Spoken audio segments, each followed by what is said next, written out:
Hey friends, hope you're all doing well. We're doing okay too, just really tired since we've been working non-stop. We wanted to answer a question many of you ask: how does our publishing process work? Most of our audiobooks are first posted on Patreon as paid content. They stay behind a paywall for a few months. After that, they become free to access on Patreon forever. Then, a few weeks later, we upload them to other platforms like YouTube, Facebook, and Twitter, X. Lately, our community hasn't been growing much, and we could really use your help. Please share our site in your Facebook groups, Discord servers, Reddit threads, Twitter, X, or with any friends who might be interested. Every little bit helps and we really appreciate it. Thanks a lot for being with us and supporting what we do. By personally training them, these Jonin would feel indebted to him when he took command later. Chapter 85, The Dragon God of Hidden Leaf Village. Teacher Chen standing at the front, he gestured to the left and right.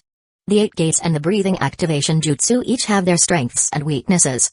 I'll keep it simple, the 8 gates are more difficult to master. Even opening just the first 2 gates isn't something everyone can achieve. It requires you to constantly push your physical limits. Kleichi paused, giving everyone ample time to process his words. The Jonin present all turned to look at Might Dewey. Recently, Might Dewey had been promoted to Special Jonin, and in the short time since, everyone had already witnessed this new Jonin's rather bizarre habits, extreme physical training every day, combined with his loud, embarrassing motivational shouts. His behavior was practically a form of performance art. So, when Kleichi mentioned pushing one's limits and they saw Might Dewey's name written under the 8 gates section, their minds immediately conjured up his various eccentric training methods. A collective shiver ran down their spines. Did they have to train like that to learn the 8 gates? Ahem. Everyone, don't misunderstand. There are many ways to push your limits. My training methods are just my personal preferences, not a requirement. Might Dewey was all too familiar with their expressions. He stepped forward to clarify. Dewey-senpai, are there any other methods? Jonin Takuno asked immediately. Well, I just kept increasing my training load little by little, and after a while, I naturally managed to open the first gate, so. Might Dewey looked slightly embarrassed. This was the truth. It was also how he had taught Might Guy. The Jonin fell into silence. So you just train and train. And eventually, the gate opens? Simple. Brutal. But if they wanted to master it quickly, they clearly couldn't rely on this slow and steady method. Their eyes shifted away from Dewey and onto Kleichi instead. Kleichi's reputation as a brilliant educator had already spread throughout Hidden Leaf Village. If nothing else, the various educational programs he had implemented recently had gained widespread recognition. Any parent with children knew of his contributions and their significance. To Kleichi, these Jonin were no different from the academy students he had taught before. There are other ways. Kleichi acknowledged. But most of them are far from conventional. For example, rock climbing, using only one hand, without chakra. The crowd stirred. Kakashi had trained like this. By scaling a rock face with pure physical strength, without relying on chakra, he pushed his body to its limits and ultimately succeeded in unlocking the first gate. As for the second gate, the Gate of Rest, once someone had opened the first gate, the second gate became much easier to access. One-handed rock climbing? Upon hearing the requirement, Takuno could immediately imagine how difficult it would be. No wonder opening the first gate was so rare. The room fell into silence again. And this was just the first gate. The human body had 8 gates, just how monstrous would someone be if they could open all of them? They had heard rumors that Might Dewey was capable of opening all 8 gates. Their gazes shifted to Dewey again, but this time, their eyes were filled with admiration and respect. There were plenty of strong people in the world. But very few had reached this level of strength purely through effort and perseverance. Across the entire shinobi world, warriors like Might Dewey were a rarity. He deserved their respect. So, shall we move on to the breathing activation jutsu? Yes. Yes. Yes. Jonin Kleichi, please go over the breathing activation jutsu. I feel like this one might be easier to grasp, and it seems more compatible with our ninjutsu training. Agreed. The moment Kleichi finished speaking, a wave of Jonin chimed in. Some of them even wondered. If the 8 gates were that difficult, what about the breathing activation jutsu? Would it be easier? Or even harder? They had heard before that Kanda Kleichi had a bit of a mischievous streak when it came to education. Maybe this was another one of those times. However, their doubts didn't last long. Because once Kleichi began explaining, they realized that while the breathing activation jutsu was difficult, it was far easier to start learning compared to the 8 gates. The real challenge lay in balancing the jutsu, ensuring that the increased cellular activity was evenly distributed across the body, rather than having some areas become overly active while others showed no improvement. This required precise chakra control, which was exactly the barrier Koichi had been trying to lower.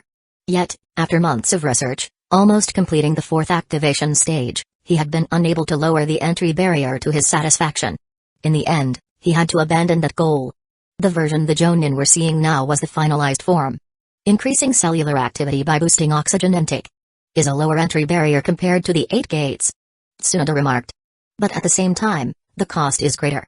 The first 2 gates, opening gate and rest gate, cause only mild damage to the body. The overall impact isn't significant. But the breathing activation jutsu shortens lifespan. Surviving is what matters most. Someone spoke up. If we just limit how often we use it, a little bit of lifespan is a small price to pay. Besides, the man suddenly stepped forward and bowed deeply, his voice filled with sincerity. Dewey-san, I have a request. If my student has the potential to learn the 8 gates, could you teach him the full jutsu? At first, Koichi didn't recognize the man. His appearance was completely different from the one in the anime, almost like an entirely different person. But the moment Dewey addressed him by name, Koichi immediately remembered. Chen-san, please, there's no need for that. Dewey quickly helped him up and explained, I never intended to keep the 8 gates a secret. It's just, this jutsu inflicts severe damage on the user. And the entry barrier is so high that I've only released the first 2 gates publicly. Chen? That taijutsu master? Koichi's mind instantly recalled the name. My student only knows taijutsu. He can't use ninjutsu or ganjutsu. Everyone said he'd never become a shinobi. But he did. He made me believe that even a taijutsu specialist can become a proper shinobi. I want to give him a wider path to walk. Chen spoke about his disciple. In terms of pure taijutsu skill, Chen was currently even stronger than Might Dewey or Might Guy. But once the 8 gates were opened, they were on entirely different levels. In this reality, during the 3rd Shinobi War, Master Chen's disciple had died in battle because he lacked ninjutsu or ganjutsu. Devastated, Chen lost his will to fight and staged his own death to retreat into seclusion. Koichi fell silent. Chen was a warrior worthy of respect. He glanced toward Dewey and the 3rd Hokage but didn't intervene. Chen wasn't requesting a forbidden jutsu for himself, he was asking on behalf of his disciple. That made all the difference. I can trade my own taijutsu jutsus in exchange. Chen suddenly remembered what he had to offer. That was all he had to give. Would you be willing to demonstrate? Hiruzen asked. It wasn't that he wanted to hoard taijutsu jutsus, rather, he couldn't set a precedent where forbidden jutsus were given away freely. Otherwise, anyone could claim a special reason and demand access, rendering the concept of forbidden jutsu meaningless. Chen-san, allow me to be your opponent. Koichi stepped forward. While we're at it, I'll also demonstrate the practical application of the breathing activation jutsu alongside the opening and rest gates. In pure taijutsu, Might Dewey was undoubtedly stronger than Koichi. But when it came to highlighting an opponent's skills and making them stand out, Dewey couldn't match Koichi's showmanship. Alright. I'll hold back. No need, Chen-san. Tsunoda interrupted with a smirk. Go all out, don't worry about hurting him. The others also chuckled knowingly. Indeed. Koichi himself was a medical expert. And with Tsunoda, the most renowned medical ninja in the entire shinobi world, present, as long as he didn't die, everything else was fixable. Chen bowed deeply in gratitude before forming the seal of confrontation. The next moment, he launched his attack. Normal state. Koichi didn't draw his sword. He engaged purely in taijutsu. At the last possible moment before Chen's strike landed, he barely dodged, but it was so close, he had no time to counterattack. This wasn't acting. He genuinely had no opening to retaliate, because Chen was too fast. So fast. One of the Jonin gasped. Even without using body flicker or substitution jutsu, they wouldn't have been able to dodge Chen's attack. Yet Koichi had relied purely on his natural speed and reflexes to evade. Just that alone made them completely rethink their perception of Koichi. There wasn't a single ounce of exaggeration in his Jonin rank. Chapter 86, Koichi and his student, masterful actors Jonin Koichi. This time, I won't hold back. Please, go all out. The moment Koichi finished speaking, a dark blur shot toward him. So fast. He instantly opened the first gate. The next second. Boom. With a single kick, Chen was sent flying. However, Koichi knew that his opponent had skillfully dispersed the force by retreating, so the kick didn't cause any real damage. So this is the first gate. The boost is incredible. Chen was thrilled. As a martial arts expert, he instantly understood the changes in Kyoichi's body: increased strength, speed, and physical performance. Enhanced control. The combination of these two factors meant whoosh! Kyoichi was already in front of him. Bang! This time, it was Chen who had no chance to counter. Too fast, even blinking felt dangerous. A single blink, and he could be hit. What's more, during the exchange, Kyoichi executed multiple jutsus that normally wouldn't be possible. So this is the first gate? All the Jonin watching were stunned. The effect was far too powerful. However, they also noticed something. When Kyoichi activated the first gate, his chakra fluctuated for an instant. That meant combining it with ninjutsu might not be ideal. The Jonin took note of this. This is the first gate combined with a body flicker jutsu. Kyoichi landed and pulled back. That flurry of attacks had drained him considerably. But what shocked him the most, Chen had blocked them all. Though he struggled, he had only taken 3 hits, and none were serious. My turn. Chen took a deep breath, then, whoosh. His figure vanished on the spot. After images. Breathing activation jutsu. And, the wind rises. A whirlwind appeared beside Kyoichi, sweeping in all directions. However, Kyoichi remained incredibly fast, evading and repositioning in an instant. His hands formed seals at an astonishing speed, completing the sequence in the blink of an eye. Earth-style, swamp of the underworld. A massive mire surged forth, swallowing the whirlwind. But in the next moment, the tornado transformed into a dragon and burst out. Earth-style wall. Water formation wall. One defensive jutsu after another formed rapidly, only to be shredded by the storm. However, by this point, Chen's attack had lost its momentum. The two separated, choosing not to continue. From the sidelines, the third Hokage and Tsunoda exchanged knowing smiles. Many of the Jonin present weren't familiar with Kyoichi. But these two knew very well that Kyoichi's true strength, even if he relied only on taijutsu, was far beyond what he had just shown. Shishui's ability to hold back and put on a show? He learned it from his teacher. I just used the breathing activation jutsu along with my taijutsu, Hidden Leaf Village Dragon God.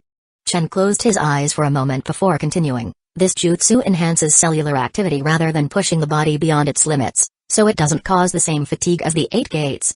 As expected of a master. Might Dewey was deeply impressed. The first gate of the 8 gates exhausts the body heavily, which is why unlocking the second gate, rest gate, is necessary to recover quickly. Yet Chen had spent years developing a powerful taijutsu jutsu that didn't rely on the 8 gates. Might Dewey greatly respected such dedication. I used the rest gate to recover my stamina, then activated the breathing activation jutsu again. As you all saw, the first gate improves bodily control, making it ideal for taijutsu, whereas the breathing activation jutsu enhances overall physical performance. The breathing activation jutsu is more versatile. For those of us skilled in ninjutsu, it's the better choice. Narashikaku chimed in. Most shinobi didn't rely solely on taijutsu. Since the majority combined ninjutsu with physical combat, the breathing activation jutsu was far more practical for widespread use, while the 8 gates were more suited for taijutsu specialists. That's right. For taijutsu users, learning both is ideal. For everyone else, mastering the breathing activation jutsu is sufficient. Kyoichi's summary left the Jonin with a clear direction. Their choices were obvious now. At this moment, Chen gave the third Hokage a pleading look. At his age, this expression was impossible to ignore. The third sighed, resigned. You may exchange taijutsu jutsus with Dewey for the 8 gates. The specific terms are up to you. Thank you, Lord Hokage. Chen immediately pulled Might Dewey aside for discussion. Kyoichi wasn't surprised. Very few shinobi could meet the requirements to unlock the 8 gates. After all, the jutsu wasn't meant for ordinary people. Only warriors like Might Dewey and Might Guy could fully open them. Even Kakashi, despite his exceptional taijutsu, could only reach the second gate. Kyoichi himself was no exception. He had managed to unlock the third gate, but progressing further had proven extremely difficult. Despite his continuous physical training, he had only barely glimpsed the path to the 4th gate. The breathing activation jutsu, on the other hand, was much easier. Most Jonin had solid knowledge foundations. After reading the scroll, they could figure it out themselves. Chen, for instance, mastered it immediately after reviewing the material. Kyoichi barely had to teach anything. Just a few key insights were enough. Because of this, he didn't expect a high reward from the system. Mission completed, Forbidden Jutsu Training, Evaluation, Good, Reward, Chakra Absorption Jutsu. Kyoichi hadn't expected this. This was the secret jutsu of Akido Yoro.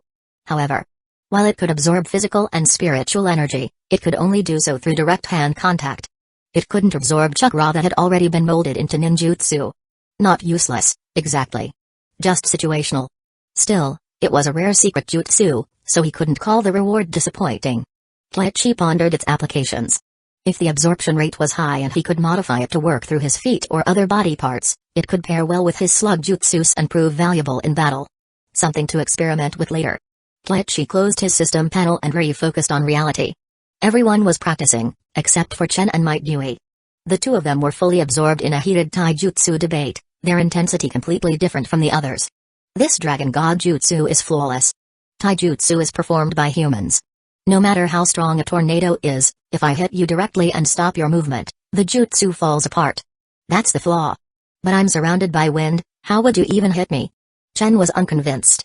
Might Dewey couldn't articulate it clearly. He lacked theoretical knowledge, he just felt there was a flaw but couldn't explain why. Kleichi, amused, walked over to join them. Your jutsu mimics a tornado, right? But the eye of a tornado has no wind. That's your weakness. Kleichi explained. In the anime, Rock Lee had exploited this exact flaw, using the primary lotus to break through the dragon god jutsu. Chen froze. He wanted to argue, but he couldn't find a counterpoint. His mouth opened, then closed. Finally, he looked stunned.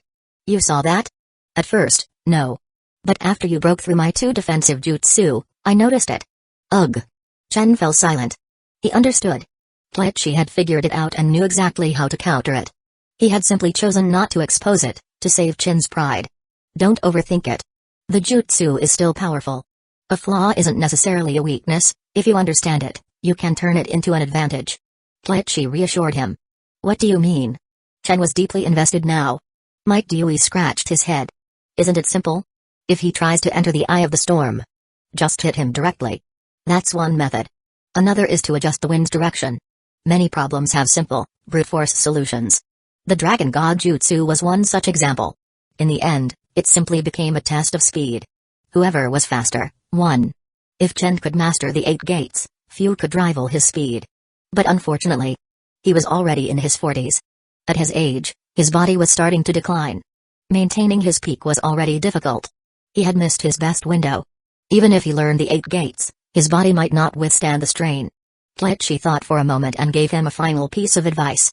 Master Chen, even if you learn the 8 gates, don't open multiple gates at once. Start one at a time to minimize the strain on your body. That's a thing? Chen was startled. If Kleichi hadn't mentioned it, he would have rushed home to push himself straight into multiple gates. Then he realized, wait. Who was he doubting? Kleichi was a medical ninjutsu master. He wasn't just talking nonsense. Apologies. Chen bowed deeply. Kleichi waved it off. No need. It's just a precaution. If you don't exceed the 3rd gate, it won't be an issue. His explanation reassured everyone. And as a final bonus, Kleichi unexpectedly picked up Hidden Leaf Village Whirlwind from Chen. A pleasant surprise. Chapter 87, Tsunade. This time, I'm not gambling. Teaching the Jonin didn't take much time, after all, they were all sharp-minded. They gathered in the morning and dispersed by noon. During lunch, Kleichi ate with Tsunade.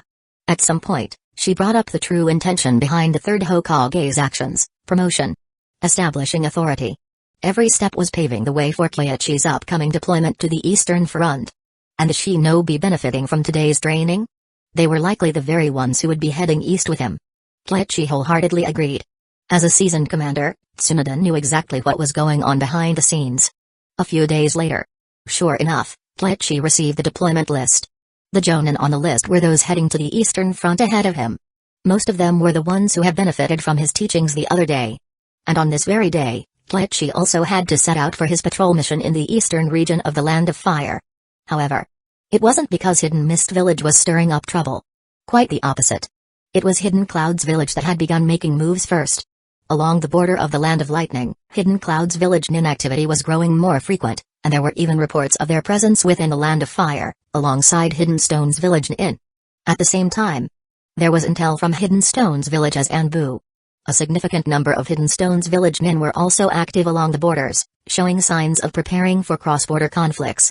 This was a bad sign. It was possible that all 3 villages had reached some kind of mutual understanding. That evening, after discussing the upcoming mission with Asuma and the others, Kleichi returned home at dusk.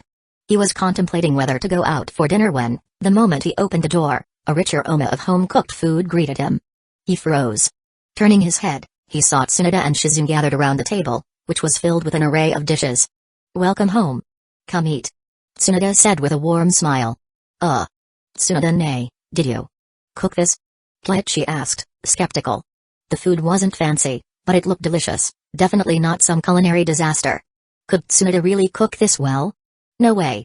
He distinctly remembered how Nawaki had nearly ascended after eating her cooking. "What, you don't believe me? One look and I can tell Shizune made it. It smells amazing. But still, thanks for waiting for me, Tsunoda. You talk too much." Tsunoda's face stiffened, her expression turning sour. Shizune burst out laughing. She had already told Tsunoda she wouldn't be able to fool Kleichi, but Tsunoda just wouldn't listen. The three of them picked up their chopsticks. Itadakimasu. Under the warm glow of the lamp, the house felt unusually cozy. "The next day I'm heading out. No need to see me off." It's just a battlefield. Who'd bother sending you off? Get lost already." Tsunoda scoffed. But the moment Kleichi stepped out the door, she leaned against the doorway, watching his departing figure with a mixture of worry and melancholy. "This time, I'm not gambling. You better come back," she muttered under her breath, so softly that no one else could hear. Shizune said nothing. But she knew that at this moment, Tsunoda-sama was just as worried about Kleichi as she had been for those two in the past. "Tsunoda-sama. Shizune, from today onward, I'm doubling your training. If you dare slack off, Humphrey." Shizune was stunned. Then, she saw Tsunoda walk back inside and pull out a notebook. Next to it was a towering stack of books. All medical books. Some were Tsunoda's personal notes, while another pile was pushed toward Shizune. "Read them. If you don't understand something, ask." With that, Tsunoda buried herself in research. She had to master CLS healing as soon as possible. At the village gate, Kleichi had already regrouped with Shizue and the others. "Sensei, what's our mission this time?" Asuma asked curiously. Standing nearby, Kurenai and Shizue weren't focused on the mission itself, each had their own thoughts. Kurenai was contemplating medical ninjutsu. As for Shizue, his mind was preoccupied with how to persuade his clan members. Kleichi's strategy had worked well. Over the past few days, Shizue had been working with Tekka to slowly influence Inabi. And the best part? Inabi himself had been figuring things out through reading. Unfortunately, right at this crucial moment, they had to go on a mission. Would Tekka be able to handle it alone? Shizue sighed, feeling a bit anxious. But he forced himself to focus on the present, only to hear something shocking. "We're heading to the Eastern Front. Is there a war?" All three of them immediately tensed up. A war? And they were the first to go? A mix of fear and excitement surged through them. In a way, the timing depends on Hidden Mist Village's movements. Or on me. "You're the commander?" Shizue's eyes widened in shock. For the past few days, he had been reading books outside of ninjutsu for the sake of persuading his clan. Even though much of it was difficult to understand, he still grasped one crucial fact: command meant power. Could it be that Sensei had a real shot at becoming Hokage? Excitement bubbled up inside him. If Sensei became Hokage, then the Uchiha's biggest concerns would be resolved. Kleichi's attitude toward their clan was far more favorable than most. "Yeah, but don't overthink it. I'm just in charge of the battlefield. Besides, I'll be coordinating with Tsunoda-sama. It's not like I have full authority." Kleichi smiled. He said this mostly for Shizue's sake. After all, he had already received information from his shadow clone regarding Shizue's recent discussions with his clan. He knew exactly what was on the boy's mind. Shizue was growing quickly, but his thoughts sometimes veered off track. He tended to overanalyze things. Shizue understood the hint and gave a slight nod. "Tsunoda-sama. She should be trustworthy too. I should do some research on her when I get back. Regardless, this is definitely good news for the Uchiha. Sensei is amazing. You're only 7 years older than me, and you're already the commander of the Eastern Front." Asuma spoke with genuine admiration and respect. "Haven't you noticed? Lately, everything has revolved around Sensei. Clearly, something big is happening." Kurenai added. She spent a lot of time at the hospital, where Kleichi's name was prominently displayed on the bulletin boards. It was impossible to ignore. Plus, her father had mentioned Kleichi's growing status recently. So, she had already sensed that the higher-ups were preparing something for him. And now, it was all happening. Becoming a Chunin really makes a difference, huh? Your intel gathering and analysis skills have improved a lot. Keep it up. Kleichi said, ruffling Kurenai's hair. It was soft and silky. The texture was excellent. Sensei, even you're teasing me now. Kurenai didn't think her Chunin rank was anything special. In terms of ability, I'm nowhere near Shizui. This promotion should have been his. She felt it was unfair to Shizui. After all, during the second exam, Shizui had contributed far more, he just hadn't been in the spotlight. At least, that's how she saw it. Haha. Kleichi chuckled but didn't comment. Shizui, however, explained, you're overthinking it. Your strength is more than enough. As for me, I requested not to be promoted. I didn't want to become a Chunin just yet. Huh? Asuma was dumbfounded. He had always thought his father was being biased against the Uchiha. But Shizui asked to stay a Genin? That was unexpected. Why? Kurenai was equally stunned. The reason is complicated. But I did request it. I even discussed it with Sensei, and he agreed with my decision. Shizui didn't elaborate on the reason. It wasn't a matter of distrust. This was an internal Uchiha affair, dragging Kurenai and Asuma into it wouldn't be appropriate. He didn't want them to get entangled in Uchiha's issues. As for his teacher, Shizui did a quick mental count and realized, there wasn't a single person in the Uchiha clan who could pose a real threat to Kleichi. Right now, the Uchiha. They no longer had a true top-tier genius. Shizui had once been proud of his own talent. But after stepping out into the wider world, he understood, there were far more geniuses outside their clan. Without their past glory, the Uchiha had little left to be proud of. Chapter 88, Liquefaction? Just separate it. Kurenai, Asuma, and the rest of the squad continued their journey eastward toward the borders of the Land of Fire. Along the way, Kleichi noticed traces left by other shinobi. They were faint. But no matter how careful one was, every step left a mark.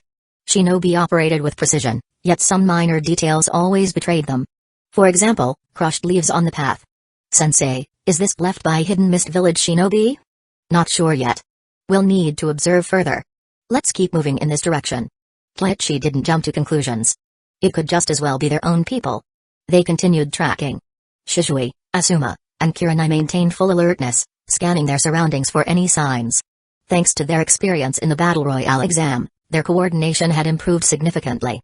As they moved, they instinctively kept formation, maintaining vigilance while ensuring they could support each other at a moment's notice. Along the way, they found additional traces, a slight disturbance on the branches above.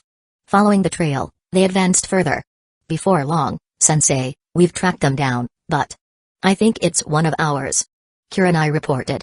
She sensed Might Guy ahead. Let's go ask him. Kleichi nodded. He had a feeling things weren't that simple. Guy might also be tracking someone. Further ahead, swoosh. A blur of green shot out from the trees, launching a flying kick. Bam. With a single strike, Kleichi sent Might Guy flying. It took Guy a moment to realize what had happened. Kleichi-sensei? I was hiding behind the tree and didn't see clearly. I thought you were an enemy. Guy scratched his head sheepishly. Given his years of tough love training under Might Dewey, Kleichi's kick barely fazed him. He patted off the dust and stood up with ease. Then, he turned to the others, his eyes slightly unfocused. Guy recognized them but couldn't quite recall their names. Were you patrolling this way, or were you tracking someone? Kleichi cut straight to the point. He knew Guy didn't need unnecessary pleasantries. Kleichi-sensei, we were following a trail, but when we got here, the tracks were wiped clean, so we lost the lead. As Guy finished speaking, rustling sounds came from the trees. Moments later, Ayama Shirakamo, Ebisu, and Junma Shiranui appeared. Seeing the situation, Ayama sighed and rubbed his temples. He had a good guess at what had happened. Guy, you need to confirm your targets before attacking. What if, in the future, you mistake an ally for an enemy when you're even stronger? Hahaha, looks like this isn't the first time. Kleichi couldn't help but laugh. In the anime, it took Might Guy years to finally remember Kisame, nearly driving the Mist Swordsman mad.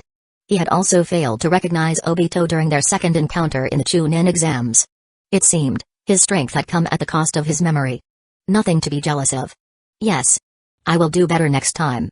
Guy scratched his head again. Shizui and the others stifled their laughter. This guy. Even after making Chunin, he was still so unreliable. Compared to him, Kurenai seemed far more like a real Chunin. Ayama-san, let's focus on the situation at hand. Kleichi cleared his throat. Guy's blunder wasn't a big deal. Most of the time, he was dependable enough, so there was no need to dwell on minor slip-ups. Ayama gave a brief report. They had been tracking from the other side. However, the results were the same. The trail completely vanished at this location. The enemy is exceptionally cautious. It's likely that this is a rendezvous point for Hidden Mist Village shinobi, which is why they were so thorough in erasing any traces. Hayama had been in the Anbu before, frequently handling missions like this, so his assessment was experienced and precise. If we wait here, do you think they'll return to this spot? Kleichi asked after some thought. He genuinely didn't know. No shame in asking. Hayama shook his head. Assassination squads change infiltration and extraction points regularly to avoid ambushes. Waiting here would be fruitless. What a shame. Kleichi frowned, channeling his chakra to scan the surroundings again. But just like before, the only chakra signatures belong to their two teams, no additional presence detected. However, chakra sensing wasn't foolproof. Hidden Mist Village shinobi could hide underwater and suppress their chakra, making them incredibly difficult to detect. Not to mention, the Hazuki clan. Their hydrification jutsu wasn't a KK Genkai, yet it surpassed many bloodline abilities. Once liquefied, they were nearly undetectable. Finding them would be a serious challenge. Kleichi frowned. He needed a plan. Looking around, 2 teams, 8 people. And not a single lightning-style user among them. He was screwed. He should have borrowed Kakashi. Then again, that thought was fleeting. Right now, Kakashi was still sulking from the Chunin exam debacle. Talking to him was either met with cold silence or a sharp remark. Not worth the trouble. That said, dealing with the Hazuki clan didn't necessarily require lightning-style users. He had the Raijin sword, after all. More importantly, there were sealing jutsus. After some consideration, Kleichi spoke, let's spread out and check for any overlooked clues. That way, we can strategize more effectively. Understood. Hayama responded with disciplined precision. As a former Anbu member, his loyalty to the third Hokage was absolute. Since the third had appointed Kleichi as a commander, he would treat him as such, by the book, without a hint of disrespect. The 2 teams dispersed to search, but under Kleichi's instructions, they stayed within reasonable range to support each other. Hayama remained central, ensuring he could assist anyone at a moment's notice. As for Kleichi, he moved alone.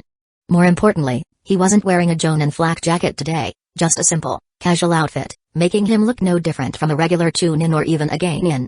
Before separating from the group, he even donned a mask. Combined with his silver hair, he now looked like a supersized version of Kakashi. Hayama glanced at him and immediately understood Kleichi's intent, bait. Though the chances were slim, it was still worth a try. Kleichi thought the same. If he could draw them out, great. If not, no harm done. Of course, he made it look natural, gradually veering from the team toward the river. Hidden Mist Village shinobi preferred to hide in water. This was real fishing. Kleichi sharpened his senses, scanning for chakra fluctuations. He followed the river for quite a distance.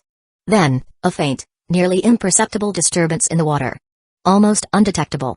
But Kleichi had extensive water-style training, and his chakra sensing was formidable. He instantly locked onto it. No one else was nearby. Hazuki clan? Without hesitation, he formed seals at lightning speed. Earth-style wall. 2 walls of earth shot up from either side of the river, cutting it off completely. But he wasn't done. His hands blurred through more seals. Earth-style rampart.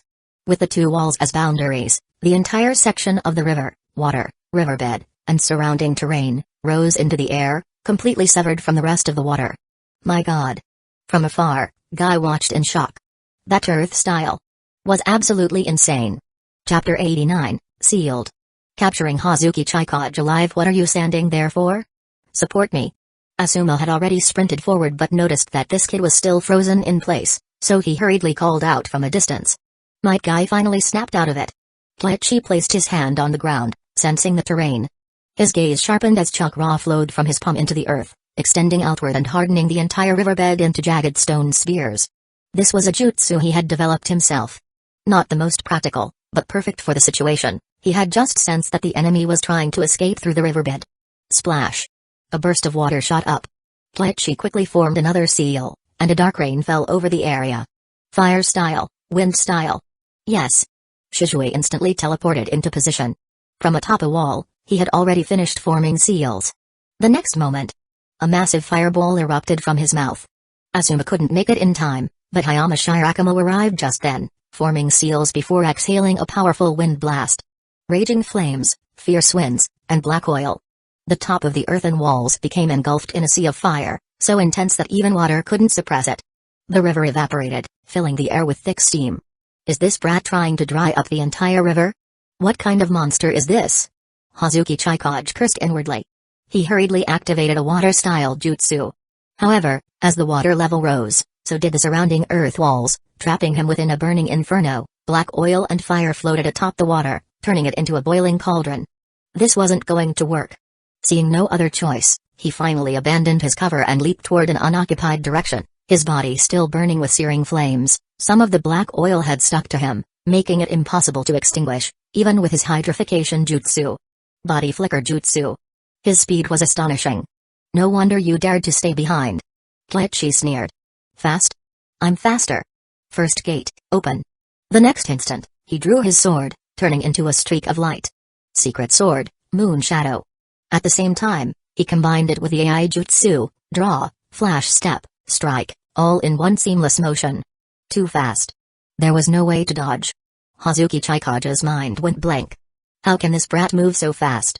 His only option was the hydrification jutsu, but just as his body started to turn into water, Kleichi's blade struck his arm.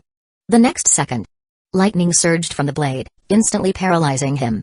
His body, halfway through liquefying, froze in an awkward, distorted shape. Meanwhile, from the distant ocean, massive waves surged toward the river mouth. But this wasn't just any wave, exploding water collision. If Chikage made it into that water, even if the 5 Kage came, they wouldn't be able to catch him. Kleichi said nothing. His sword remained pressed against Chikage's body, preventing him from fully transforming. Then, grabbing him with one hand, he dashed toward dry land. All the while, he continuously drained Chikage's chakra. Damn it. Hurry up and save me, he's absorbing my chakra.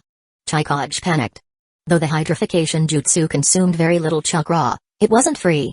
If Kleichi drained him to the bare minimum, he'd be completely helpless. You idiot. I told you to leave, but you just had to stay behind.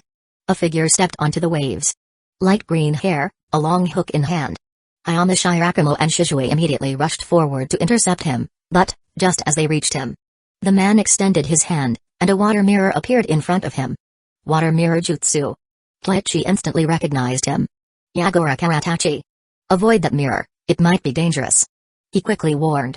But it was too late. 4 identical figures emerged from the mirror, perfectly mirroring their movements as they launched attacks. Yagura took advantage of this moment to break through their defenses. The enemy clearly specialized in wind style, so instead of wasting chakra on the hiding in mist jutsu, he simply formed seals and unleashed a massive torrent of water. A great water prison engulfed the approaching Hidden Leaf village ninjas, trapping them instantly. Great exploding water colliding wave. However, by the time Yagura finished his jutsu, he realized Kleichi had already dealt with Chikage. Chikage still had chakra, but his body was now covered in sealing scrolls, each one glowing with intricate black sigils, a high-level sealing jutsu. And not just that. Beside him, a giant slug had appeared, wrapping its body around the sealed Chikage. What the hell? Sealing jutsus, summoning jutsus, this kid has everything. With this many precautions, how the hell am I supposed to rescue him? Yagura cursed internally, immediately abandoning the rescue plan. A prolonged fight would be pointless. And now, with the exploding water colliding wave approaching, he used water style to retreat. Rather than wasting time here, gathering intel was far more important. Especially about that young ninja. Meanwhile, Ayame swung his sword. Wind-style sword jutsu, void slash. A vacuum arc cut through the great water prison, instantly creating an air pocket. A moment later, 5 leaf ninjas broke free. Yagura didn't dare linger any longer. Memorizing Kleichi's appearance, he fled at full speed. By the time Ayame Shirakumo and the others managed to stabilize themselves, he had already vanished into the water currents. The water prison dispersed. By the time Ayame and the others could react, even Yagura's chakra signature had disappeared. Don't chase him. Kleichi stopped them. Yagura wasn't a Jinchuriki yet, but his water-style jutsus were still incredibly powerful. If he was dead set on escaping, they had no chance of stopping him. Besides, who knew how many more hidden mist village shinobi were lurking in the ocean? If something went wrong, they could lose their captive, which would be a far greater loss. Yes, sir. Genma and Kurenai regrouped with Kleichi. Kurenai stared at the slug, eyes filled with admiration. The same summon as Tsunade. And also, so gentle. Kurenai was completely captivated. She wanted one so badly. Stop staring. Kleichi said, ruffling her hair. This guy is from the Hazuki clan. Whether it's their memories or their unique physiology, they're worth studying. Protecting him is our top priority. Oh. Kurenai responded, though her eyes remained glued to the slug. Noticing her interest, Gotsa split off a small portion of itself and crawled onto her shoulder, playfully interacting with her. Now that the situation was safe, Kurenai and Genma, who had been on high alert around Kyoichi, finally relaxed. The other four, however. Hayama-senpai is a jonin. Even if he ran into trouble, he could handle himself. What exactly were you all planning to do by chasing after them? Aside from getting in the way? Kyoichi swept his gaze over them. Finished one Chunin exam and suddenly think you're invincible? Among the six, Might Guy was the only one who had never been his student, but since Kyoichi was close to Might Dewey, he had the authority of an elder figure in Guy's life. Teaching him a lesson was perfectly justified. And so, Shishui and the others lowered their heads, not daring to talk back. Thinking it over, they realized he was right. If Hayama Shirakumo hadn't stayed behind to protect them, he would have caught up to Yagura long ago. Let it go, Kyoichi, Hayama said, stepping in for the kids. This was their first time participating in a battle of this scale. It's natural for them to be a bit unaccustomed. Then, his expression turned serious as he looked at the captured Hazuki Chikage. I didn't expect even the Hazuki clan to be involved. It seems the Hidden Mist village still refuses to back down. That ninja from earlier, his status is probably quite high. Kyoichi nodded. Yagura Karatachi. As the future fourth Mizukage, his rank at this point was undoubtedly high. He might even be leading this intelligence-gathering operation. Good thing you caught him, Hayama said, sincerely impressed. As an Anbu, he understood better than anyone how troublesome the Hazuki clan could be. Unless hit by lightning style before fully liquefying, their bodies were practically immune to most attacks. But Kyoichi had outmaneuvered that ability completely, using earth style to cut off escape routes, then fire and oil to force Chikage into human form. And, of course, that sword. The sword of the Thunder God. The third Hokage really values him. Then again, if he were the Hokage, he'd also put his trust in Kyoichi. There weren't many shinobi left in the village strong enough to shoulder its future. You all arrived first. Have you confirmed a location for intelligence exchange? For now, we're using Mount Nagano. Alright, let's move. Chapter 90, got up, taken down in one strike at the border of the Land of Water, on a remote island in the sea. Yagura stepped ashore, visibly exhausted. Sir, how did it go? That idiot Chikage got captured. We need to move quickly with the next phase of our plan. Also, keep an eye out for a young silver-haired swordsman, around 15 or 16 years old, proficient in water style and earth style. He's dangerous. Yagura's voice was cold. They had someone using lightning style? A swordsman with two blades frowned. This was Hazuki Mangetsu, one of THR7 swordsmen. No. Impossible. Without lightning style, and in an environment like that near a river, even if he ran into a Hyuga, he should have been able to escape. There's no way he was captured alive. Hazuki Mangetsu refused to believe it. It must have been his weapon. Or maybe that ninja does have lightning style. Yagura frowned. He had been too far away at the time to see clearly.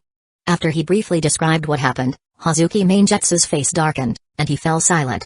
That fool. He cursed, his mood sour. From the description, that young ninja was no joke. Not only did he detect Chikage in his liquefied state, but he also immediately devised a countermeasure, using earth style to isolate the river from its surroundings. On top of that, he could absorb chakra, use sealing jutsus, and his blade was so fast that even someone like Chikage couldn't react in time. Among the 7 ninja swordsmen of the mist, only a few could reach that level of speed. Who the hell was this guy? Arrogant as Hazuki Mangetsu was, he didn't dare underestimate him. Also, his summoned creature looked a lot like the one used by Hidden Leaf Village's Tsunade. Yagura dug through his memory and recalled another key detail. A slug? Then he must be related to Tsunade. Hazuki Mangetsu's expression grew serious before twisting into a cruel grin. I heard Tsunade has already lost 2 of her relatives. How about we finish the job and take this one out too? You mean the missing Senju clan members? Maybe. If that's the case, could he be the leader of Hidden Leaf Village's Eastern Front? Yagura was more concerned about this possibility. We need to confirm that first. Until then, we hold back and see how the other 2 villages move. Hazuki Mangetsu grinned. Then let him live a little longer.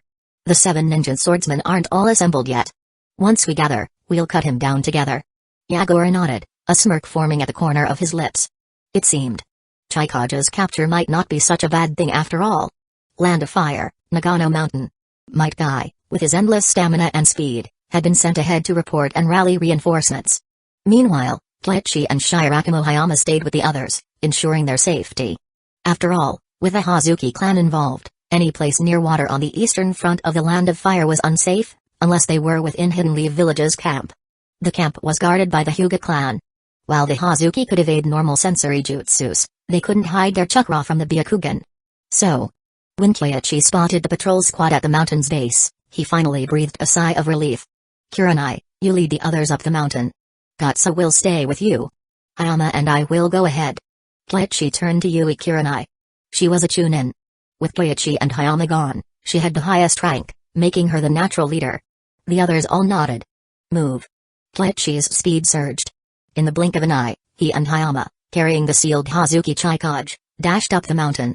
The Hidden Leaf Village camp was built far from any water sources. Clearly, Hidden Leaf Village had been wary of the Hazuki clan, choosing this location to prevent any water-based sneak attacks. Kyoichi-sama, Hayama-sama. A squad of elite chunin guarding the camp saluted them immediately. One of them pointed toward the command tent. The jonin stationed here are waiting inside. Understood. Thanks. Kyoichi carried Hazuki Chikage inside. There were only 5 jonin in the tent, but Kyoichi had met most of them before while teaching them the breathing activation jutsu. The most familiar face was Gekko Kazahana. The highest ranking among them, however, was Yamanaka Inoichi. Inoichi-senpai, I didn't expect to see you here. Kyoichi greeted him quickly. No need to be so formal. You're the commander of this front.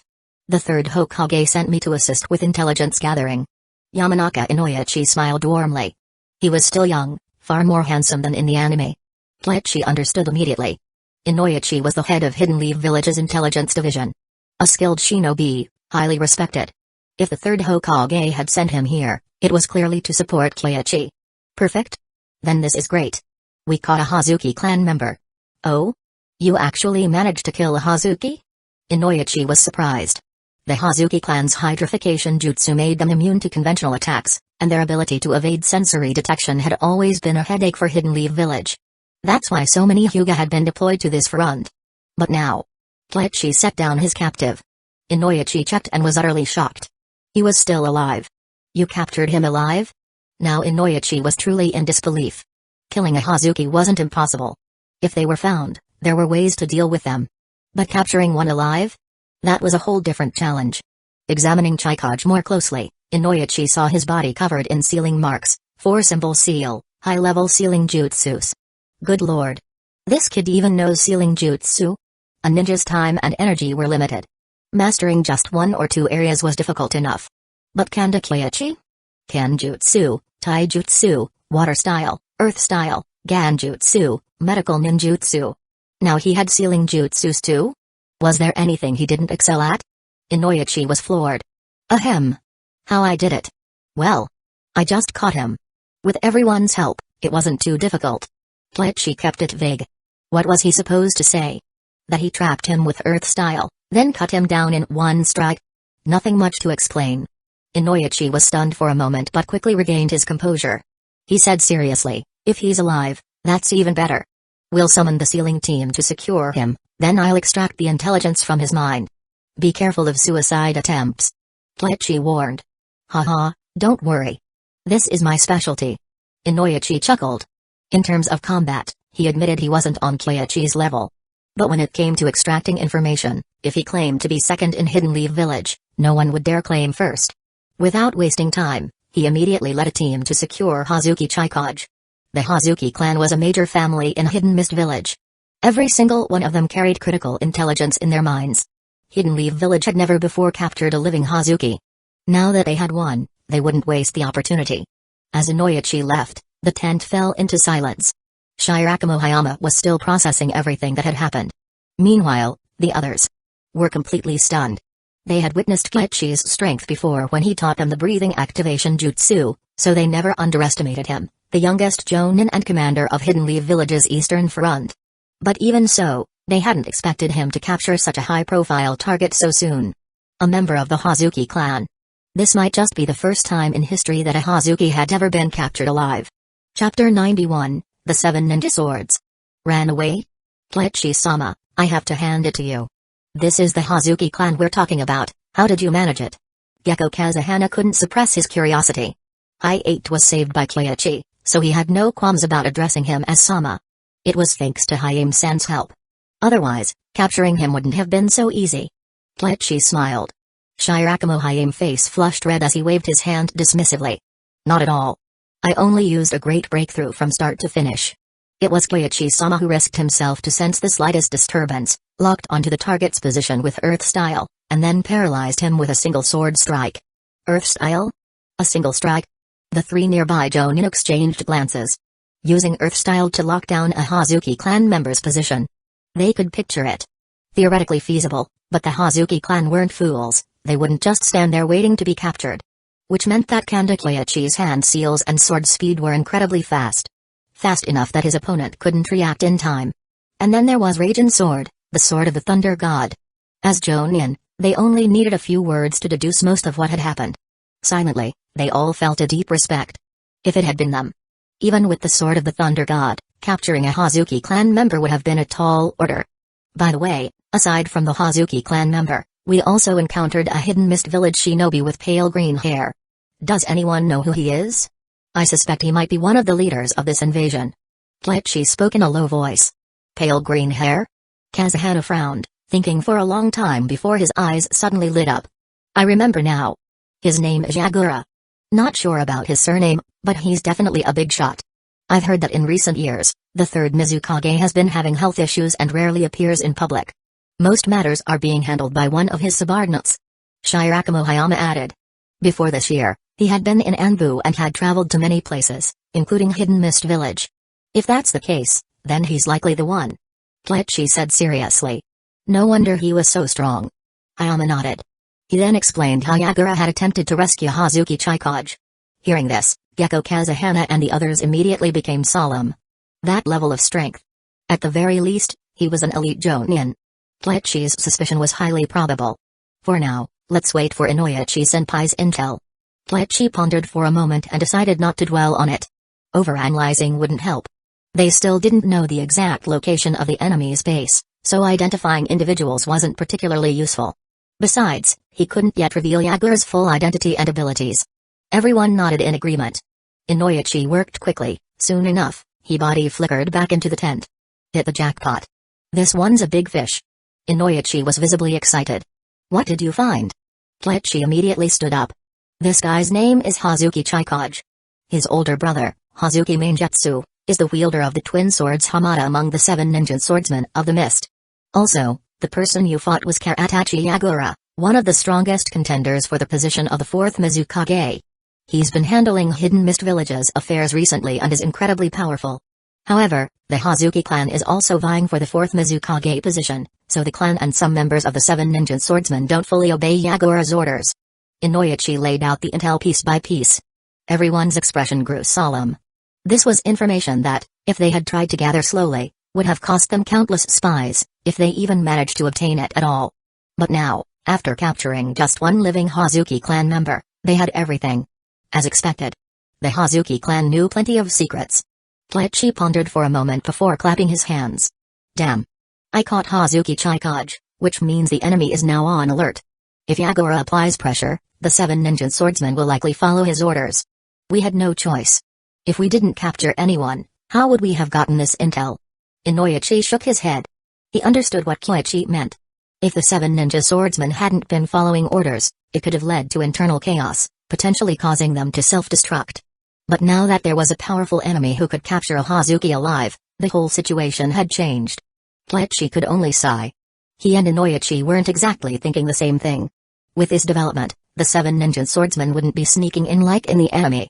He had actually been considering whether it was possible to set up an ambush and wipe them out in one go. He let out a regretful sigh before asking, Inoichi-senpai, did they retreat because they noticed us? Inoichi nodded. That explains it. No wonder so many small details were left unchecked. If I had moved faster. It all clicked. Hayama slapped his thigh in frustration. If their squad had included a strong sensor-type shinobi, they might have had a chance to intercept the enemy. But unfortunately, the best sensor in their team was himself. And he was barely passable at it. Given Yagura's demonstrated strength, even if you caught up, it might not have been a good thing. Kletchi said, shaking his head. Hayama was strong, but what about the others? A single Great Water Collision Jutsu could drown Might Guy and the others before they even had a chance to react, leaving Shirakamohayama with no options. At the end of the day, The enemy was the heir to the title of Kage. Wiping them out in one go was simply unrealistic. By the way, let me deliver the intel scroll. I can have Katsu help and send it directly to Tsunade. We have that option? Yamanaka Inoichi didn't hesitate to agree. Transmitting intel carried risks, but if it was sent via summon, the risk was virtually eliminated. He was thrilled. Then, Inoichi realized something. No wonder Kandakiichi was appointed commander. Aside from his immense strength and sharp mind, there was another crucial reason: Tsunade. This was paving the way for Tsunade's rise. After all, from the current situation, it was evident that the third Hokage was considering stepping down. And the best candidate to succeed him was undoubtedly Tsunade, granddaughter of the first Hokage and student of the third. Her lineage, status, experience, and prestige made her the most qualified. Keiichi knew he couldn't hide this from Inoichi. In the anime, Yamanaka Inoichi had already demonstrated his sharp intellect. A master of intelligence. Of course his mind was quick. Inoichi received the scroll and summoned a Katsu clone, which took the intelligence for delivery. This was something Katsu had done countless times. Seeing the same kind of summon as Tsunade's, and recalling Keiichi's impressive medical ninjutsu, everyone had a sudden realization: Katsu summoning. Heike thought back to Keiichi's performance during the second Chunin exams and asked directly, Keiichi-sama, how effective is your Katsu summoning? Its duration should be quite long. I can cover about a 3-kilometer radius. As for how long and how effective, I can't say for sure. Also, I have a secret jutsu that lets me absorb chakra, but its conversion rate is only 1/3, and the absorption speed isn't very fast. Keiichi thought for a moment before explaining some of his abilities. Katsu-related jutsus and medical ninjutsu were well known in Hidden Leaf Village, so there was no need to keep them a secret. In fact, revealing them could help earn the trust and respect of others.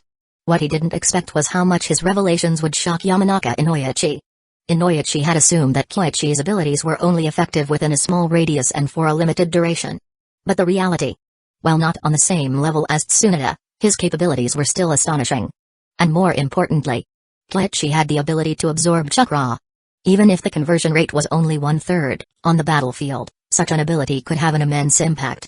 Chapter 92, Fight if you can, Run if you can't. Old man, we just received an intelligence report. Tsunade wasted no time once she got the report. The Hazuki clan. In Hidden Mist Village, this clan held a status comparable to the Uchiha, Senshu, and Hyuga in Hidden Leaf Village. Most members of this clan were proficient in the hydrification jutsu. Whether this jutsu was strong or not was up for debate, but one thing was certain: it was annoying as hell. They were slippery, impossible to catch alive. Because the Hazuki clan only feared lightning style. And yet, it wasn't that lightning style directly countered the hydrification jutsu. Rather, it could paralyze them, disrupting their jutsu and preventing full liquefaction. The Hazuki clan clearly understood this. So, when facing weaker lightning style users, they would kill them. But if they couldn't win, they would flee. Aside from lightning style, Ganjutsu could work to some extent, but the effect was limited. Not to mention, the Hazuki clan possessed numerous secret jutsus. That meant there was only one reliable way to capture them: overwhelming power. A shinobi strong enough to use lightning style, who was also fast enough to prevent them from escaping or reacting. Too harsh a condition. And yet, Keiichi had done it. The third Hokage finished reading the report, and his pipe slipped from his fingers, hitting the floor with a crack. A visible fracture formed on the stem. Any other time, he would have been heartbroken over his pipe. But right now, he didn't even notice. Capturing one alive? That was an almost impossible feat. After a long silence, the third Hokage exhaled deeply, his expression serious. I've heard of Yagura Karatachi. A small-statured kid. I never expected him to be the most likely candidate for the fourth Mizukage. Sensei, now isn't the time for sentimentality. 3 nations are preparing to attack us. We can't afford hesitation. We need to take the initiative and beat one of them into submission first. Tsunade's voice was firm and decisive. The third Hokage hesitated. An offensive strategy. Was it too risky? After a moment of contemplation, he said, isn't that too reckless? Hidden Mist Village is still waiting for the right moment. They're watching how Hidden Clouds Village and Hidden Stones Village move before committing. Even though we've made some preparations, once they fully mobilize, we'll be on the defensive. Tsunade felt frustration boiling inside her. This indecisiveness, this was exactly why she didn't want to come back. Where was the decisive man who once had the courage to approve the creation of forbidden jutsus? The third Hokage thought for a moment before taking a deep breath and saying, Hidden Mist Village is internally divided, making them the easiest target. Fine. You and Koichi handle this. If anything happens, I'll take responsibility. At the police force, dispatch elite units to the eastern front. Put Minato in charge of the northern defenses. Jiraiya will handle Onoki. As for Orochimaru, I'll have him deliver Hazuki Chikage to Hidden Leaf Village. Tsunade swiftly laid out a plan. Good. The third Hokage nodded. The plan was solid. Some parts were indeed risky, but indecision was even worse. In the end, their strategy was simple: hurt Hidden Mist Village so badly they wouldn't dare make a move. Lord Hokage has responded. We're to handle this ourselves.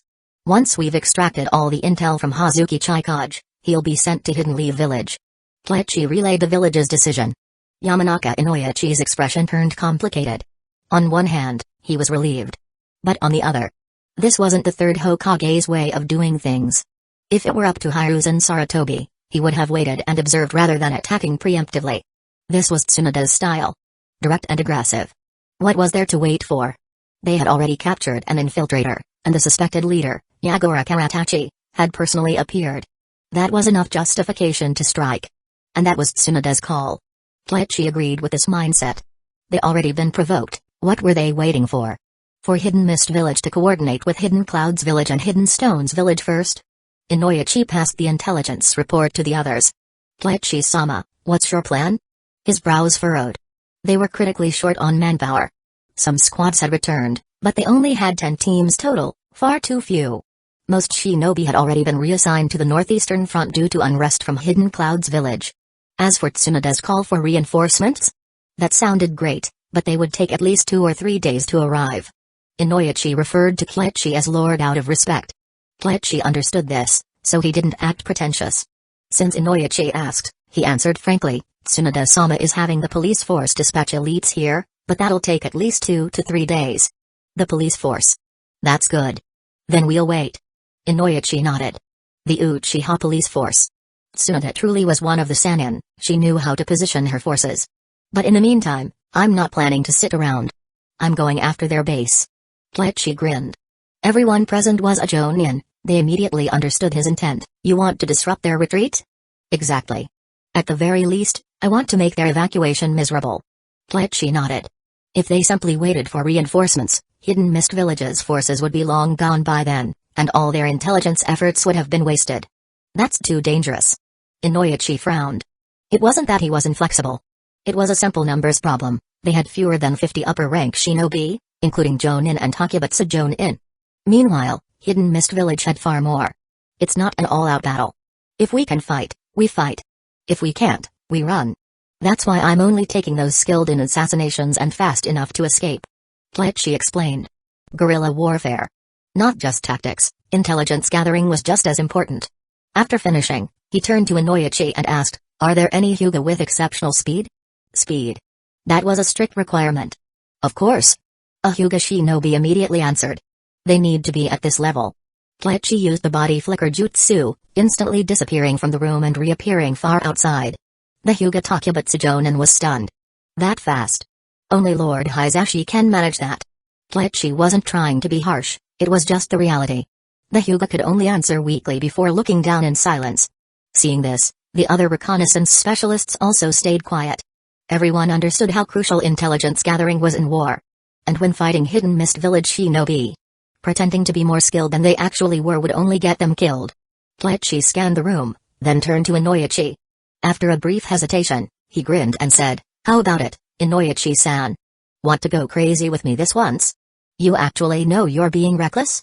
Inoichi rolled his eyes. But he didn't reject the idea outright. Instead, he asked, tell me your plan first. It's simple. They're moving, right? We hit their supply lines. Small squads? We wipe them out. Large squads? We run.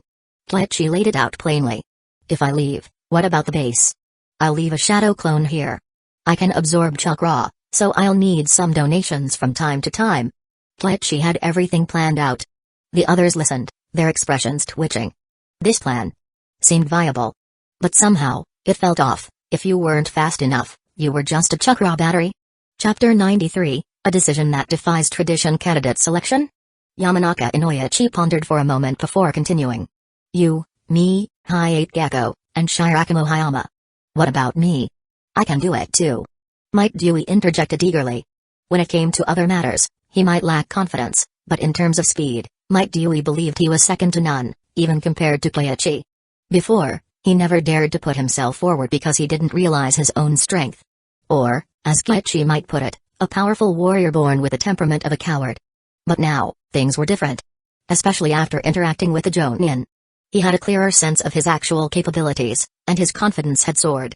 Dewey-senpai, since we know each other well, I'll be straightforward.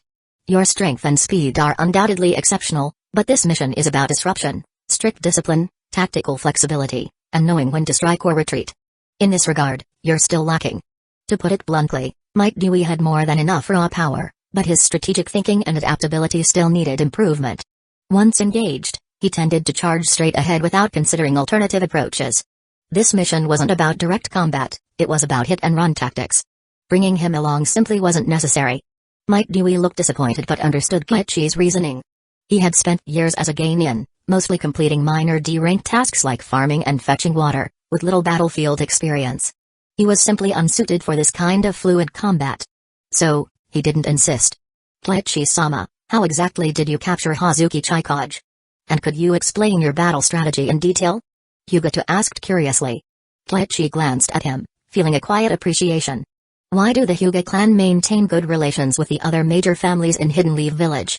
Because of their branch system. Unlike the haughty attitude often seen among the Uchiha, the Hyuga's branch members weren't prideful for the sake of pride. They respected true strength, acknowledged ability, and held themselves to rigorous standards. Seeing that everyone was interested, Kleiichi paused briefly before saying, I wouldn't call it a strategy. It's really quite simple. I move faster than his water style, and my blade strikes faster than his body flicker and substitution jutsu. At first, everyone thought he was just bragging. But, when they thought it over carefully, they realized Kleiichi was simply stating the truth. Wasn't that exactly how it worked? If you were faster than your opponent, you could always maintain an advantage and exploit their weaknesses. Even if you knew lightning style countered the Hazuki clan's hydrification jutsu, it would mean nothing if you couldn't actually land a hit. They silently admired him. The Hazuki clan hadn't been seen outside the land of water in a long time. Few in Kleiichi's generation had encountered their hydrification jutsu firsthand. Yet, Kleiichi was well prepared, clearly having studied their jutsus in advance. The third Hokage hadn't appointed him just because of connections. Then, about your strategy. Fight if we can, run if we can't, what exactly does that mean? It means exactly what it sounds like. If we can fight, we fight. If we can't, we retreat. If they pursue us, we keep them engaged just enough to disrupt their formation. Then, when they are weakened or unprepared, we strike. And if they try to run, we chase them down. Kleiichi smiled. This approach is particularly effective against Hidden Mist Village's forces. Against the other two nations, we would need different tactics. Oh? And why is that? Yamanaka Inoichi was intrigued.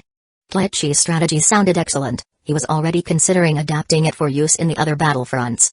But Kleiichi had seemingly anticipated this thought. Inoichi-sama, it's simple. Against Hidden Cloud's village, we might not be able to outrun them. Against Hidden Stone's village, we have to deal with Onoki. If we encounter him, we might not escape at all. This time, Kleiichi didn't need to elaborate. Hayama Shirakamoto coughed lightly and followed up. As a former Anbu member, he quickly grasped the core of the strategy. Kleiichi sighed internally. What a missed opportunity to teach something. Unfortunately, his students were answering questions on their own now.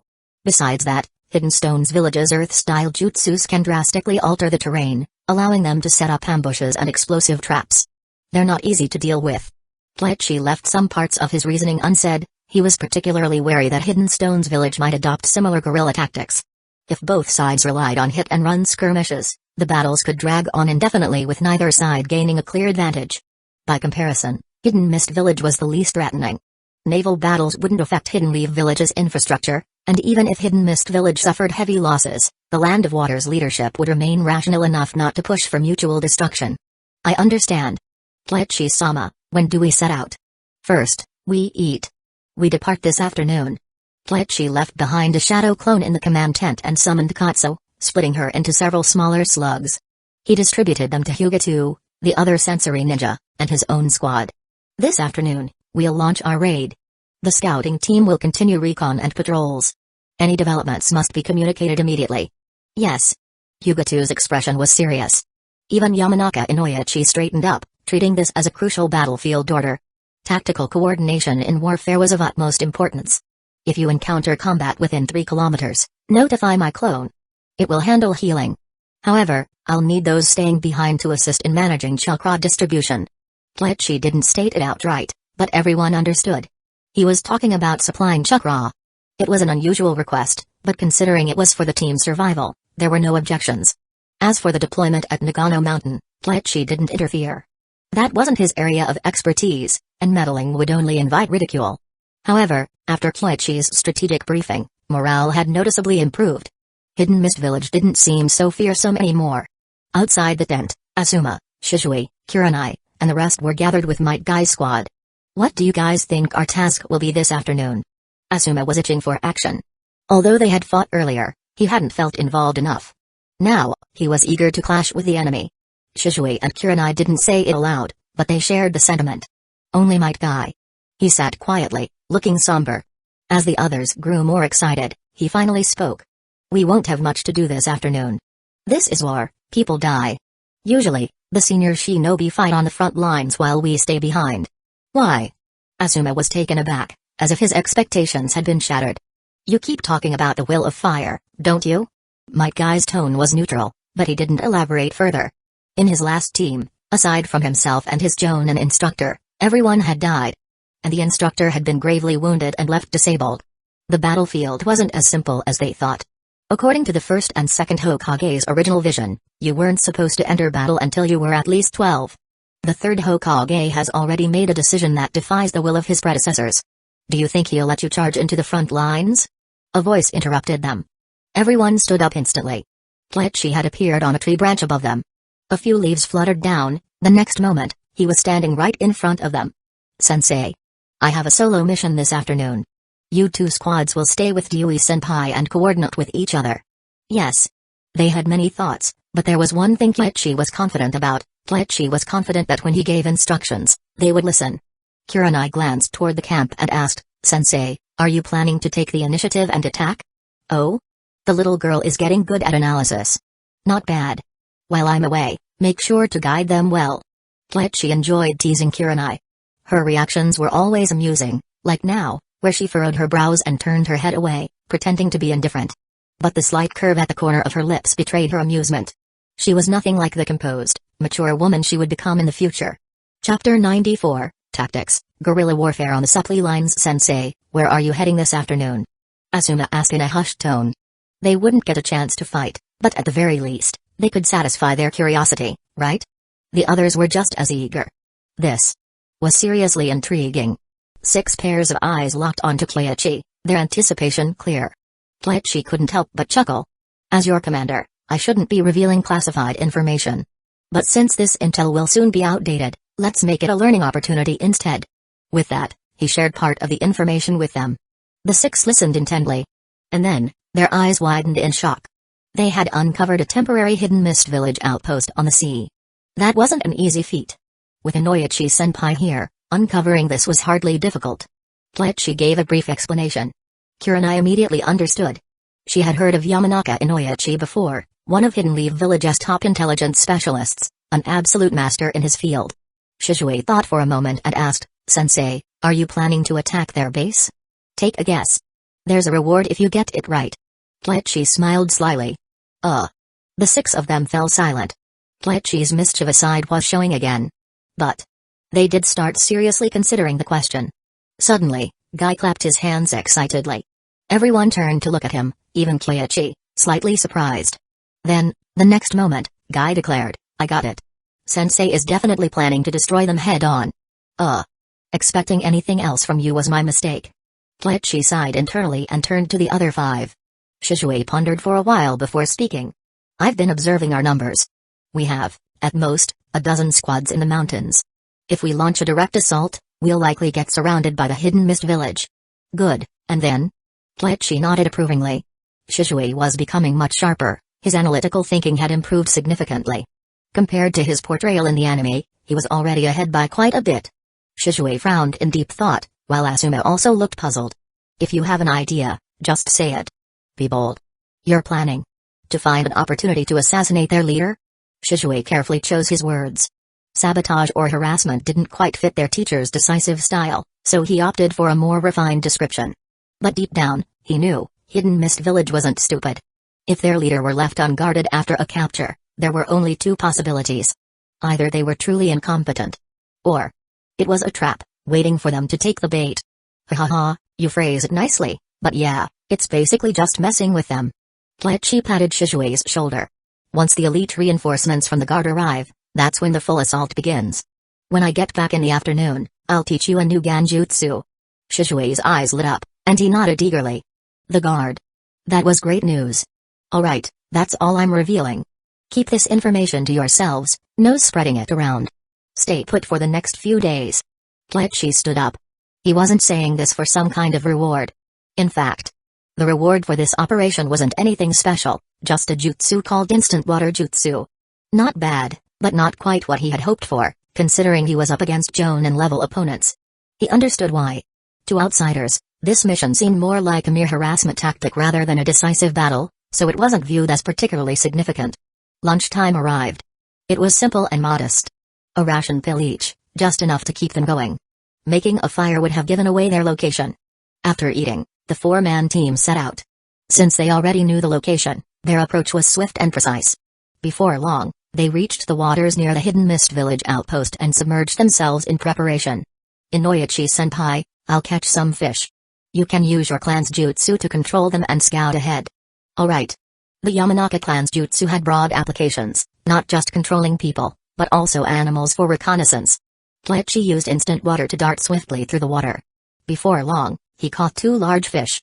Inoichi successfully controlled them with his mind-body switch jutsu, guiding them toward the island while the team trailed cautiously behind. As they neared their target, they halted. Kleichi and Inoichi simultaneously activated their sensory abilities. Moments later, both had locked onto a target. The north side, some of them are moving that way. Avoid the main path.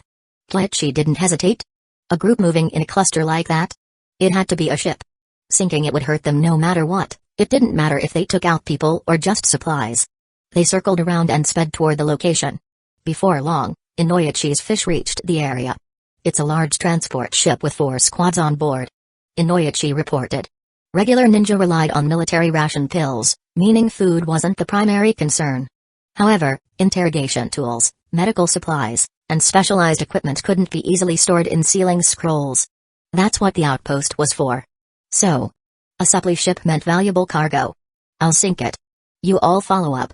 Kleichi transformed into a fish using the transformation jutsu, then instant flowed through the water toward the ship. Aboard the ship. Takashita-kun, check the perimeter. There won't be any issues. Hidden Leaf Village doesn't have enough forces here to make a move. Do it anyway. Just to be sure. Understood. Takashita didn't argue further. He closed his eyes, extending his sensory abilities. Seconds later, his eyes snapped open in horror. Someone's approaching, fast. Alert. A loud shout rang out. The entire crew tensed, with 2 squads jumping overboard to intercept Kleichi. Others swiftly formed hand seals to shield the ship. But, the next moment, a horrifying sight unfolded before their eyes. A powerful high-pressure water jet erupted from the ocean, drilling straight into the ship's hull. Then, it swept sideways. Boom. The ship shattered instantly. What jutsu is that? Their minds went blank. But before they could react, whoosh. Ah. With a single slash, 2 chunin were cut down. A Hidden Mist Village Jonin sensed danger and spun around, raising a kunai to block the attack behind him. Clang. Sparks flew. A sword. No, wait. His instincts screamed. Lightning surged through his kunai, shocking him instantly. Though he let go quickly, his right arm went numb. And then, another blade slashed toward his waist, coated in a faint azure glow. Wind-style kenjutsu. If that hit, he was dead. But, his right arm was paralyzed. He couldn't form seals. All he could do was rely on taijutsu to dodge and hope his teammates helped him. Fortunately, they weren't idle. Takashita shine forward, weaving hand seals to spew out a water wave for interference. But, the next moment, Kleichi's left-hand sword unleashed a vacuum blade. With a single slash, the water wave was cleaved apart, and blood splattered in the air. The Hidden Mist Village Jonin, dead. At the same time, Hayama Shirakumo and the others arrived. Finish this quickly. Kleichi spoke as he swung his sword, his fingers making subtle movements. Ganjutsu, bubble. For a brief moment, Takashita's mind wavered. He snapped out of it almost instantly, but the moment he regained clarity, what he saw were three blades, moving at terrifying speed, and his approaching allies. Chapter 95, The Heir of White Fang? Kleichi wasted no time. His figure flickered, and two shadow clones appeared. Immediately, the clones formed hand seals in unison, casting Water Dragon Bullet. Boom! Two massive water dragons surged into the air, crashing down in the center of the enemy formation. The hidden mist village shinobi braced themselves for impact, but as the mist thickened, their vision became even more obscured. However, instead of helping them, 3 or 4 agonized screams rang out. A hidden mist village shinobi, his face emotionless, drew a kunai and lunged at a position within the mist. But the next moment, confusion flickered in his eyes. Something was wrong. Yet, there was no time to think. Because, a blade emerged from the mist. Iaito's slash. A clean, simple strike. No unnecessary flourish. Because Yamanaka Inoichi had already delivered the target's head to him. Kleichi was once again reminded of how terrifying the Yamanaka clan's jutsus could be. On the battlefield, it was practically cheating. After all, who would expect that the trusted comrade standing beside them could suddenly turn and drive a blade through their heart? The hidden mist village shinobi were completely unprepared. As the mist slowly dissipated, Hayama Shirakumo and Hyuga had already eliminated the remaining Chunin and regrouped with Kleichi. Kleichi signaled. Hayama Shirakumo nodded and vanished with body flicker, while Kleichi quickly formed hand seals. Moments later, the seawater ahead began to churn, forming a massive vortex that swallowed everything nearby. This was a small jutsu he had developed while studying hard whirlpool water blade and high-pressure water-style Rasengan. It wasn't particularly destructive, but it was perfect for erasing evidence. He left behind a shadow clone to maintain the vortex while his real body vanished. Even though his speed was fast, it wasn't on the level of Flying Thunder God. If he waited until the enemy arrived, escaping cleanly would be much harder. It wasn't that he couldn't escape, but it would leave behind clues. About 10 seconds after he departed, hidden mist village reinforcements arrived. They took one look at the scene and froze in shock. 4 elite squads made up of Jonin and Chunin, wiped out? Even if they were cutting vegetables, it would still take a few minutes. How was this possible? And, the battlefield was in complete disarray, with corpses scattered everywhere, many of them mangled beyond recognition. Clearly, the enemy had thoroughly cleaned up the scene. That was the most infuriating part. They hadn't just killed their people, they had taken the time to clean up afterward, as if they didn't even consider Hidden Mist Village's reinforcements a threat. And yet, they had arrived too late. Hoshigaki Kisame's mind went blank as he surveyed the scene, momentarily speechless. What do we do now? A nervous shinobi swallowed hard, only to get smacked across the face. Smack. Kisame's expression twisted in frustration. What do we do? We report back, idiot. His face darkened. He wanted to give chase, but after scanning the area, he found no useful clues. He couldn't even determine how many enemies there had been. And, these were elite squads. For them to be wiped out so quickly, the enemy's strength had to be overwhelming. If he recklessly pursued, he might just be offering himself up as another casualty. So, he decided to wait. Wait for Yagura to arrive and let him deal with his headache. After all, that guy was gunning for the 4th Mizukage seat, wasn't he? After some time, Yagura arrived at the scene. Taking in the devastation, he exhaled deeply, suppressing his anger. Then he asked, Kisame-san, when you arrived, did you sense any chakra signatures? There was one, just a shadow clone. It seemed to be left behind to destroy evidence, so I couldn't confirm the enemy's numbers. Kisame replied. Yagura believed him.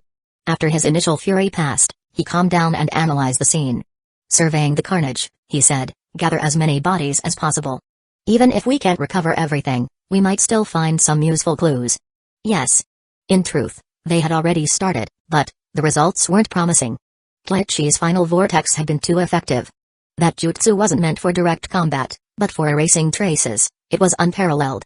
The water blades within the vortex had shredded the bodies, tearing many of them beyond recognition. Looking for clues? Impossible. The only thing they could identify were some blade wounds, but there was no way to analyze the attack patterns. Yagura scanned the battlefield, then closed his eyes, deep in thought. In his mind, he pictured that silver-haired shinobi. Fast. Ruthless. The same jutsus. I don't know how many there were, but that ninja from the other day was definitely involved. And based on some of the wounds, there may have been another who specializes in wind-style swordsmanship. These cuts are deep, showing clear wind-natured chakra flow. His expression darkened. We need to find out who this person is. If we don't, Our future operations will be severely disrupted. Easier said than done. Kisame shook his head.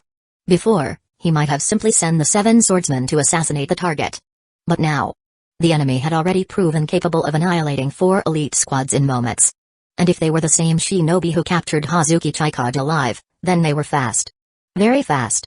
Once an infiltrator was discovered, they wouldn't even have the chance to retreat. Of course, we won't look here.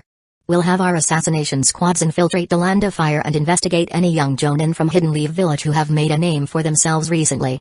Additionally, we'll exchange intel with Hidden Stones Village and Hidden Clouds Village. Yagura's thoughts became clearer. He examined the battlefield once more, a frown appearing on his face. The enemy had risked exposure. Just to eliminate a few squads? Something didn't add up. After some consideration, he suddenly realized, the island. His original plan had been to discreetly move large, cumbersome equipment to a new base while setting up traps for Hidden Leaf Village's forces. But instead of attacking the island, the enemy had struck his transport teams. Not good. Send reinforcements to the other fleet. Their real target is our supply lines. If they find our new base, we're in trouble. His expression turned grim. He had been careless. Yagura clenched his fists in frustration. He hadn't expected Hidden Leaf Village to ignore their forward bases and go straight for their supply lines. Now, they had only intercepted 1 fleet, but along the route, there was still another ship carrying vital supplies. If it was discovered, their entire operation would be compromised. Without hesitation, Yagura used body flicker to rush toward the second transport. And to be fair, his instincts were spot on. Because, that was exactly what Koichi was aiming for. And he had 2 former Anbu operatives in his squad. Hayama Shirakumo and Hayate Gecko had traveled all across the ninja world. The ocean was no exception. Even though we can break apart reefs with jutsu, most ships still follow predictable routes. If we track their path, we might just find their new base. Hayama Shirakumo explained. Are we taking them all out again? Yamanaka Inoyachi pondered the question. They had wiped out everyone on the previous ship, leaving no survivors and no traces, but the cost had been significant. Chakra consumption was high. Even after replenishing some stamina with military rations pills, the mental exhaustion remained. Especially for him. The Yamanaka clan relied on mental prowess, and right now, his fatigue meant a significant drop in his abilities. We can't be too greedy this time. Just sink the ship. Koichi chuckled. The vortex jutsu he used earlier had given him some inspiration. More importantly, finding the enemy's new base and striking at it. It didn't take long. They found the second transport ship. I'll send a clone this time. We'll bypass them and head straight for their base. Koichi had no intention of lingering. A shadow clone slipped into the water, suppressing its chakra signature as it swam beneath the ship. The Hidden Mist Village shinobi noticed something amiss soon after. But, by the time they realized, it was already too late. Dozens of figures stormed toward the vessel. This was a variation of Shizue's body flicker jutsu. Each clone could be the real one, and Koichi's shadow clones further manipulated their movements with clone jutsus. The real and the false blurred together, impossible to distinguish. Don't let him get close. Stop him. Too fast. They all seem real. No, only one is real. He is in the water. Be careful. A sensor ninja in the back shouted a warning. But it was too late. A column of water erupted, water-style, water-severing wave. A high-pressure water jet, unstoppable. Even the Hidden Mist Village ninjas' defensive jutsus like water formation wall were useless. The ship was cleaved in half. Then, Koichi used his vortex jutsu to pull the shattered remains into the center of a swirl. By the time the Jonin reinforcements from Hidden Mist Village arrived, Koichi's shadow clone had already dispersed, its chakra depleted. Normally, a shadow clone wouldn't exhaust chakra so quickly. But the original body had extracted half of its chakra back from the clone before it dissipated. Some energy was lost in the process, but it was better than leaving it all behind. The enemy quickly realized the real problem. Forget the ship and supplies, they needed to reinforce the base. The base had been found. But Koichi didn't launch a direct attack. Instead, he used ants of the Shinigami to control explosive tags and bomb the island in a dramatic display. Loud, but mostly for show. There was no real destruction, just a message to the Hidden Mist Village, I know where your new base is. Then, before the enemy forces could arrive, they disappeared. Yagura had rushed over, only to find nothing. The ship was lost. The base was exposed. He stood there, speechless. Moments later, Kisame returned, looking frustrated. Did you catch them? No. They were too fast, I couldn't even get a clear look at them. Kisame's expression was grim. He had been stationed here specifically to defend the base. He considered himself fast, but he had encountered a team even faster than him. This was hard to accept. When they destroyed the ship, one of their clones surfaced. Silver hair, about this tall, wore a mask, carried a sword. Kinda looked like Hidden Leaf Village's White Fang. What the hell? Where'd they get a White Fang from? Yagura was stunned for a moment, then processed what Kisame was saying. That silver-haired guy he saw the other day. Masked, fast, if someone said he was related to Kakashi Hatake, it wouldn't be impossible. But Kakashi Hatake doesn't have a brother. And the Hatake clan hasn't produced another White Fang in all these years. No way he's from the Hatake. Must be a senju. That guy holds a high position in Hidden Leaf Village's eastern forces. Yagura took a deep breath. We need to get information on him, immediately. Kisame, however, had a more immediate concern. So, do we still use this base? Yagura exhaled slowly. Forget it. Find a new one. Chapter 96, The Arrival of the Uchiha. Shizue awakens his eyes. What a shame. If we had just a few more people, we could have taken down their new base directly.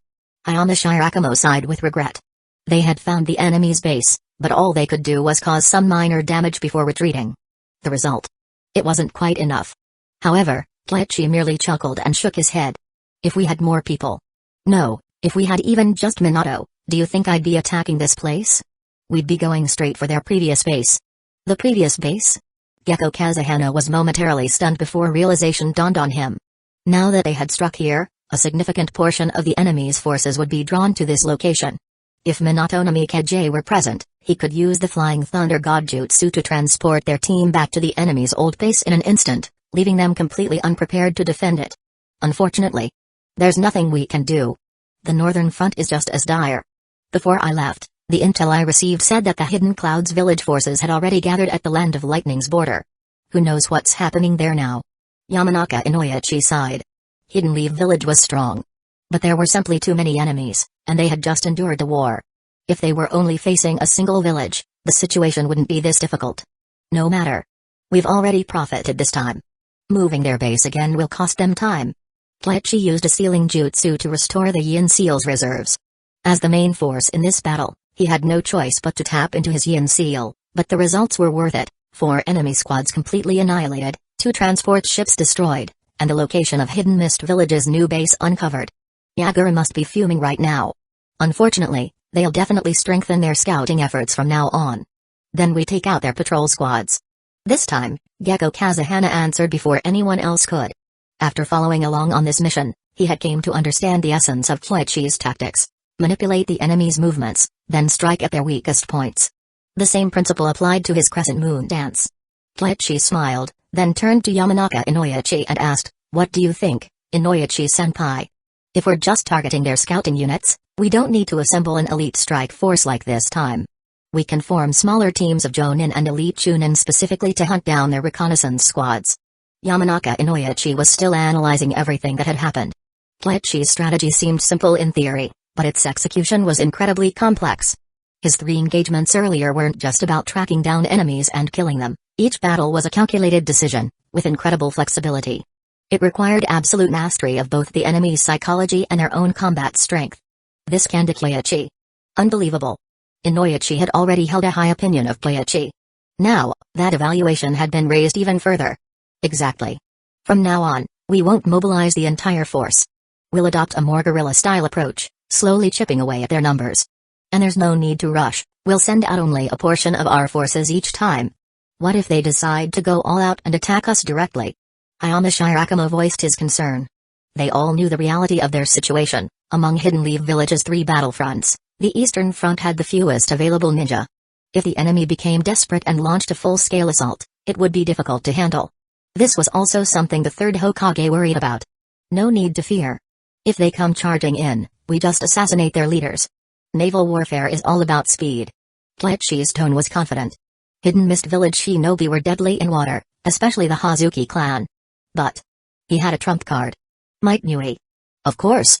Kleichi didn't intend to let Dewey open the 8th gate, there was no need for that. The 7 ninja swordsmen of the mist. If Dewey opened the 7th gate and teamed up with Kleichi, Hayama Shirakawa, and the others, they could easily take down a few of them. In fact, if reinforcements arrived quickly, they might just be able to wipe them out completely. Nagano Mountain. It's done. Everyone can relax now, take a break. Kleichi's shadow clone walked out of the tent. He had been wondering if the enemy might try a sneak attack on their camp, but it turned out to be an unnecessary worry. The 7 ninja swordsmen of the mist had no plans for an infiltration or assassination mission. It seemed. His presence had indeed changed the course of events.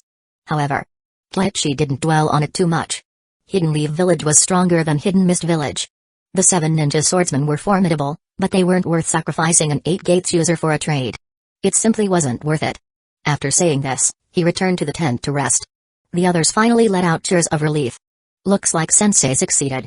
Kurenai let out a sigh of relief. I told you, Sensei is too strong for Hidden Mist Village to handle. Asuma Saratobi said with full confidence in Kleichi. Kurenai glanced at him, let out a small chuckle, and hummed a tune happily. Alright, back to patrol. Yes. The others chuckled but said nothing. As Kleichi had said, they didn't need to venture too far outside. They mostly patrolled around Nagano Mountain, and since the area had already been cleared, there weren't many enemies left.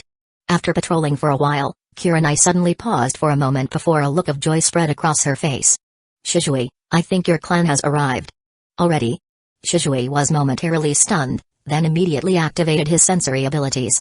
His range wasn't as wide as Kurenai's, but soon, he could sense 1 or 2 approaching individuals, then more and more. It's the police force. Judging by their chakra signatures, there was no doubt, they were Uchiha. A smile spread across Shizui's face. The Uchiha police force had arrived. If they could make an impact on the Eastern Front, it would help ease the tension between the Uchiha clan, Kleichi-sensei, and even Tsunade.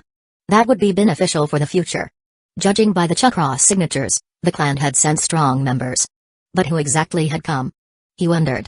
Soon, a few figures appeared in the distance. Leading them was Inobe Uchiha, followed by Satsu Uchiha, a 15-year-old member of the police force. Upon seeing Shizui, Inobe smiled. Shizui, not bad. You're really starting to look like a true ninja. Inobe patted Shizui on the shoulder and exchanged a knowing glance with him. Then, he turned toward Kurenai, Asuma, and the others. After a brief hesitation, he forced a somewhat unnatural smile. Then, you must be Asuma and Kurenai, right? I'm Inobe Uchiha. Shizui has mentioned you both. Thank you for looking after him. Inobe gave a small bow. Asuma's eyes widened slightly in surprise. Was this really an Uchiha? Even Shizui was caught off guard. Before he left, Inobe hadn't fully adjusted to this kind of attitude. But now, meeting again, he seemed very different. Kurenai, being quick-witted, immediately waved it off. No need to thank us. Shizui-kun may be young, but he's actually the core of our team. We follow his orders most of the time. Ha ha ha, this sprat? No way, he's still a bit too young. Inobe laughed. By the way, where's your teacher? I heard he's the commander of the Eastern Front. By now, other Uchiha Jonin, including Yashiro Uchiha, had arrived. Shizui nodded. Sensei is at the base. I'll take you there. Alright. Inobe nodded and exchanged a few more pleasantries with Asuma and Kurenai before departing. Uchiha Sha did the same.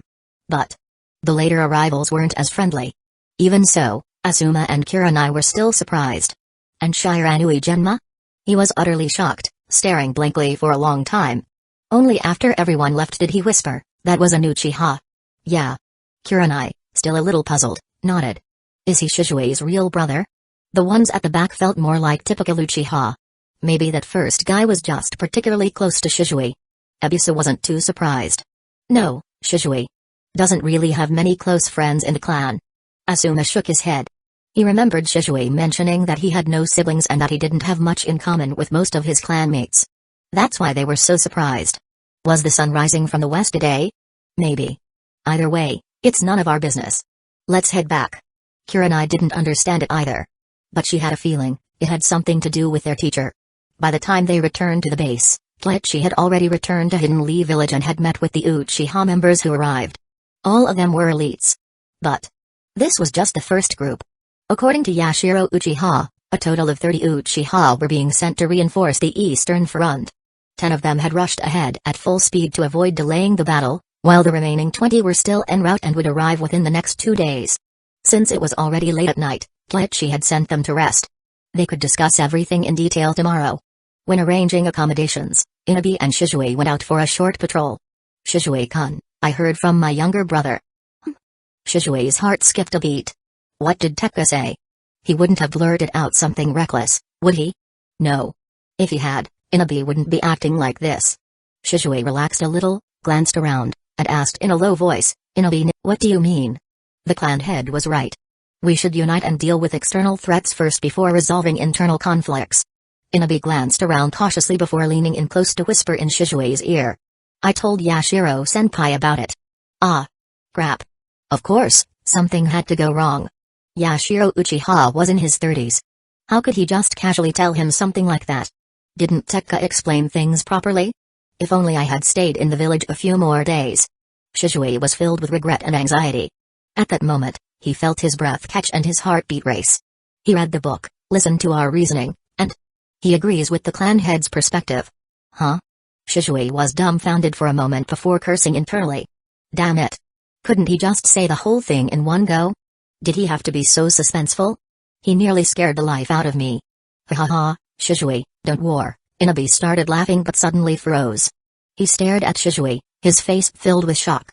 Shizue frowned in confusion and glanced behind him. Nothing was there. Shizue, your eyes. Inabi pointed at his face, his expression a mix of disbelief and joy. Sharingan. Shizue had awakened his Sharingan. And he wasn't even 6 years old yet. His talent was astonishing. My eyes? Shizue hesitated for a moment, then looked into the distance. Even in the dim moonlight, he could see everything with incredible clarity. Did he awaken them? He was stunned. So that's how it happened? This is amazing. Now that you've awakened your Sharingan, we can, Brother Inabi, we can't afford to create unnecessary complications. Otherwise, my plan to forego the Chunin promotion will be meaningless. Shizue quickly explained. Inabi Uchiha thought for a moment before nodding. That makes sense. Our Uchiha clan is already drawing too much attention, it's not the time to stand out. By the way, can we leverage your teacher's influence? My teacher is Lady Tsunada's younger brother, so you get the idea. Shizue hinted subtly. Hearing this, Inabi's eyes immediately lit up. Just as he was about to ask more, Shizue glanced around and stopped him, lowering his voice. We'll talk about this when we have a better opportunity. That was careless of me. Inabi nodded in agreement. Indeed. Even though they were some distance from the main camp and sensory ninja were deployed for reconnaissance, there were plenty of patrols and scouting shinobi around. If anyone happened to overhear, it could lead to trouble. Stay calm. Don't take unnecessary risks. But still, thinking about Shizue awakening the Sharingan, he couldn't help but feel a surge of excitement. Also, don't mention anything about me. Got it. Chapter 97, Someone's helping you spread the word, what's there to fear? Even Shizue himself hadn't expected it. Thanks to that bastard Inabi's meddling, he had somehow awakened his one Tomoe Sharingan. He didn't even remember how he made it back to camp. All he knew was, by the time he came to his senses, he was already standing in front of Kleichi's tent. Inside, Kleichi was resting. That surprise attack had drained quite a bit of his chakra. He needed to recover as soon as possible since they had to go out again tomorrow. Who knew if there'd be another opportunity to reap some benefits? However, before long, he sensed Shizue's presence. Sensei, may I come in? Come in. Kleichi rubbed his temples. His energy hadn't fully recovered yet, it should have been enough, but replenishing his yin seal had cost him some extra chakra, leaving him short. This just proved he really needed to find a way to keep that yin seal topped up. As he pondered this, he looked up just as Shizue entered the tent. What he saw made him pause. Shizue's expression was unusually serious. The boy sat down, then pointed to his own eyes. A moment later, a blood-red glow emerged. A one Tomoe. He'd awakened the Sharingan? Kleichi was taken aback, then took a deep breath. He knew something must have happened. Well, I did promise to teach you a jutsu. Come on then, let's head outside, I don't want to disturb the others while they rest. Kleichi stood up casually and led Shizue out of the camp, finding a quiet spot in the mountains. Shizue wasted no time explaining everything that had happened. Kleichi frowned. Yashiro Uchiha. He vaguely remembered that guy. Like Inabi and Tekka, he was one of those who had caused trouble for Itachi after Shizue's death, a die-hard militant within the Uchiha clan. Would someone like that really buy into Shizue's rhetoric? Not a chance. Kleichi's expression darkened. He looked at Shizue and asked, do you really think that guy will help you? Sensei, I don't know. But at the time, I was really worried. I regretted leaving the village so soon. I felt like if I'd stayed a few more days, maybe Inabi and Tekka wouldn't have acted so recklessly. Shizue looked troubled, as if blaming himself for making a mistake. His Sharingan had awakened in that moment of intense emotion, fear, regret, anxiety. Although Kleichi suspected that the reason he only had a single Tomoe was simply because he was too young. 5 years old. Even if he had triggered the Uchiha's special power, he wouldn't be able to unleash its full potential. In fact, Kleichi wondered if he could even control it properly at this stage. Still, it was already better than Sasuke. Sasuke had witnessed the massacre of his entire clan at the age of 8 and still only awakened a single Tomoe, and he didn't even learn how to use it until much later. Kleichi mentally sighed, then refocused on Yashiro. He pondered for a long time. Shizui, growing uneasy, felt like something was off. Sensei, should I? No need to worry. If Inoue convinced Yashiro, then so be it. Even if only 2 or 3 people truly agree with you, that's still 2 or 3 more supporters, right? Kleichi had figured it out. Did it even matter if Yashiro was really on their side? Not really. As long as Inoue kept spreading the word and most people found Shizui's Uchiha version of the Will of Fire reasonable, then a new ideological faction would naturally emerge within the clan. At the very least, it wouldn't just be Shizui and Itachi fighting alone. With Kleichi around, their ideals wouldn't become so distorted or extreme that they lost their way. Thinking this through, Kleichi actually felt like this was a good thing. For all he knew, Yashiro might start promoting these ideas to the older generation, and maybe, just maybe, some of them would actually agree. You never knew. After all, the Uchiha craved power and recognition, they weren't all suicidal maniacs.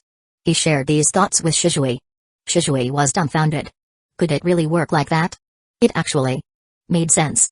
He couldn't fully grasp it yet, but something about Kleichi's reasoning felt right. After a long silence, Shizui hesitantly asked, "Sensei, what should I do next?" "Nothing special, just focus on improving yourself. Every now and then, chat with Inoue. You could even teach him some of the sword jutsus I taught you." How could I?" Shizui was utterly shocked. Those jutsus belong to Kleichi, how could he just hand them out? Kleichi shook his head.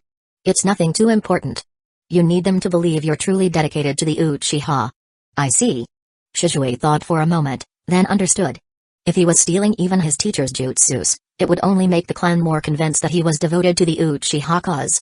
Even if some suspected his true intentions, they wouldn't act against him. Instead, they would protect him. And those who already agreed with him would be even more convinced. He was in awe, and envious. His teacher had simply talked for a bit and had already laid everything bare. "You don't need to admire me. This is just minor stuff, compared to people who specialize in manipulation. I'm nothing." Kleichi ruffled his hair.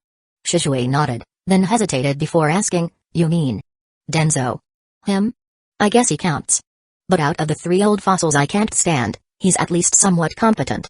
The other 2? PFFT." Kleichi smirked. With Tsunoda's personality, once she took power, she'd definitely find a reason to strip those 2 of their authority. And as for power, didn't she have him? "Sensei, that puts my mind at ease. Don't relax just yet. Before you head back, I'll teach you a motion-based Genjutsu. It should work well with the Sharingan. You'll have to figure out how to integrate it yourself." As he spoke, Kleichi moved his fingers. Under the moonlight, Shizui saw the movements clearly, then suddenly, countless sword strikes surrounded him from all directions. Genjutsu, bubble. In the anime, Itachi Uchiha's illusions often manifested as flocks of crows. Kleichi had replaced them with swords, but the principle was the same. Even though Shizui had primarily trained under Kleichi in swordsmanship, his talent in Genjutsu was remarkable as well. Otherwise, he wouldn't have awakened Kotoa Mitsukami in the original timeline. So, after hearing the principle and method, he grasped it almost instantly. Go back and get used to it. For now, you won't be deployed on the battlefield, but this war is likely to last quite a while. Yes. Shizui didn't know the full situation in the north or west. But he did know that Hidden Leaf Village wasn't completely safe right now. Otherwise, Minato wouldn't have stayed behind instead of coming to the eastern front. Kleichi wasn't sending the younger ninja into battle yet, not because Hidden Mist Village's elite were too strong, but because Mist Jutsu combined with silent killing was too effective against weaker opponents. Sending them in would be pointless. When Shizui returned, he didn't mention his newly awakened eyes. Instead, he relayed Kleichi's advice to Asuma and Kurenai, urging them to focus on training. As for Kleichi, he hadn't expected to gain anything in return, but he ended up learning Tree Binding Death, a fairly practical B-rank Genjutsu. Not bad. At least it improved his illusion skills and chakra control a bit. As for the jutsu itself? Unless he could perform one-handed seals, it wasn't all that useful. He remained focused on the chakra absorption jutsu. With deeper research, he found significant potential for improvement. By integrating it with the yin seal, the absorbed chakra could be directly stored within the seal. Keiichi wrote down the details of this secret jutsu and had Katsu deliver it to Tsunade, along with a report on the battle situation. Tsunade was overwhelmed with work. Lately, she had been buried in medical texts and her grandfather's notes, hoping to develop a hand seal-free healing jutsu that both she and Keiichi could use. But so far, nothing. It was simply too difficult. Even with Keiichi's guidance helping her master the strength of 100 jutsu, this alone had already taken significant effort. Without his input, she might have been stuck on this step for who knows how long. She sighed, frustration evident. At that moment, Katsu appeared, spitting out a scroll. She immediately snapped to attention. A message from Keiichi. Was there trouble at the front lines? She grabbed it right away and quickly scanned its contents. Only then did she let out a breath of relief. An offensive strike, wiping out 4 squads, and discovering a new enemy outpost. What reckless behavior. But, after going over the details again, she realized Keiichi's strategy was well thought out. The risks weren't as great as they seemed. Now that the first batch of security forces had arrived, the pressure on them would ease significantly. She continued reading. Then, she reached the section on the chakra absorption jutsu, its principles, applications, and methods. At first, she was stunned. Then, excitement surged within her. She understood the immense potential of this jutsu. If the absorption efficiency and conversion rate could be improved, and combined with Katsu's abilities and the support of other ninja, the healing capabilities of the jutsu could be drastically extended. On the battlefield, this would be nothing short of a game changer. Right now, the jutsu was still somewhat impractical. But its potential? Enormous. An incredible secret art. Then, she thought about her own progress. Damn it. Keiichi was tossing out advanced secret jutsus like they were nothing, while she was still stuck with no real breakthrough on her hand seal-free healing. She sighed, rolling the scroll in her hands. Just as she was about to start practicing, she sensed a presence approaching. Why was he here? Tsunade frowned. She glanced toward her bedroom. Shizune was already fast asleep. Then, she stepped into the courtyard and spoke in a low voice. Come out. What do you want? A hoarse voice replied, to clear up the misunderstanding. And to offer you some help. A moment later, Orochimaru appeared with a flicker of movement. Oh? Do we have a misunderstanding? The exam Keiichi took was arranged by Danzo. But after my attempt failed, I gave up on obtaining his blood that way. A faint smirk played at Orochimaru's lips. Besides, if I truly wanted it, would I resort to such a foolish method? Tsunade remained silent, narrowing her eyes at him. This information might be useful to you. Orochimaru took out a scroll. Tsunade accepted it, unrolling it for a glance, her expression instantly hardened, a mix of shock and anger flashing in her eyes. Senju Hashirama Cell Research. Life is fragile. If I had access to this back then. His voice was low as he trailed off, turning to leave. Orochimaru, at the mention of Nawaki, Tsunade's emotions grew complicated. Nawaki had been someone Orochimaru acknowledged. She knew him well enough to be certain, he wasn't bringing this up to seek forgiveness. Orochimaru wasn't that kind of person. Taking a deep breath, she said, don't go down a dark path. And whatever you do, don't pursue that jutsu, it has severe flaws. Relax. He's in no position to command me. Hey. Hokage is their dream. It's not a bad thing that you returned. With you here, that boy might be able to change a few things. Orochimaru turned his head slightly, casting a glance behind her. After a brief pause, he added, I regret what happened to Nawaki. But people can't live in the past forever. The next moment, he vanished with a body flicker jutsu. Tsunade stood in place, gripping the scroll tightly. Tears silently traced down her cheeks. Nawaki. Chapter 98, Come, contribute some chakra. The research of Hashirama cells. The scroll contained detailed research on cellular biology, along with a hypothesis from Orochimaru. The Senju bloodline might be capable of assimilating Hashirama cells, thereby gaining some of his abilities. Orochimaru wasn't the first to study Hashirama cells. Hidden Leaf Village had initiated research on them long ago, with the plan having been unanimously approved by the village's higher-ups. Many shinobi had even volunteered for the experiments. Orochimaru's data was partially derived from those early experiments, while the rest was clearly his own work. Tsunade could tell that he had been secretly conducting research, which was why she was so furious. As for the test subjects, there was never a shortage of captured enemy soldiers during wartime, especially with the help of Root. Yet, she had to admit, This research would be highly beneficial for her work on CLS healing jutsus, as such regeneration was one of Hashirama's natural abilities. Previously, most of her knowledge had come from personal experience and Katsu's memories. But now, with tangible data, she could gain a much clearer understanding of many aspects. However, before she could delve deeper into the research, a shocking piece of news arrived. Koharu Utatane had submitted her resignation as an advisor. The third Hokage had accepted it. Tsunade had no way of knowing what expression Koharu had when she made the decision, but as of now, she had been reassigned as the head of the Hidden Leaf Village Hospital's medical training department, a prestigious title, but functionally meaningless. It was easy to imagine how infuriated Koharu must be. After the initial shock and satisfaction, Tsunade found herself feeling conflicted. She understood the reason behind this move. Hiruzen was clearing the path for her rise to power. Not just Koharu, Hamura Midokado would likely be next. It was only a matter of time. She relayed the news to Keiichi. Keiichi was just as surprised. He had expected the third Hokage to address some issues, but he hadn't thought it would happen this quickly. The war hadn't even fully erupted, yet one of the advisors had already been removed. Not bad. Now, when would Hamura be taken down as well? And while they were at it, could they make sure Danzo stepped down with them when the time came? The arrival of the Uchiha police force had subtly shifted the dynamics at Nagano Mountain. Previously, Keiichi had been the clear leader within the camp, but now, the Uchiha had their own ideas. So, early the next morning, inside the tent. Keiichi-sama. It was already late when you arrived yesterday, and after your long journey, we didn't have a chance to talk in detail. Keiichi spread out a map of the eastern region and the Land of Water coastline. 2 locations were marked on it. Yashiro Uchiha hesitated for a moment before asking, this map? This marker is the location of a hidden mist village base, extracted from our captives. Yesterday, the 4 of us eliminated an elite 4-man squad en route, sank 2 ships, and traced their path to locate another stronghold. Keiichi spoke casually, as if it were no big deal. However, Yashiro's eyelid twitched. 4 people?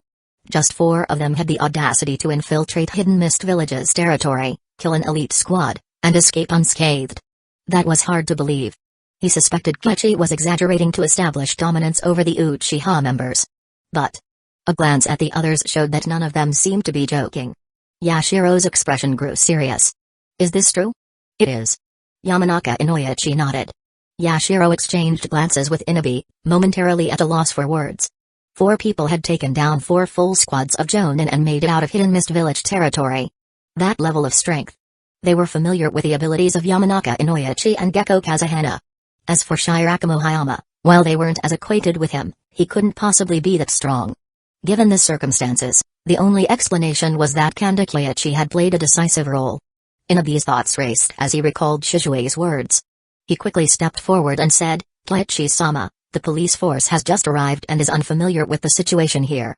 If you have any orders, please feel free to give them. We will fully cooperate. Yes, our unit is here to assist in your command. Yashiro was quick to adjust his stance as well.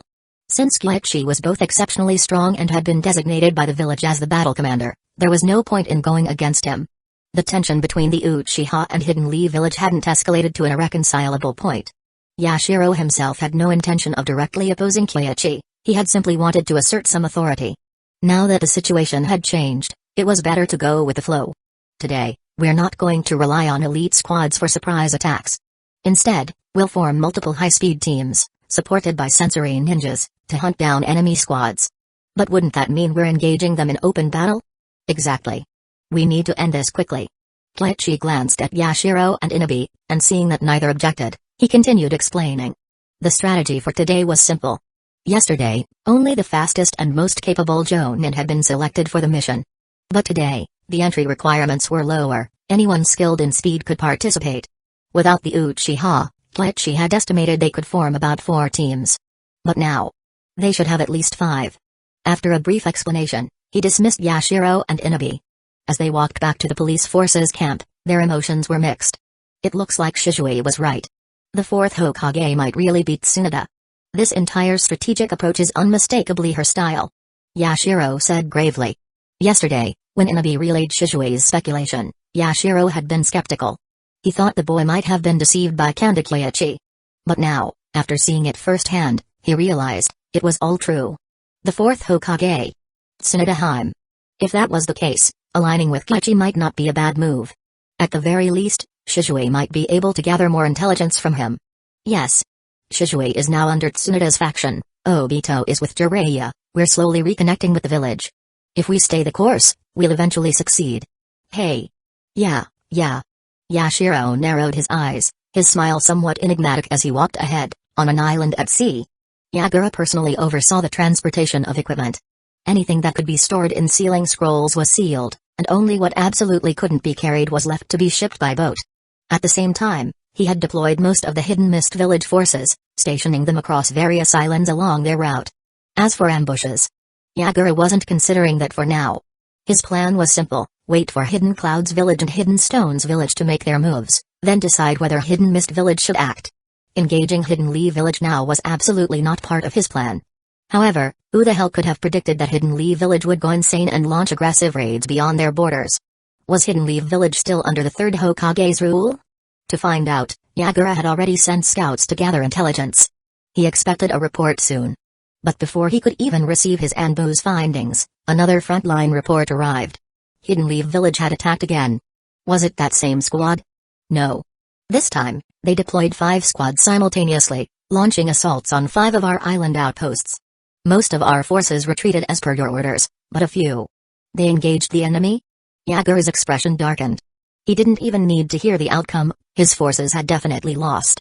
Hidden Lee Village's Eastern Front commander was incredibly cunning and absurdly powerful. Engaging recklessly would only lead to losses. The messenger nodded. Yes. We lost a few men, but Hidden Lee Village's forces didn't pursue too deeply. Once our reinforcements arrived, they withdrew. Yagura frowned. He had expected losses, but he hadn't expected this particular tactic from Hidden Lee Village. Attack and retreat? That was strange. Yagura-sama, do you think it's possible that Hidden Lee Village doesn't actually have that many forces on the Eastern Front? They could be striking preemptively to make us overestimate their strength, deterring us from making a move, said Hoshigaki Kisame after some thought. His theory quickly gained traction among the gathered Hidden Mist Village shinobi. The repeated harassment was frustrating them, making them eager to retaliate. Yagura pondered for a long moment before replying, it's possible. But regardless, engaging Hidden Lee Village now is a terrible idea. It would only allow Hidden Clouds Village and Hidden Stones Village to take advantage of the situation. Understood. Kisame bowed slightly and dropped the matter. However, not everyone in the 7 ninja swordsmen was as restrained as Kisame. When Yagura ordered a retreat, Hazuki Mangekyō was the first to protest. Regardless of his relationship with Hazuki Chikage, the fact that Chikage had been captured by Hidden Lee Village meant there was a risk of information leaks. At this moment, he was itching for a fight against Hidden Lee Village, aboard a ship. Kleichi released his hand seal, retracting his chakra. Sensei, how was it? Asuma swallowed nervously. He had never expected Kleichi to bring them this deep into enemy territory, less than 3 kilometers from the Hidden Mist Village forces.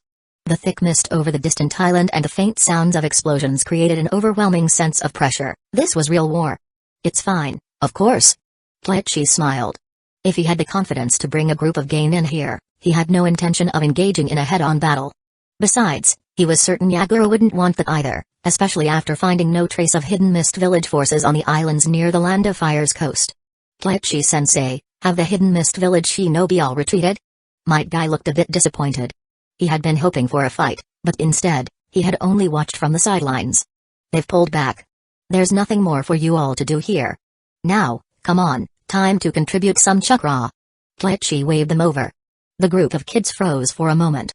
Wait. So not only had he brought them here just to observe, but he also wanted to use them as chakra batteries? Kurenai was the most obedient. As soon as Kleichi spoke, she stepped forward.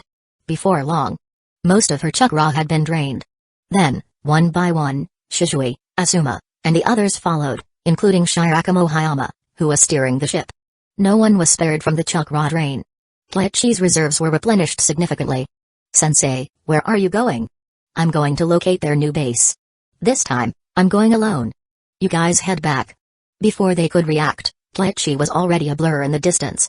Too fast. You guys can stop sighing. Even I got left behind. What makes you think you'd be allowed to join the fight? Shirakawa Hayama had only participated in the previous battle via shadow clone, keeping his main body out of direct combat. Yet, he still got half his chakra drained. Unbelievable. Still, he understood. In yesterday's battle, their contributions were significant, but Kleichi had been the real force behind the victory. Kanda Kleichi. Truly a genius. Shirakawa Hayama sighed in admiration. Before, he had attributed Kyoichi's strength to his senju bloodline. But the more he saw, the clearer it became. Kyoichi's power wasn't just about bloodline or physical talent. It was his mind. He excelled in everything. And in every single field, he was exceptional. That wasn't something a mere bloodline could explain. Chapter 99, 1 on 7 won't work, but 3 on 7? That's a different story. Yagura, even though the 3rd Mizukage is nominating you as the 4th, you're not the Mizukage yet. You have no authority to command us. Hidden Leaf Village must have only sent a limited force. Humphrey, if we keep delaying step by step, we'll only end up in an even worse position. Another retreat. Many among the 7 ninja swordsmen could no longer hold back, figures like Kuraiara Kashimaru and Hazuki Mangetsu, for example. Up until now, Hidden Leaf Village had been the one launching attacks, while they had been forced into a defensive position, apart from their initial reconnaissance efforts. They understood the logic, waiting for the northern forces of Hidden Cloud's village to make their move. But still, this was humiliating. What do you intend to do? Yagura swept a cold gaze over them. Despite his small stature, his strength was undeniable, otherwise, he wouldn't have been able to keep Hidden Mist Village's many elite jonin in check. However, the 7 ninja swordsmen were another story. Even the most outwardly obedient among them, Hoshigaki Kisame, only respected him on the surface. At Yagura's words, Juzobiwa spoke up. Among the 5 great shinobi villages, we of Hidden Mist Village possess the most formidable assassination jutsus. Why should we allow ourselves to be dictated by our enemies? If Hidden Leaf Village can conduct ambushes, so can we. I agree. Hazuki Mangetsu raised a hand, smiling. Yagura fell silent. He didn't want a full-scale battle to break out, but if they mirrored Hidden Leaf Village's tactics and launched a counter-hunt, it's not impossible. As Yagura was deep in thought, a bird suddenly circled in the sky before descending into their base. Instantly, Yagura used a body flicker jutsu to rush over. A messenger bird from Hidden Mist Village. After retrieving the message, he carefully examined it before passing it around to the 7 ninja swordsmen. It was intelligence sent back from the Land of Fire. The current commander of the Eastern Front has been identified as Kyoichi, Hidden Leaf Village's youngest jonin. He specializes in the Hidden Leaf Village's sword style, water style, earth style, and wind style. His speed is extremely fast. Hidden Cloud's village has already crossed the border and is advancing toward the Land of Fire. Hidden Leaf Village's main forces are occupied in the north. As of the time this intelligence was sent, Hidden Leaf Village's forces on the Eastern Front remain sparse. The report lacked detailed information. After reading it, Yagura couldn't immediately determine whether this was good or bad news. This intelligence was from 3 days ago. 3 days was enough for the situation to change significantly. As for Kyoichi, the information provided on him was scarce. Most of what was mentioned was what Yagura himself had already inferred. Difficult. But the biggest challenge wasn't dealing with Kyoichi, it was handling the 7 ninja swordsmen. Previously, he had managed to hold them back by citing a lack of information. But now, it was clear that these 7 wouldn't listen to him anymore. They were fixated on counterattacking Hidden Leaf Village. I once followed an underground water vein and located one of Hidden Leaf Village's bases. Hazuki Mangetsu chuckled darkly. He didn't need to finish his sentence, the implication was clear. A counterattack. A raid. Where is it? Yagura immediately asked. His heart burned with displeasure, such a critical piece of intelligence, yet Hazuki Mangetsu had concealed it from him. Hazuki Mangetsu sneered. If you don't even dare to launch an ambush, why should I bother telling you? You. Yagura's brow twitched, but he forced himself to hold back. There's no need for this. Yagura-sama is acting in Hidden Mist Village's best interest. Let's discuss it together. Kisame mediated. Only then did Hazuki Mangetsu respond. Nagano Mountain. That location is quite far from the water veins, yet you managed to scout it? Yagura glanced at the map, finding it hard to believe. Still, he had no doubts, this was definitely one of Hidden Leaf Village's strongholds. A perfect location. Humphrey. The Hazuki clan's abilities aren't so easily. Hazuki Mangetsu was about to boast when he suddenly recalled the humiliating capture of Hazuki Chikage. His enthusiasm instantly waned, and he changed the subject. Well? Who's coming with me? It's about time we let Hidden Leaf Village see our true strength. Otherwise, they'll think we, the shinobi of Hidden Mist Village, are nothing but cowards. Munashi Jinpachi grinned bloodthirstily. His sword, Shibuki, was a double-edged weapon. It could kill enemies, but it could also backfire. Among the 7 ninja swordsmen, Munashi Jinpachi had the highest kill count, with both foes and fellow Hidden Mist Village shinobi dying by his hand. Alright, let's move out. We'll assess the situation first, and if their numbers are small, We'll launch a direct assault. None of the 7 bothered to ask for Yagura's approval. They were part of the Mizukage's forces. If Yagura were the Mizukage, they might have obeyed his orders. But since he was still far from securing that title, they retained a degree of autonomy. And so, shouldering their swords, they strode out of the camp. Yagura seethed with anger, but he knew now wasn't the time to lose his temper. None of you are skilled in sensory jutsus. Ow, go with them and provide reconnaissance support. Yes, sir. Much appreciated. If we happen to kill Kandekiachi, we'll count the achievement as partially yours. Hazuki Maingetsu waved dismissively. At this time, Ao had yet to obtain the Byakugan, but he was still an exceptional scout with powerful sensory abilities. The group departed. Yet Yagura frowned. He was confident that Hidden Leaf Village didn't have many shinobi in the Eastern Front.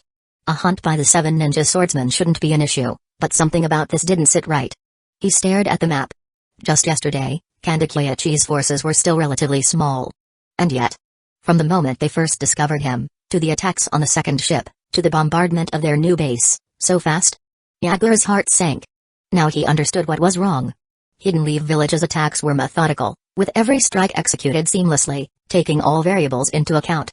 Their strategies were airtight. However, the 7 ninja swordsmen weren't nearly as meticulous. Adapting on the fly? It wasn't that simple.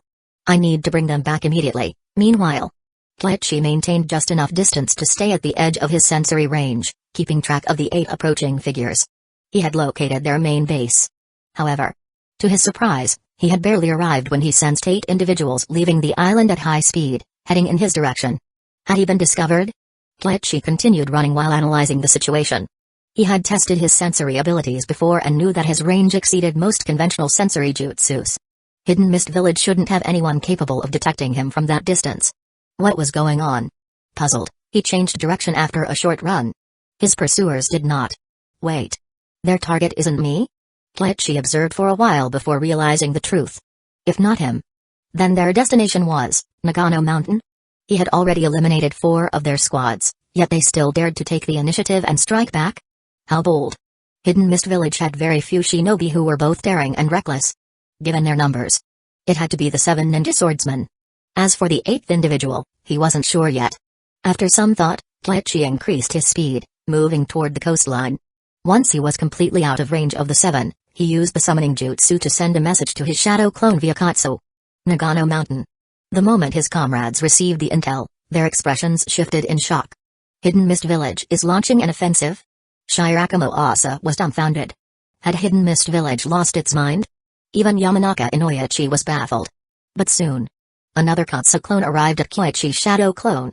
After surveying the area, the slug exhaled and said, Tsunade-sama reports that Hidden Cloud's village crossed the border last night. Their vanguard has been spotted near the land of fields. In an instant, everyone understood. Hidden Cloud's village had made their move. Kleichi-sama. No need to worry. Hidden Mist Village sent 8 shinobi this time. We'll take this opportunity to eliminate them all, preferably without letting a single one escape. As Kleichi spoke, he suddenly recalled the underground black market that Kakazu frequented. I've heard that the underworld maintains a bounty system for shinobi. How much are the 7 ninja swordsmen worth? Cough.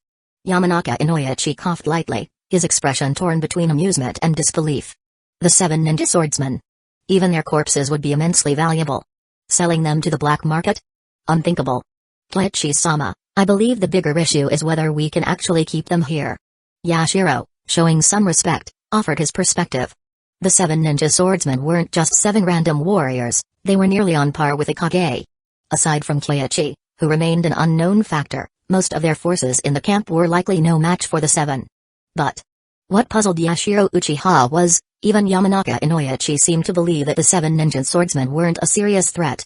Why? Even if the clan had arrived, they couldn't possibly expect to eliminate all 7, could they? He simply couldn't understand. Hidden Mist Village excels in the hiding in mist jutsu and assassination tactics. They'll likely attack at night. If your guard force struggles in the dark, you should remain on defense at the camp. At that moment, Kleichi's shadow clone spoke. Yashiro and Inabi were both stunned. Wait. So we weren't even factored into your plan? You think you, Kleichi, can take on all 7 of them by yourself with just the people here at the camp? Damn it. Has the Hokage's group really gotten this cocky? Yashiro Uchiha was starting to get annoyed. The Uchiha had always been the ones looking down on others, who would have thought they'd be on the receiving end this time. Yet, looking at Koichi's serious expression, it was clear he wasn't joking. Yashiro's lips twitched slightly, and he said, "Fine. Who knows, maybe they'll try a feigned attack. In that case, we of the guard unit will just wait here for your triumphant return." "Good. Yashiro Dano, you should come with us too. If we end up killing them by accident, you can extract some intel while the bodies are still fresh." Yamanaka Inoichi felt something was off. After a few seconds of thinking, he realized, damn. So Kanda Koichi didn't even count him in either. He glanced at the visibly irritated Yashiro Uchiha, then looked around at the others before frowning and asking, "Who are you planning to take with you?" "Gyui-san, Hayama-san, and myself. 3 people will be enough." After a brief pause, Koichi added, "You guys can form a perimeter to cut off their retreat. If they try to run, it's on you to stop them, especially Hazuki Mainjutsu. The guard unit has 3 members proficient in lightning style. They can all assist you." Yashiro scoffed inwardly. "Alright, let's see how you plan to take on 7 of them with just 3 people." He had at least heard of Shirakamu Hayama. But Might Dewey. Never even heard of the guy. Talk about overestimating oneself. "Very well. Here's their current route. Your teams should continue patrolling, but stagger the timing so that when they arrive, you're just leaving them an open path in." Koichi's shadow clone marked out a route on the map with swift, decisive strokes. He wasn't worried about the 7 ninja swordsmen not showing up. What he was worried about was that they'd get cold feet, head to the coast, ambush a small squad, and then retreat. That would be a complete waste of an opportunity. "Understood. I'll notify everyone immediately." In no time, everything was set. The trap was in place, just waiting for the 7 ninja swordsmen to step in. Once Koichi received confirmation, he spent some time scouting out a spot, one that was both hidden from Hidden Mist Village's reconnaissance and close enough for him to sense the 7 ninja swordsmen's movements. As expected, they were heading straight for Nagano Mountain. What intrigued him the most was, who was the 8th person? Judging by their chakra signature, it definitely wasn't Yagura. I wonder which unlucky fool this is. Chapter 100, 7 ninja swordsmen in the trap. Time to close the net. Samataki, I've spotted their patrol team. At this moment, I had yet to obtain the Byakugan he would later take pride in. He was merely a highly skilled sensory ninja, excelling in reconnaissance. Under Yagura's command, few could match his perceptive abilities. So, as they neared the coast, he sensed the presence of Hidden Leaf Village's patrol squad. "Oh? Speak." Hazuki Mainjutsu urged. Upon hearing the report, he was delighted. He had to admit, even though Yagura and he were constantly at odds, the man was undeniably dedicated to Hidden Mist Village. Despite their differences, Yagura had still sent a capable scout with them, an impressively thorough consideration. "We can take this route." Hoshigaki Kisame pulled out a map and analyzed it, pinpointing a path. "Based on their patrol intervals, there will be a brief gap we can slip through." Ao, however, looked worried. After examining the route for a moment, he hesitated before saying, "This path avoids detection, but if a fight breaks out, Hidden Leaf Village's forces can easily cut off our retreat. We're already deep into Nagano Mountain." "Of course, we're here for a full fight. Who's thinking about retreating?" Munashi Jinpachi shot him a look as if he were an idiot. As expected. Anyone Yagura sent was bound to have the same cautious nature. The 7 ninja swordsmen ignored Ao's warning. Hazuki Mainjutsu thought for a moment before waving his hand forward. "Keep moving along the planned route." From a distance, Kanda Koichi observed them heading straight into the trap, knowing they had taken the bait. Moreover, judging by the movement of the 7 ninja swordsmen, he could roughly estimate their sensory range. It was about the same as the maximum reach of the Byakugan. He immediately relayed this information back to their team. There could be no mistakes in this operation. The 7 ninja swordsmen had no idea that while they pressed forward, someone was silently trailing them. And as for the seemingly clear path ahead, it was all a setup. Had Yagura been present, he would have sensed something was off. Unfortunately, Yagura was still trying to catch up from behind. The 7 ninja swordsmen charged forward without hesitation, heading toward Nagano Mountain. Along the way, they encountered only 2 patrol ninjas, Shirakamu Hayama and Might Dewey. Of course, this was deliberate. But the 7 ninja swordsmen had no way of knowing that. "Only 2 patrols?" Hazuki Mainjutsu frowned. Judging by their chakra, one is a jonin, while the other's aura is unclear. It's possible he's a taijutsu specialist of jonin level. 2 jonin? Hoshigaki Kisame hesitated. Killing just 2 jonin wasn't exactly satisfying, but he had to admit, Hidden Leaf Village's defenses were practically airtight. Even this supposed weak spot had 2 jonin on patrol. Ironically, that actually reassured him.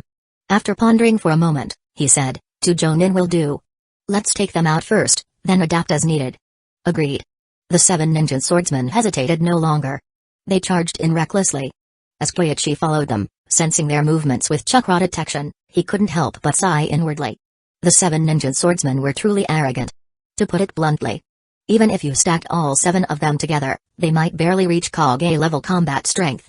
But in the grand scheme of the ninja world, Kage level wasn't invincible, plenty had still met their demise. Koichi maintained a careful distance, staying just outside Gao's sensory range. After trailing them for a while, he suddenly frowned. Someone was behind them. This chakra signature and intensity. Yagura. Without delay, he summoned a slug from Shikatsu Forest and used its split bodies to relay a message to the other patrol squads. The 7 ninja swordsmen have someone following behind them. Their current distance is. Prepare to intercept. Understood. All patrol squads received the alert. Yashiro Uchiha was surprised. He had known Koichi's status was high, but he hadn't expected him to have a contract with the slugs of Shikatsu Forest. Meanwhile, Inabe. He glanced at Yashiro and the other Uchiha, feeling a deep sense of disappointment. Even Inabe, after some investigation, knew that Koichi was an influential figure in the village. But the Uchiha here seemed completely oblivious, still clinging to their past glories, blind to the changes in the world. They were far too outdated. But Koichi had no time to care about their thoughts. Yagura was catching up. That meant the situation was shifting. They had to end the fight quickly. Koichi rushed toward Might Dewey's position. Meanwhile, Might Dewey and Shirakawa Hayama were already extremely close to the 7 swordsmen. The night was shrouded in mist. Hidden mist villages hiding in mist jutsu made them nearly undetectable. But Hyuga was positioned just behind Shirakawa Hayama. Hayama-dano, there's chakra distributed within the mist ahead, it's likely the hidden in mist jutsu. Got it. The 7 swordsmen's objective was likely the same as before, to raid the base if an opportunity arose. If not, they would kill a few ninjas and retreat, making a show of strength. However, they failed to realize that guerrilla tactics weren't just about striking and running, they required precise intelligence. I have chakra detection. I have the Byakugan. And you? You've only copied the form, but not the essence. This was a death trap. No wonder Yagura was rushing so desperately to catch up, he must have sensed something was wrong. But unfortunately for him, he didn't expect the 7 swordsmen to be running straight toward their doom. Despite his full-speed pursuit, he was still a step behind. And now, they wouldn't give him a chance to intervene. Be careful. Shirakawa Hayama warned in a low voice. Might Dewey gave a slight nod. He was nervous. Though he had been a ninja for over 20 years, most of his missions had involved escort duty and logistical support. This was the first time he was truly stepping into battle against Jonin-level opponents. But that nervousness quickly vanished, because the 7 ninja swordsmen had already made their move. Mist body flicker. Then, a massive blade swung down for the kill. The first to strike was Jazobiwa. His assassination target, Might Dewey. Watch out. Shirakawa Hayama drew his sword to assist, but in that instant, another blade came slashing toward him, its surface gleaming with explosive light. Blast surge, Shibuki. And not just that. A massive battle axe followed right behind it. 2 of them were focused on him, while the rest charged straight for Might Dewey.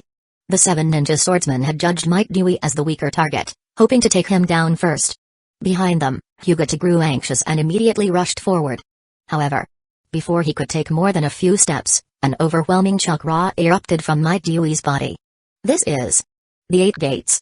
Hyuga recalled a piece of news. The 3rd Hokage had recently declassified 2 forbidden jutsus, the 8 gates and 7 heavens breathing method. And the creator of the 8 gates seemed to be none other than Might Dewey. It's him. Ha. The 6th gate, open. In an instant, Might Dewey vanished from his original position. Then, his fists rained down like a storm. Boom. Jazobiwa reacted swiftly, bringing his blade back just in time to block the punch. However, Might Dewey's sheer strength and speed left him no room to counter. The violent clash echoed, and gradually, sparks erupted from Dewey's fists. Morning Peacock. Help me. Terror flashed in Jazobiwa's eyes. What is this jutsu? It was unstoppable. He didn't even need to call for help, Hazuki Mangetsu had already moved. He stepped in front of Jazobiwa, his body liquefying to absorb the attack. Though his form was instantly blasted apart, the abundant water around them allowed him to reform in moments. This was the true strength of the Hazuki clan. Might Dewey exhaled sharply, sidestepping Mangetsu and lunging straight for Jazobiwa again. He didn't understand tactics. But he knew how to fight, pick one target and beat them down. And then Kleichi arrived. "Help me!" A desperate cry for help echoed from behind. But in the next instant, the voice was abruptly silenced. Kleichi, now in wind-style chakra mode, with body flicker and earth spear active, completely ignored Ao's kunai and shuriken, closing the distance in a flash. One slash. Light flickered. A shadow lunged forward. Ao, dead. Even in his final moments, Kleichi didn't recognize him, only that his face looked somewhat familiar, perhaps similar to someone in the anime. But it didn't matter. The dead have no future. Kleichi sheathed his chakra blade, then gripped both swords tightly. Hoshigaki Kisame formed hand seals. Hair needle senbon. Countless strands of hair sharpened into senbon, sweeping toward Kleichi like a storm. But it was useless. The combination of earth spear and wind-style chakra mode deflected every single needle. Even those that hit the ground and embedded themselves failed to break through his defense. He's immune to conventional attacks. Without hesitation, Kisame turned and fled, switching to attacking Shirakamoto Hayama instead. They couldn't stop him. "This jutsu is earth spear, right? Leave it to me." Kurasuke grinned, bringing his twin blades together. Lightning crackled, a storm of electricity surged forward. However, his lightning was completely negated by Kleichi's wind style. And then Iaido, vacuum blade. One strike, a razor-thin, ultra-compressed wave of wind-style chakra cut through everything in its path. It devoured the lightning, tore through the air, and in the next moment, whoosh! A high-pressure water jet blasted forward, merging with lingering wind-style chakra, forming a tornado-like water column. Mangetsu. Hazuki Mangetsu cursed. Damn it. They couldn't handle Might Dewey, and now this guy, Kanda Kleichi, was their new nightmare. His muscles bulged. Hydration arm enhancement. Then, boom. A direct clash of blades. Yet, he couldn't fully withstand the water jet, his arm was pierced clean through. Thankfully, he was able to liquefy just in time. With Mangetsu occupied, Might Dewey had an opening. The 7th gate, open. A memory of Kleichi's words flashed through his mind. The 8 gates should be paired with special taijutsu jutsus. At the 7th gate and beyond, it might even be possible to manipulate air pressure to unleash an even stronger attack. That's right. Shocking gate, daytime tiger. Kisame instantly flickered forward, swinging Seimata toward the massive air blast. This move had always been unbeatable before. The 7 ninja swordsmen's greatest strength lay in their teamwork. But this wasn't a ninjutsu attack. Boom. Seimata was instantly blasted away. Kisame's eyes widened in disbelief, and in the next moment, he was engulfed by the shockwave. The remaining 7 ninja swordsmen felt a wave of fear. Especially those who had been preparing to attack Kleichi. They immediately turned and fled. No one even tried to save Kisame. How could they? If Seimata couldn't block it, none of them could either. And now, Kisame's body had already been reduced to misty blood vapor. In an instant, the battlefield fell into chaos, no one was paying attention to Kleichi anymore. And then, Yin Seal, release. Strength of 100 jutsu. Followed by, the first gate, open. Kleichi didn't even need to use 7 heavens breathing method, the buffs he had activated were already overwhelming. In the next second, his figure blurred forward, targeting Kuraiara Kashimaru. Shirakamoto Hayama was struggling to fend off 2 or 3 opponents at once. Even though Vacuum Blade had temporarily forced them back, he was constantly at risk of being caught in Nuibari steel wire traps. Since that was the case, let's kill you first. A cold smirk appeared on Kashimaru's face. This area was filled with his wire traps, so sharp that not even Earth Spear could. In an instant, Kashimaru's smile froze. The moment his steel wires touched Kleichi, they were shredded apart by an overwhelming chakra-infused air current. Enhanced Strength Jutsu. Wind-style chakra mode. Though it wasn't a jutsu that directly boosted his punches, the principle behind it was the same. The steel wires, annihilated in an instant. Chapter 101, Yagura, are you freaking a traitor? Boom. The explosive blade of Munashi Jinpachi detonated repeatedly, providing cover for Kashimaru Kuraiara's retreat, while Jinpachi himself was about to flee as well. However, at the moment of the explosion, his scroll shifted slightly off course. Then, boom. He ended up blasting himself. What the hell? Munashi Jinpachi looked utterly bewildered. He had wielded the explosive blade for years, and it had never gone out of control like this. How is this possible? Of course, it wasn't a random accident. Dance of the Shinigami. Though it hadn't been refined with his own chakra for precise control, altering its trajectory by just a fraction was still within reach. And that tiny shift was enough to change the entire battlefield. The next moment, twin blades flashed like a swallow spreading its wings. A gleam of steel flickered, and fresh wounds appeared on both Jinpachi's leg and the arm wielding his sword. Kashimari Kuraier hadn't expected his longtime comrade to fall so quickly. And it all happened within just 2 seconds. The entire battle had flipped in an instant. Hoshigaki Kisame was dead. Munashi Jinpachi's fate was unknown. As for the remaining 4, shit. They all ran? Cursing in his mind, Kashimaru tossed a paper bomb to cover his retreat and disappeared with the body flicker jutsu. But Keiichi, still in his earth spear state, was completely unfazed by explosions. He charged straight through the blast, instantly pursuing Kashimaru. The latter had no choice but to block with his sewing needle. However, one sword blocked, what about the other? And more importantly, Keiichi's fingers twitched, utilizing the dim flash of the explosion to successfully unleash a Genjutsu. The next moment, bang! With a monstrous strength-enhanced kick, Keiichi sent Kashimaru flying backward. Straight toward where Yamanaka Inoichi and the others were waiting. They were going berserk. Yamanaka Inoichi was utterly stunned. He knew Keiichi was strong. But he never imagined that even the 7 ninja swordsmen of the mist would be scattered within just a few exchanges against Keiichi, Might Dewey, and Hayama Shirakumo. No. To be precise, it was just Keiichi and Might Dewey. Even though Hayama Shirakumo was using the breath activation jutsu, he was barely able to hold off 2 of them. Meanwhile, Keiichi and Might Dewey were each fighting 4 or 5 at a time. They were absolute monsters. Near the coast, Yashiro Uchiha and the others had formed teams of 3 or 4, working together to hold off Yagura. At first, Yashiro thought he could handle it alone. But reality proved otherwise. Not only did he fail to stop him, but he was nearly killed by Yagura's blind rage. If it weren't for Katsu's healing, he would have lost his life. Damn it. All of you, just die already. Yagura was consumed with fury. These pathetic insects kept getting in his way.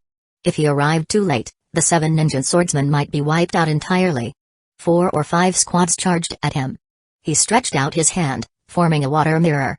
Then, multiple identical figures emerged, but that wasn't the real kill move. In a flash, the hook at the end of his staff lashed out towards someone's neck.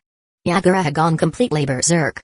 Because he sensed 4 people fleeing toward this direction. 4.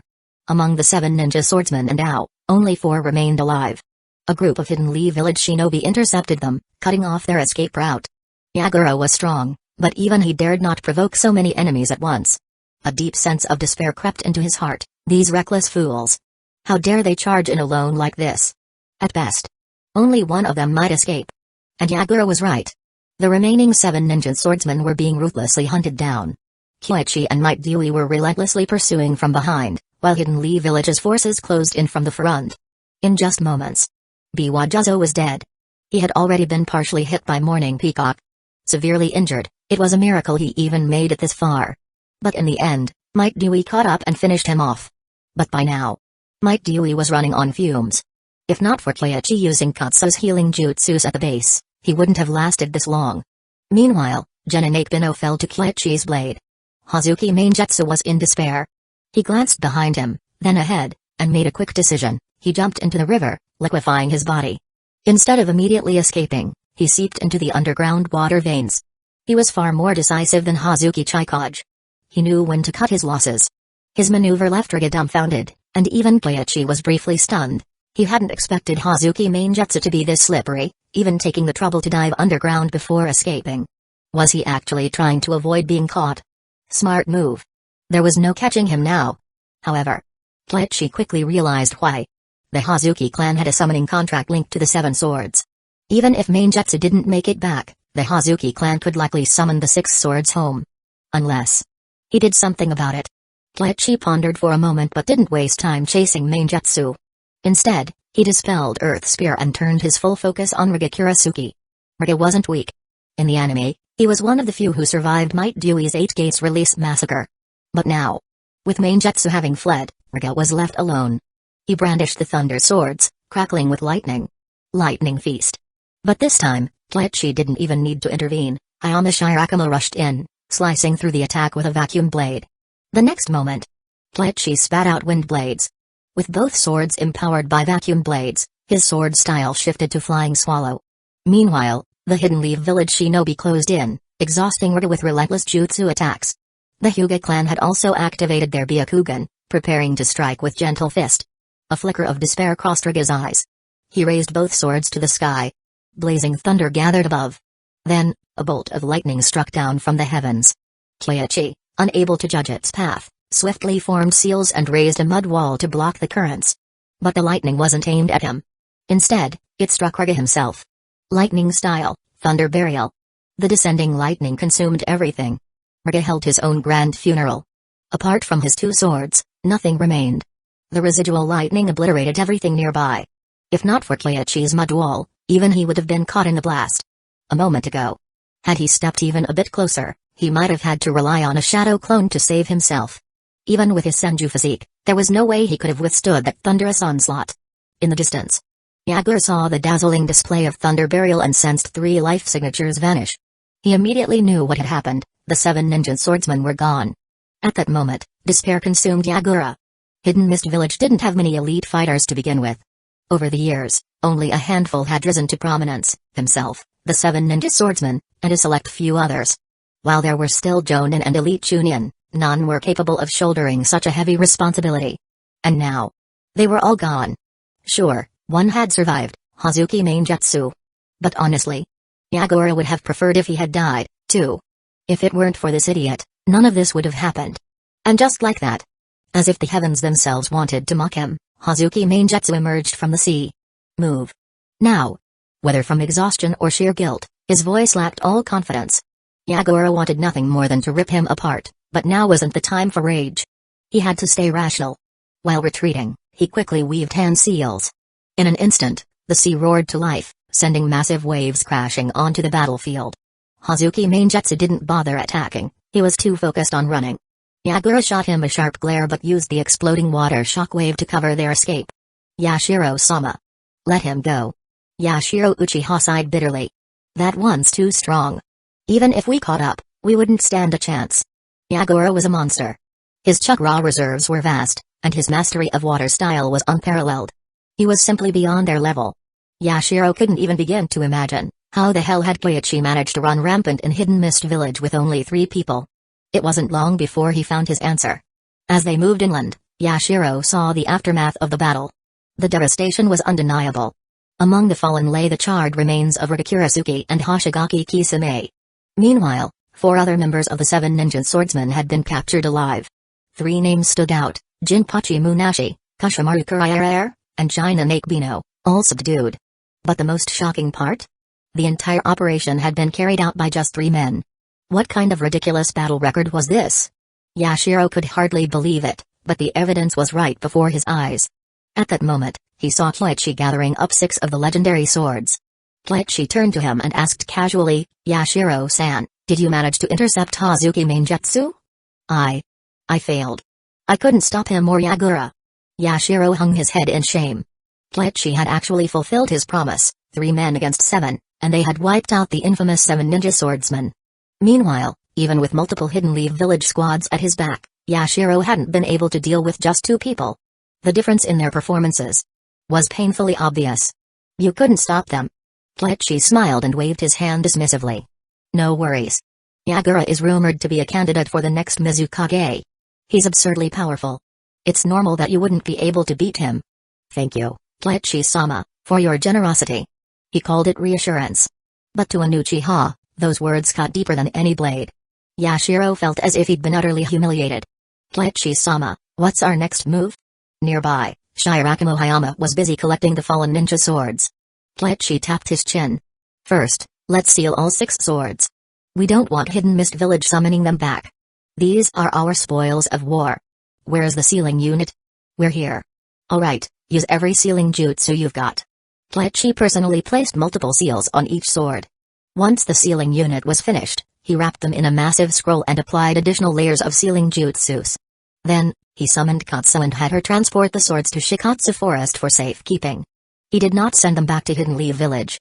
If these blades made it to Hidden Leaf Village, they'd likely be swallowed by the system, never to be seen again. Kleiichi had his own plans. He intended to melt some of these blades down to forge a weapon tailored to himself. As for the Kusanagi sword, what kind of swordsman could resist the allure of a legendary blade? He wanted all of it. Elsewhere, a Hidden Mist Village outpost after a long, grueling retreat, Hyuga and Hazuki Mangekyō finally reached a temporary safe haven. Mangetsu kept his gaze down, unable to meet Yagura's eyes. Taking a deep breath, Yagura asked, "Are they all dead?" There were 3 enemies. One of them used some kind of forbidden jutsu, a jutsu that didn't rely on chakra. Kisame tried to block it with Seimata, but he failed. And? Mangetsu's eyes were vacant as he continued speaking. Yagura's patience snapped. He slammed his fist down, veins bulging in fury. "I don't want the details. Just tell me, are they dead or not?" I don't know." Mangetsu lowered his head further. Yagura took another deep breath, trying to suppress his rage. "Where are the swords?" I couldn't retrieve them." Mangetsu's voice shook. He could feel the killing intent radiating from Yagura. "I was under the impression that your clan could summon the 7 swords back. They're in the clan's possession." Yagura's patience snapped. "You're useless. Why the hell did you even come back alive?" At this point, even Yagura's usual self-control couldn't stop him from erupting. Each word was dripping with contempt. "This bastard. I chased them down with everything I had, and still failed to catch them. Yet Mangetsu leads the 7 ninja swordsmen to their deaths and somehow manages to crawl back alone? If not for the fact that the Hazuki clan was utterly loyal to Hidden Mist Village, Yagura would have sworn that Mangetsu was a traitor. "Listen. Let me explain." Before Mangekyō could finish, Yagura raised his hand. A sealing jutsu flared to life, instantly binding Mangetsu in place. At the same time, Yagura confiscated his blade, the twins' word Hyuga. "Return to the village and explain it to the higher-ups." Chapter 102, Tsunade, the master of changing faces. Night had fallen, yet the lights in the Hokage building remained lit. "Hiruzen, the current battlefield situation is extremely dangerous. We can't afford to be so reckless. Holding the Eastern Front is enough for now, we at least need to wait until..." Mikado Hamura spoke with deep concern in the office. The next moment, bang! With a loud crash, Tsunade kicked the door open. Hiruzen Sarutobi rubbed his temples. A headache. Dealing with just Hamura was already troublesome enough, and now Tsunade had barged in. He could already see where this was going. It was going to be another exhausting argument. He got up, just about to scold her. But before he could say a word, Tsunade slammed a scroll onto the desk. Truthfully, she had actually wanted to smash the entire desk for better effect. That would have made the scene much more imposing. But then she remembered that she might need to use this desk in the future, so she decided to hold back. "You old-timers sure love to drag things out. Old man, just look at this." Tsunade shot a glance at Hamura, her eyes filled with scorn and disdain. Always pointing fingers, acting like he knew everything about warfare, what a joke. Hiruzen was briefly stunned, then immediately realized, if Tsunade had personally brought this over, it had to be an important battle report from Kiichi. With a wave of his hand, he signaled for Hamura to shut up. Then, he picked up the scroll and opened it. At first glance, his breath caught in his throat. He almost choked on his own excitement. Cough, cough. Cough, cough, cough. "Hiruzen. What's wrong, Hiruzen?" "I knew it." Hamura rushed forward to help him, assuming that Sarutobi was enraged and ready to lash out at Tsunade. But then, out of the corner of his eye, he caught sight of the report's contents. The 7 ninja swordsmen of the mist, along with an additional member, launched a surprise attack on the Eastern Front. They were intercepted by Kandakiichi, Might Dewey, and Shirakamu Hayama.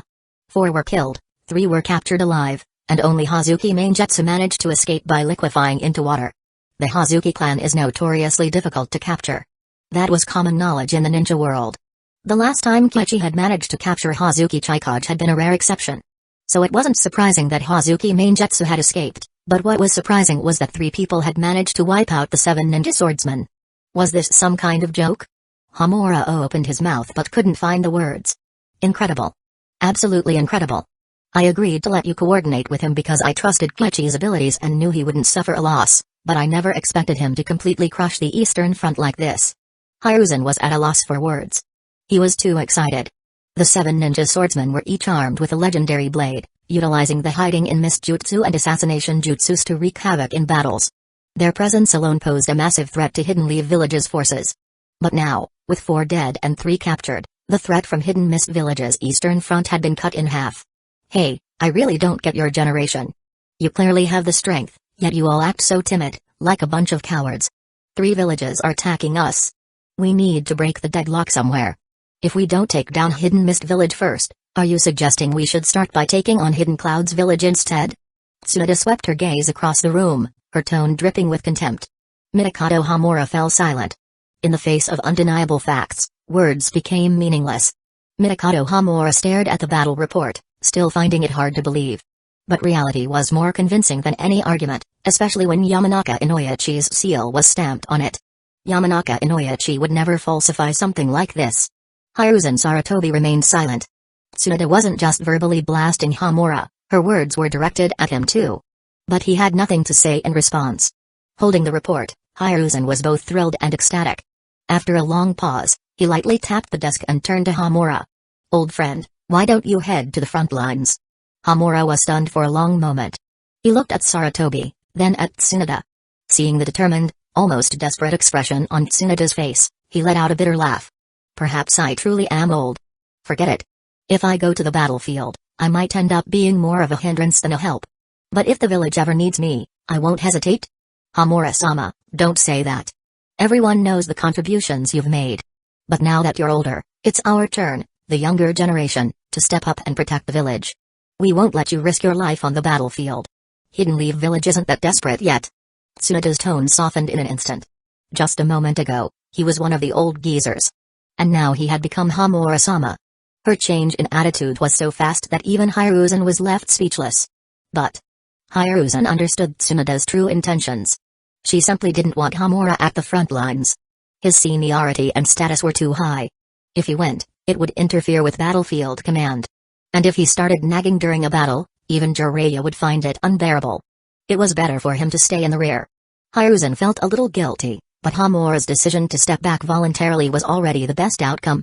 If he really went to the battlefield, with their aging bodies, they would probably end up getting themselves killed. The problem was, he wasn't sure what to have Hamura do now. After some thought, Hiruzen finally said, "The war hasn't fully begun yet. Why don't you help train the younger Geinin and Chunin in the village?" "That sounds good. And if I'm ever needed, please trust that I won't hesitate to give my life," Hamura said solemnly.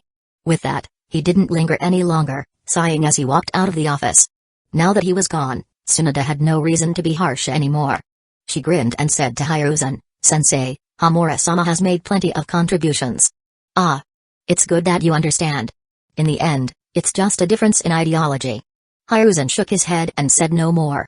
He flipped through the scroll again, frowning. What about the 6 swords? Kleichi sealed them away in Shikatsu Forest to prevent Hidden Mist Village from retrieving them. Tsunade's face turned slightly red.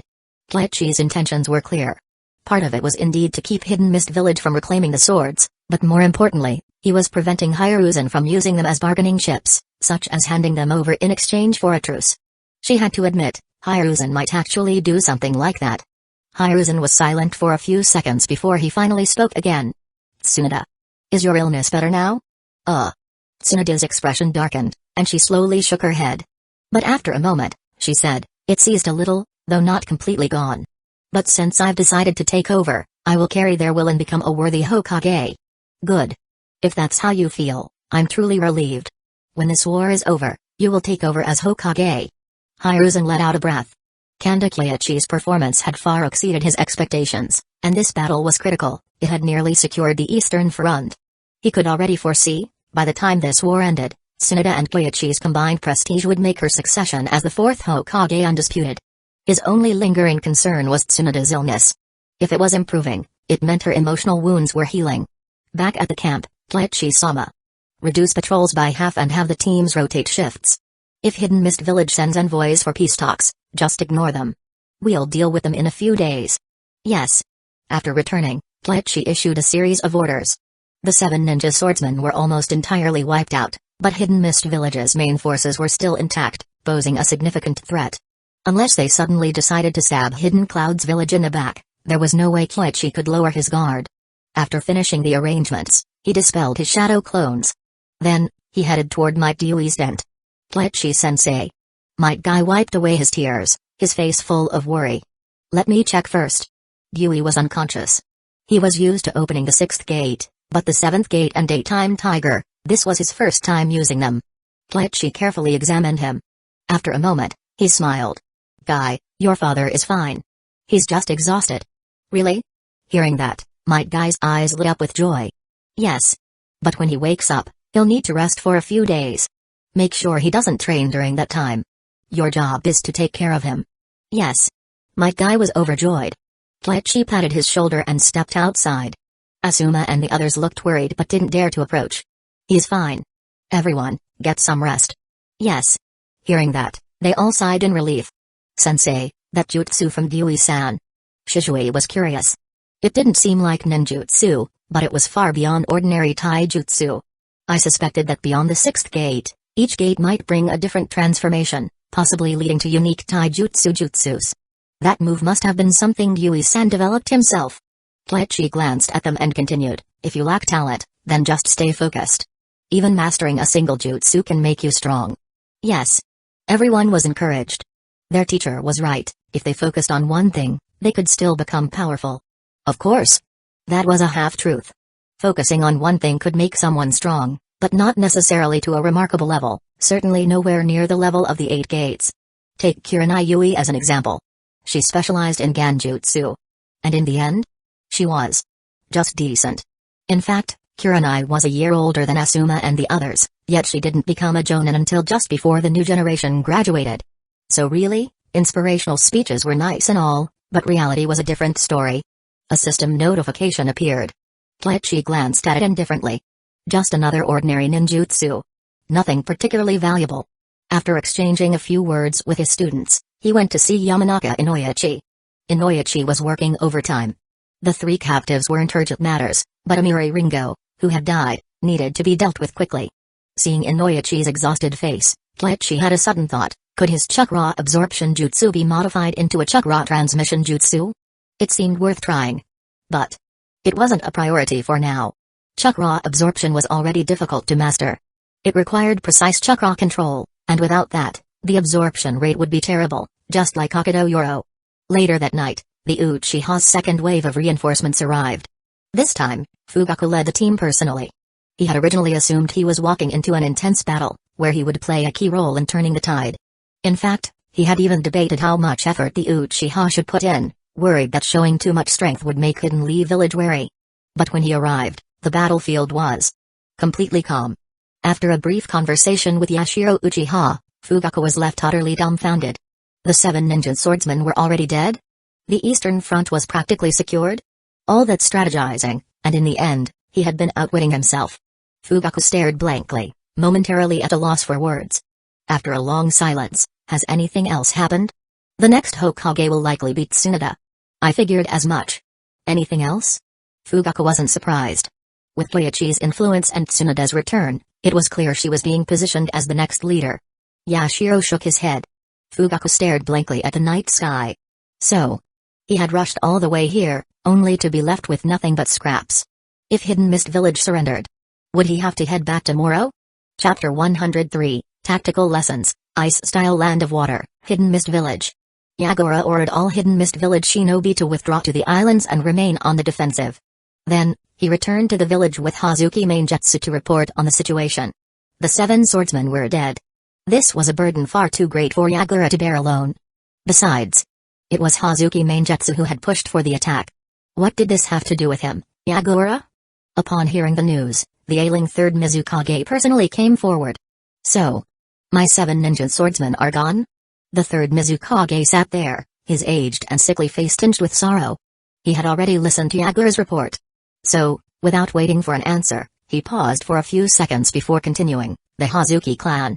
Did they attempt to use summoning scrolls to retrieve the swords? Mizukage-sama, we did, but it seems the enemy used some method to block it. Our summoning attempt failed.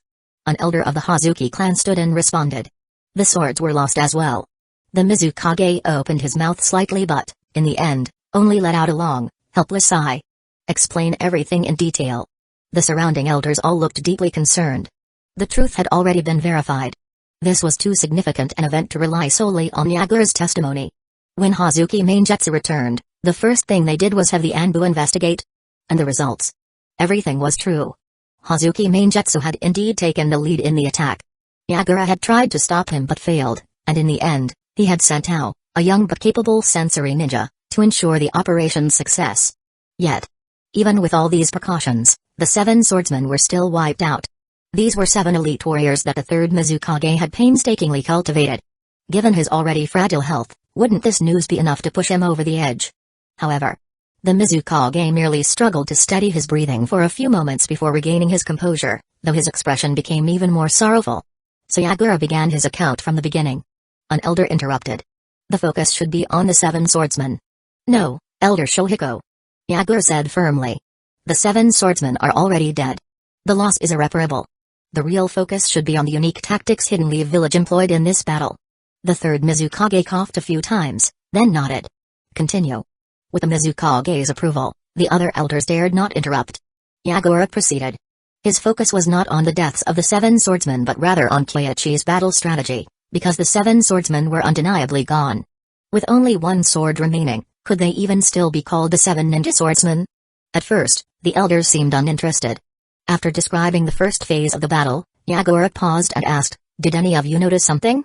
This strategy is similar to the tactics used by our assassination squads. If they can execute it, so can the Hidden Mist Village Assassination Unit." Hazuki Shohiko remarked. Elder, the 7 swordsmen thought the same thing. Huh? Shohiko's face darkened. Was he mocking them? He glared at Yagura but said nothing. Instead of responding directly, Yagura moved on to the second phase, Hidden Leaf Village's methodical elimination of Hidden Mist Village's sentries stationed across the islands. The third Mizukage's fingers trembled slightly. He understood. Intelligence. Yagura continued, explaining how, after analyzing Hidden Leaf Village's methods, he grew uneasy and sent out to follow the 7 swordsmen. However, after they departed, a lingering sense of dread prompted him to reconsider. Elders, Hidden Leaf Village's tactics are not just simple assassination jutsus. This is a fully developed system based on intelligence gathering, speed, and sensory ninjas, an entire framework of stealth and assassination. Yagura's voice was calm and steady. Hazuki Shohiko had already figured it out. Though old, the elders had once been formidable jonin on the battlefield.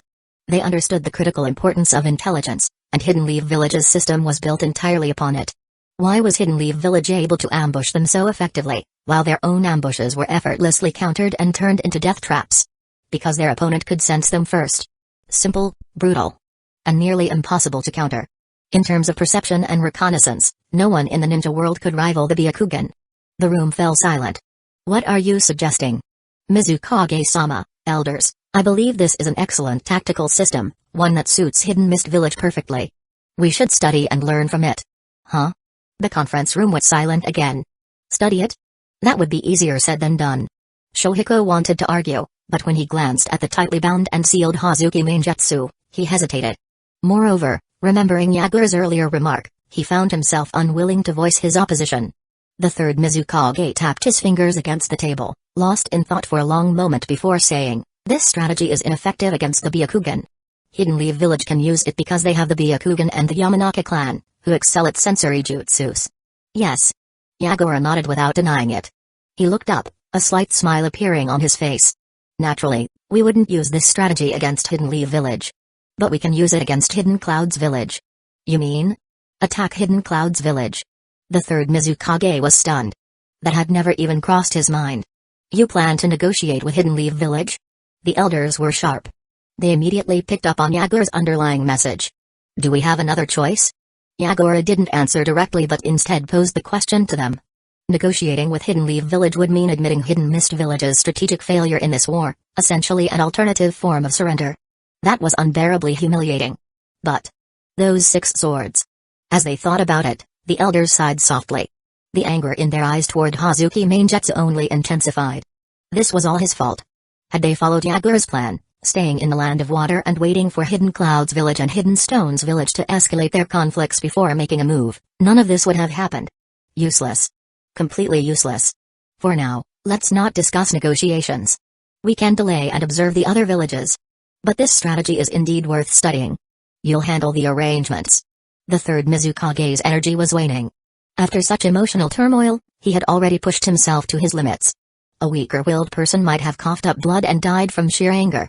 Yagura didn't push the matter further. The elders would need time to argue among themselves. That the third Mizukage had given such a decisive response was already surprising. In truth, Yagura's thoughts aligned with his. Delay. And wait for Hidden Cloud's Village and Hidden Stone's Village to make their move. Guerrilla tactics training complete. Evaluation, excellent. Rewards, 1. Hydrification Jutsu, Theory, 2. Water Style, Water Shark Bomb Jutsu 3. Water Style, KK Genkai, choose 1. Where did this reward come from? Kleichi woke up that morning feeling confused. Somehow, he had earned a reward, seemingly out of nowhere. But upon examining it carefully, his expression grew serious. This reward was no ordinary one. The hydrification jutsu, the foundation of the Hazuki clan's unique abilities. Unfortunately, it was only the theoretical framework. Given his current yin seal reserves, Kleichi suspected that the system had determined he wasn't physically capable of learning it yet. As expected, the hydrification jutsu was closely tied to one's body constitution. The second option, water shark bomb jutsu, belonged to the shark bomb series. Once he learned one variation, the others wouldn't be difficult to derive. It also synergized well with his existing water-style jutsus. And as for the third choice, Kleichi took a deep breath. Ice style. Although it was just a Kekkei Genkai-based nature transformation, its performance in the anime was undeniably impressive. Even when faced with many powerful Kekkei Genkai later on, it sometimes fell short, but if used well, it could greatly expand his current arsenal. Something that water shark bomb jutsu could not offer. After careful consideration, Kleichi ultimately chose ice style. This jutsu was unique and extremely difficult to develop. At least for now, Kleichi had no way of figuring it out on his own. In contrast, the Great Shark Bomb Jutsu might still be obtainable from Hidden Mist Village or other sources. And if worst came to worst, he could just do without it.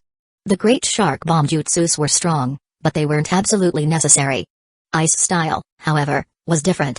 As for the hydrification jutsu, not to mention that he had already captured Hazuki Chikage, learning this jutsu likely required modifications to one's physical constitution. In the anime, Kabuto had to undergo body modifications to use it. Kleichi had no interest in altering his own body. With his decision made, he quickly claimed his reward.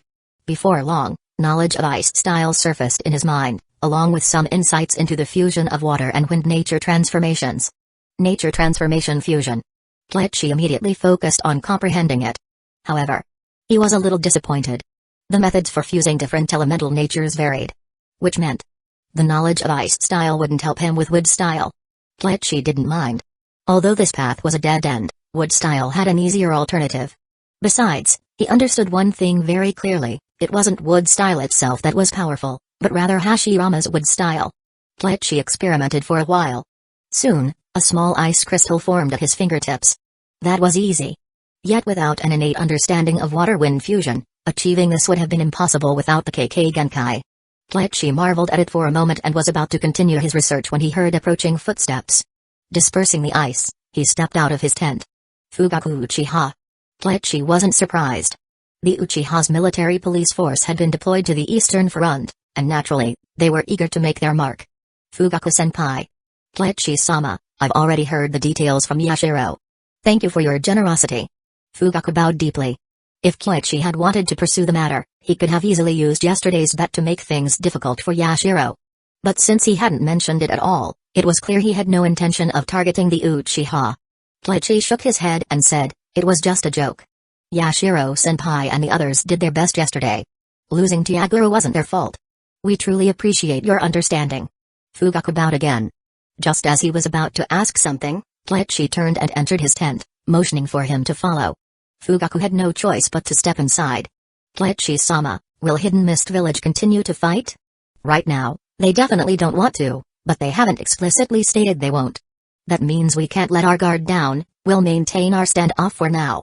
Kleichi shared his thoughts. This was the conclusion he had reached after discussing it with Yamanaka Inoichi. However, he then added, of course, if the military police force has other ideas, feel free to bring them up. We can discuss it together. No, that won't be necessary. No one wants war. The military police force has been involved in numerous battles over the years, and our losses haven't been small. Fugaku sighed. If they could avoid war, who would want to fight? In that case, I don't have any battle plans for now, but if anything comes up, I'll be sure to inform you. Kleichi gave his response. Fugaku nodded, then stood up and bowed. Understood. I'll take my leave, then. Also, I sincerely appreciate your guidance of Shishui. He's my student, it's only natural. Kleichi smiled. Fugaku didn't say any more and exited the tent. With Tsunoda now in charge, the Uchiha still felt uneasy. A new Hokage meant a new policy. Fugaku's visit wasn't just to ask about the war, he was also here to express loyalty and test the waters. Chapter 104, The Fat Sheep Offers Its Own Wool Secret Jutsus. Kleichi was still pondering over ice style. He had acquired the ice style KK Genkai, but it didn't include secret jutsus like demonic mirroring ice crystals. Of course, it wouldn't be hard to develop it himself. The real question was whether it was necessary. After some thought, not necessary. Demonic mirroring ice crystals was strong, but too simplistic. He could already achieve high-speed movement through other means. Rather than wasting time on that, it would be better to think about how to integrate ice style into his existing system. For example, combining motion-based Ganjutsu with reflective ice mirrors. Kleichi started contemplating. However, before he could think too deeply, something came up. Yamanaka Inoyachi had arrived. Kleichi-sama, this is everything we've extracted from Biwajazo's mind. There's nothing more we can get. Inoyachi sighed. There were too few skilled personnel here, and if they had sent the body back to the village without him, they wouldn't have been able to extract much. Kleichi took the report. The Yamanaka clan could extract intelligence from the minds of the dead, but death still caused significant data degradation. The information was fragmented. Scanning through it quickly, 3 key points stood out. Silent killing jutsu, hidden mist jutsu, and intelligence on the third Mizukage. The Mizukage is gravely ill and won't survive another year. Kleichi's gaze sharpened. He had already heard about the third Mizukage's condition from Hazuki Chikage, but Biwajazo's intel provided more details. According to the latest intel I extracted from Amiri Ringo, Hazuki Chizuru intends to compete for the Mizukage's seat. Him? Kleichi wasn't looking down on Hazuki Chizuru. But based on what he had gathered, this guy had been obsessed with launching attacks on Nagano Mountain, trying to mimic his own ambush tactics without analyzing the situation. It was sheer recklessness. Isabu. Kleichi pondered for a moment, then asked, Inoyachi-senpai, do you think Yagura might have already returned to Hidden Mist Village? Returned? Inoyachi was momentarily surprised. It's possible. If the Hazuki clan is aiming for power, this would be his best chance to push back. What's the situation in the north? Hidden Clouds Village has stationed troops in the Land of Fields, and for now, they're engaging in skirmishes. The daimyo of the Land of Fields has sent formal requests for aid. The daimyo of the Land of Fields? Hidden Leaf Village currently didn't have much spare capacity to deal with Hidden Clouds Village. Moreover, Hidden Clouds Village wasn't acting alone, they had an alliance with Hidden Stones Village. This wasn't just a northern problem. The Western Front was also under immense pressure. Besides, the daimyo's sincerity in seeking aid was questionable. Kleichi didn't concern himself with that. His focus was making sure he had no reinforcements to spare for his own front lines. As for Hidden Mist Village, I believe we can afford to delay. They're bound to seek a ceasefire soon. Inoyachi speculated. Among the 5 great shinobi villages, Hidden Sand Village had fallen to the bottom in terms of power, but Hidden Mist Village wasn't far ahead of them. The 7 ninja swordsmen were considered one of their strongest assets, yet just 3 Hidden Leaf Village shinobi had taken them down effortlessly. That battle record was terrifying. Enough to make Hidden Mist Village think twice. If they had any sense, they wouldn't dare push this war further. Kleichi considered this carefully before shaking his head. No, we can't let this drag on.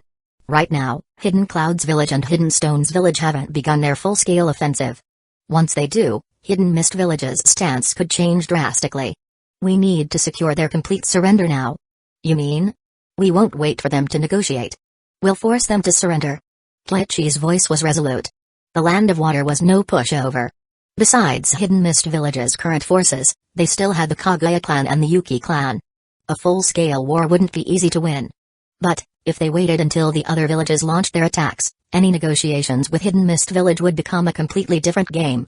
Do not seek fame like the overlord Yamanaka Inoyachi pondered for a long time before finally nodding. He had to admit, Kleichi's reasoning was sound. Hidden Mist Village was simply biding its time. Negotiating now versus negotiating later would result in entirely different terms. Hidden Leaf Village couldn't afford hesitation. For someone as young as Kleichi to think this far ahead was impressive. Thinking deeper, this kid seemed to have something insightful to say in every field. It was almost unbelievable. Inoyachi admired him, but at the same time, he started wondering, since Kleichi was so firm in his stance, why hadn't he taken action yet? Was he waiting for the police force? No. A memory flashed through his mind, the sight of Might Dewey opening the 7th gate and unleashing a single punch in the form of a roaring tiger. He's waiting for Dewey. And he was right. Dewey's stamina had actually recovered by today, but his body still needed more time to heal properly. Rushing into battle too soon could leave lasting damage. Kleichi wasn't willing to gamble with his future. So, what harm was there in giving Hidden Mist Village a few more days? Northwest, hidden rain village inside Hanzo's stronghold, an orange-haired man in a cloak stepped inside. Yahiko, what's the situation? Hanzo-sama, Hidden Stone's village wants us to stay out of their war with Hidden Leaf village. In return, they promise not to interfere with us. Yahiko spoke with respect. Hanzo fell silent. He was weighing the pros and cons. Remaining neutral would ensure that Hidden Rain village stayed uninvolved in the war. However, what about the future? Hidden Leaf village and Hidden Stone's village were both formidable. He sighed, feeling a deep sense of powerlessness once again. After a long silence, he turned to Yahiko and asked, "And what do you think?" "Hanzo-sama, I believe we should agree." Yahiko replied. Hanzo looked at him, his gaze sharp. "Have you considered Hidden Leaf village? Danzo is not someone to be trifled with." "I have." Yahiko nodded, but he remained firm. "By staying out of the war, we gain 3 advantages. First, Hidden Rain village gets time to recover.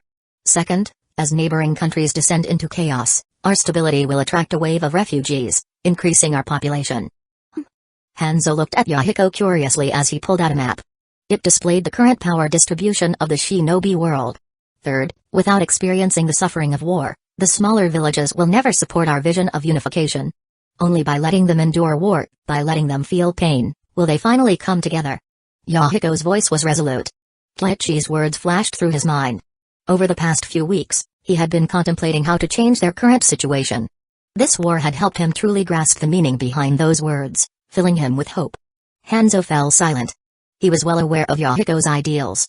In fact, when the kid had first sought him out, he had claimed to admire Hanzo's philosophy and wanted to help achieve his dream. At the time, Hanzo thought it was just an excuse to gain favor. Hidden Rain village didn't produce many geniuses. So, he had let Yahiko and his group stay, granting them official shinobi status. But now, it turned out Yahiko genuinely wanted to help him achieve peace. Peace. Even I had almost forgotten about it. Yet someone still remembers. Hanzo sighed.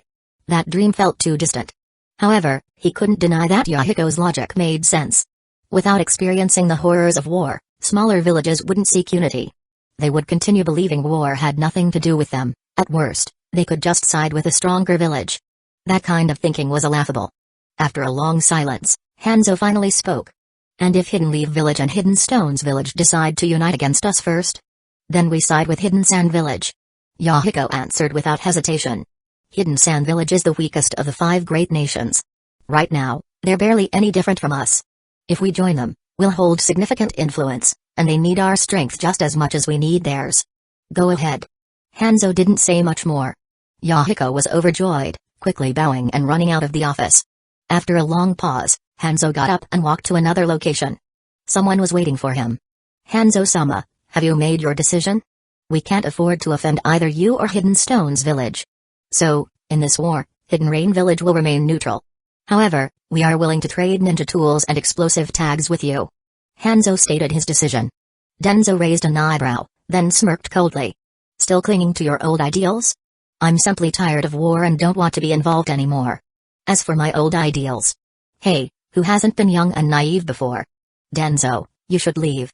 If you're interested in trade, have your people negotiate with my subordinates." Hanzo waved him off and disappeared into the shadows. Yes. Even he thought Yahiko was still young and naive. But hadn't he once been the same? There was a time when he, too, had wanted to challenge the 3 great shinobi villages on his own. Danzo narrowed his eyes but didn't linger. The outcome was somewhat unexpected. Still, Hidden Rain village's neutrality was better than them siding with Hidden Stones village. Meanwhile, Tletchi receives another reward. It wasn't much. Just an ordinary water-style jutsu. The reason given, practical training session. Tletchi thought about it for a while and still couldn't figure out where the reward had come from.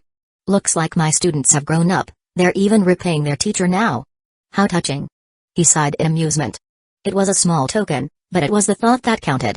Still, at this point, his arsenal of jutsu was extensive. A basic water-style jutsu didn't mean much. Better to spend time refining the hidden mist jutsu. Of course, not just for himself. This jutsu was incredibly practical. His plan was for the entire village to learn it. The more shinobi who mastered it, the better. Not just the hidden mist jutsu, silent killing as well. The former wasn't too difficult to teach, but the latter was tricky to master. If it were easy, Zabuza Momoki wouldn't have been so famous for it. For the past few days, Tletchi had been compiling training materials. Finally, Inoichi-senpai, Could you gather all shinobi who have mastered water-style nature transformation? We'll train them in the hidden mist jutsu and these jutsus. Understood. Inoichi himself knew water-style nature transformation. In fact, he had been practicing the jutsu these past few days and had made decent progress. But when he glanced at the scroll Keiichi handed him, whoa. The notes were incredibly detailed, outlining multiple advanced jutsus for using the hidden mist jutsu, more comprehensive than anything they had extracted from the 7 ninja swordsmen. Then Keiichi handed over another scroll. This one was on silent killing. It's not complete yet, but at least they should understand how it works. They don't need to master it, just knowing how to counter it is enough. Understood. Inoichi took the scroll and left. As for the reward Keiichi could have earned from personally teaching them, he couldn't be bothered. Jonin were too smart. Besides, the hidden mist jutsu was only a C-rank jutsu. As long as someone knew water-style nature transformation, it wasn't difficult to learn. Even if he participated directly, the reward wouldn't be much higher than just writing the materials. Better to spend his time on more important things. Chapter 105, The True Mastery of Water Style Lies in Hidden Lee Village Ice Style. It's pretty good against ordinary opponents, but against those people? Completely useless. Keiichi sighed. Ice Style was powerful, no doubt. But in the end, it was still just a standard bloodline limit, not something as reality-defying as the Kaguya clan's KK Genkai, nor as overwhelmingly destructive as Particle Style. At best, it was better than nothing. Keiichi toyed with an ice blade in his hand. With a mere thought, 3 or 4 more ice blades materialized in the air. These were just the basics. To be honest, their practical use was limited. For Keiichi, the most useful application of ice style was forming a layer of ice armor over his body. That way, he wouldn't have to worry too much when facing lightning style users. Stepping outside, he saw a crowd of shinobi gathered around the camp. They were all studying the scrolls. Hidden Mist Jutsu, Silent Killing Jutsu, these were fundamental to Hidden Mist Village's combat style. Who wouldn't want to master them as an extra safeguard? Unfortunately, Shisui and his teammates had no affinity for water style. They could only sigh in frustration and instead focus on analyzing the Silent Killing Jutsu. Shisui, being small and nimble, squeezed into the crowd and quickly skimmed through it. By the time Keiichi walked over, Shisui was already reciting it to the others. Might Guy was among them. However, after listening for a while, he scratched his head in confusion.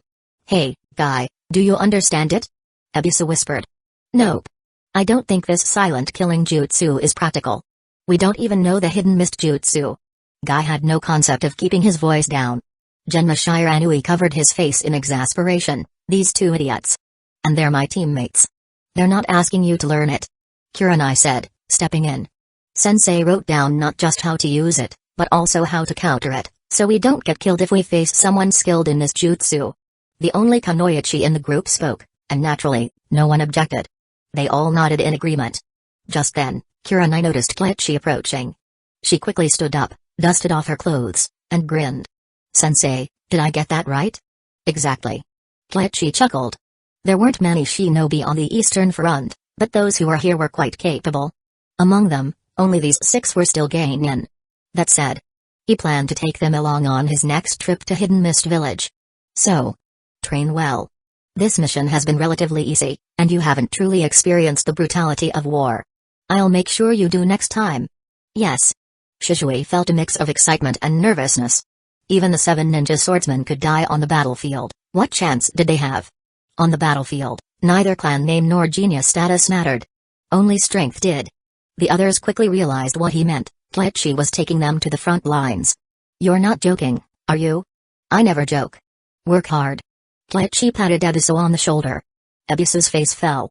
However, for now, Keiichi wasn't making any moves. Might Dewey hadn't fully recovered yet. Dewey was a deterrent. If the Hidden Mist Village nin who fled had reported the situation accurately, Hidden Mist Village would understand the kind of power he possessed. At the same time, these days were also an opportunity for Hidden Mist Village. If Keiichi attacked before Yagura returned, things would escalate into an all-out war. And he had no intention of wiping out the Hidden Mist Village forces just yet. He was counting on Yagura to lead them against the Raikage. If he killed them all now, they'd just defect to Hidden Cloud's village instead. Meanwhile, the intelligence from Inoichi continued to pour in. Today's revelation was particularly surprising. Among the 7 ninja swordsmen was an 8th individual named Ao. It was highly unlikely that this was just a coincidence. The probability was too low. Moreover, Based on the extracted memories, his appearance matched that of the out who would later acquire the Byakugan. Unfortunately, this time, he didn't get a Byakugan. He got Kyoichi's blade instead. The worst part? Even after killing him, Kyoichi hadn't even remembered who he was. Likewise, between the corpses of a 7 swordsman and an ordinary ninja, Amiri Ringo's body was clearly more valuable. So, even Inoichi hadn't bothered with Ao's body. What a pitiful end. Of course, Kyoichi only felt a fleeting sense of regret, more crocodile tears than anything. Ao's death was more of a relief than a loss. The man had been a mediocre talent, he got a Byakugan but never even mastered Gentle Fist or the Hyuga's chakra point strikes. In contrast, Shira figured out pressure point attacks without a Byakugan. The difference was night and day. A dead weight like Ao? The world was better off without him. In the following days, Hidden Leaf Village's forces focused on mastering Hidden Mist Village's jutsus. While Kyoichi worked on Might Dewey's recovery, he also healed the 3 swordsmen. They were still useful. Once negotiations with Hidden Mist Village began, they could be used as bargaining chips. After all, the 3rd Mizukage had put great effort into training them. 3 or 4 days passed. Might Dewey had made a full recovery. At the signal flare, all shinobi gathered. 2 pre-prepared ships were docked at the shore, ready to set sail. Kyoichi, shouldn't we take more people? Inoichi was concerned. Kyoichi was bringing only 2/3 of their forces, yet he was heading into a potential confrontation with nearly half of Hidden Mist Village's forces. No need. This is enough. If they really want to fight, well, they still have to get through me. This wasn't arrogance. Between him and Might Dewey, wiping out Hidden Mist Village's forces was unrealistic, but holding them off long enough for everyone to retreat? That was easy. They could even get out unscathed. No need to worry. Inoichi couldn't convince him otherwise and could only watch as they boarded the ships. The vessels set sail. With an entire crew of shinobi, sabotage wasn't a major concern. Worst case scenario, they'd abandon ship and use chakra to walk on water, though it would be more tiring. A few kilometers in, Kyoichi noticed an unexpected problem. He had planned for everything, except for one thing. Might Dewey and Might Guy both got seasick. Unbelievable. Ugh, the 2 of them vomited violently. The sound of retching was contagious, making the atmosphere even worse. Kyoichi rubbed his temples. These 2. Dewey-senpai, Guy, how about you 2 just run there on foot? You can walk on water, right? Oh, of course. Yeah. The blue beast of Hidden Leaf Village has risen once more. Might Guy jumped overboard without hesitation. Splash. He landed in the sea, immediately dashing across the water's surface like a madman. Kyoichi watched, speechless. They're really running the whole way? Don't worry. They can go a lot farther than you think. Kyoichi wasn't the least bit concerned. After all, he hadn't planned on arriving in one day. They still had to stop by the previous outpost for rest. A few hours later, they reached Hidden Mist Village's former outpost. The place had been abandoned. Most traces had been wiped clean, leaving little useful information behind. They moved at a steady pace. A day later. Kyoichi-sama, I've spotted Hidden Mist Village Nin, about 4 squads, positioned on an island 4 kilometers northeast. We're getting close. Perfect. Let's go. Kyoichi shot forward, with Asuma, Shizui, and the others close behind. Apart from Kyoichi and Hyate's squad, Hyuga stayed with them, while the rest of their forces remained on the ships, continuing their approach. Soon, the Hidden Mist Village Nin noticed them. Sir. Hidden Leaf Village shinobi are here again. Stay calm. Shimokawa Kazuhiro raised a signal flare and fired twice. Fight? If we retreat any further, they'll be right at our main base. Shimokawa Kazuhiro said. Hidden Leaf Village was already pushing them to the brink, how could they back down now? Rear lines. Upon seeing the signal flare, Yagura shouted a command and immediately led 3 or 4 squads forward. He had anticipated this. With 4 or 5 men unaccounted for, it was highly likely that their outpost's intelligence had been compromised. That was why, a few days ago, he had temporarily transferred some members of the Yuki and Kaguya clans here.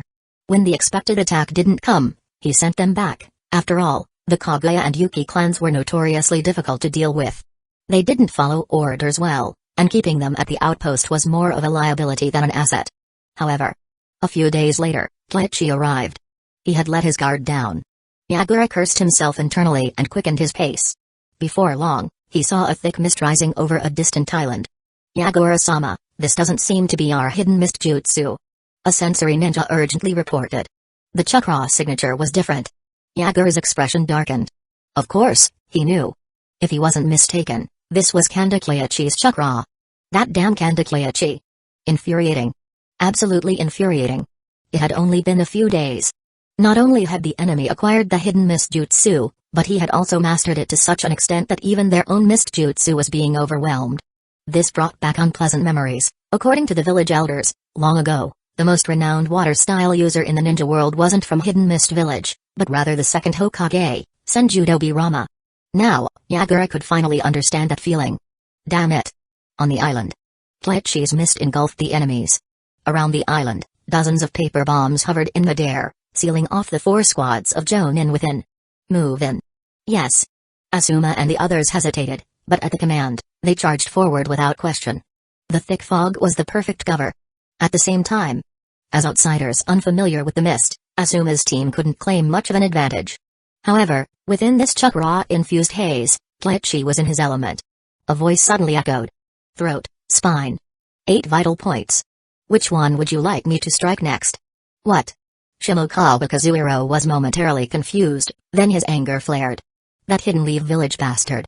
Did he really think that just because he had stolen their hidden mist jutsu, he could replicate their silent killing jutsu? Too arrogant, the thought barely crossed his mind when an icy chill swept from behind. The next moment, a sharp pain in his neck. He looked down. Blood spurted into the air. And it wasn't just him.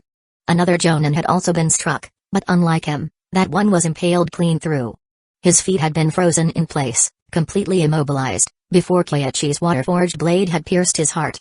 2 other Jonin immediately launched great breakthrough wind-style jutsus. However, the gusts momentarily parted the mist, but within a second, it closed in again.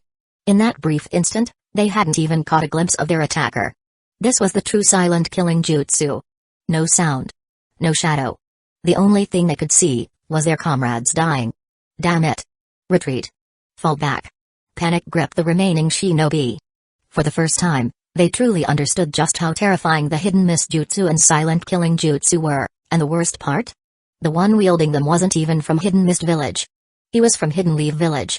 Chapter 106, Solving Problems. Start with the people as they moved. Every Hidden Mist Village ninja formed hand seals.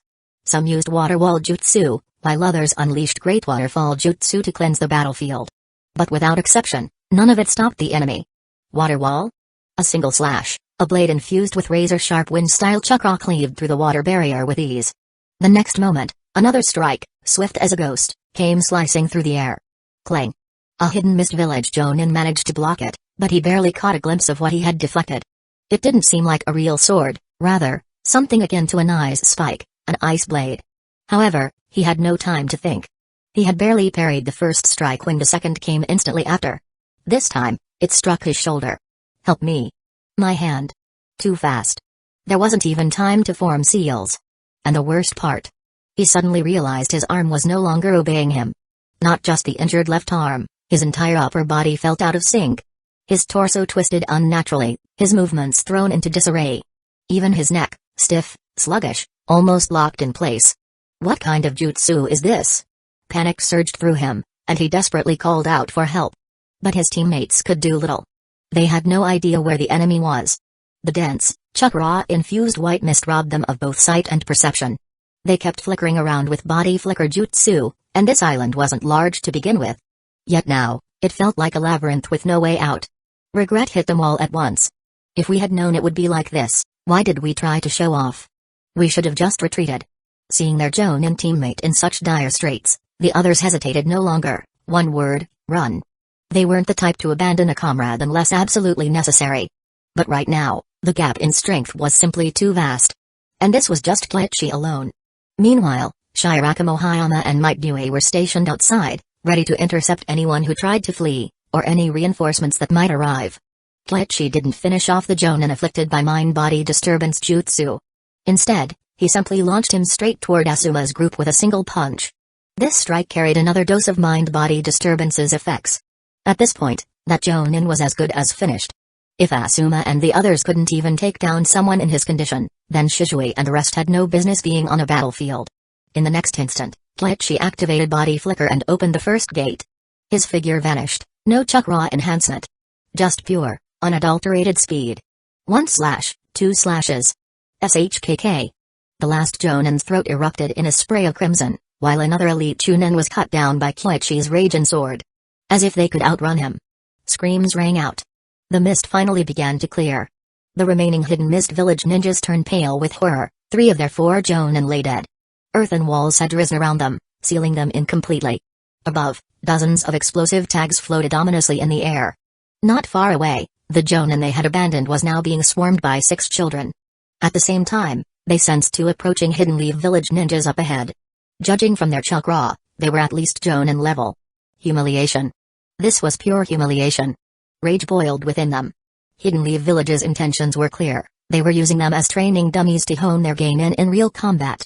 The 11 surviving Chunin exchanged glances. No words were needed. Fight. These 6 were just gain in, hardly a real threat. If nothing else, they could buy time until Yagura arrived. Why not?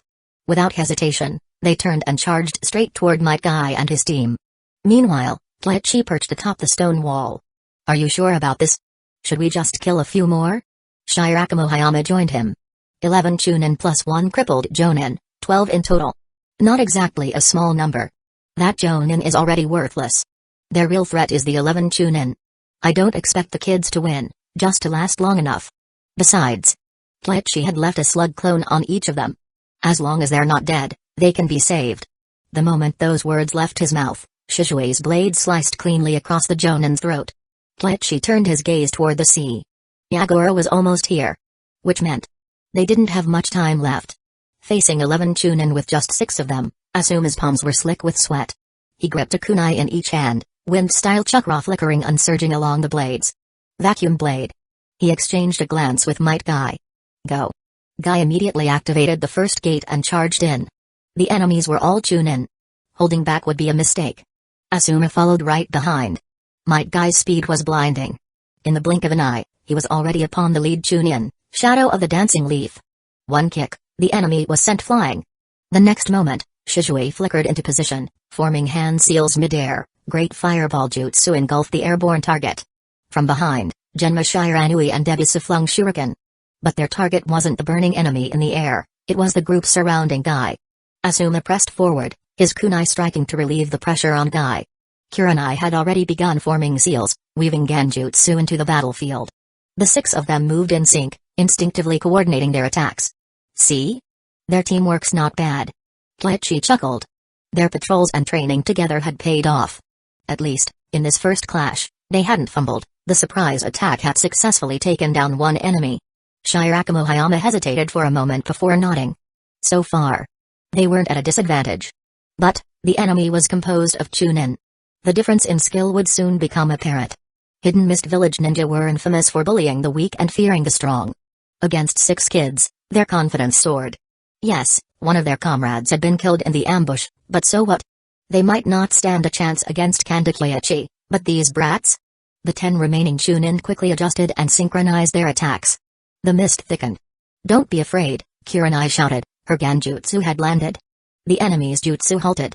Shishui immediately understood. He flickered behind the enemy casting hidden mist jutsu, preparing to strike, but his opponent's comrades reacted instantly. Damn. He resisted the urge to activate his Sharingan. In mere moments, the enemy had broken free from the illusion and turned to counterattack. Shishui had no choice but to use bubble genjutsu to slow them down. The next second, one enemy flickered to his side. If Shishui hadn't already planned to retreat, he might have been taken down then and there. A bead of sweat rolled down his forehead. Watching his teacher cut through enemies like nothing had made him underestimate the Mist Ninja. But in a real fight, he realized, even Chunin weren't foes they could take lightly. Because they were still far from their full potential. After their initial kill, their momentum faltered. And, with the strain of opening the first gate catching up to Guy, they had to pull back and tighten their defenses. 5 of them barely held on, while Genma and Debusu were clearly in danger. Kurenai made her decision. She formed hand seals and activated chakra-enhanced strength. Then, boom. One punch, 3 enemies were immediately forced back. One of them, who was closest to her, had his arm dislocated by the sheer force of the impact and the violent chakra flow. However, Kurenai didn't emerge unscathed. Her right hand's tendons had been strained, rendering it temporarily useless. Fortunately, she had already prepared mystical palm jutsu in her left hand and could heal herself. But, that single punch had created an opportunity for Guy. He immediately activated the rest gate. His stamina recovered.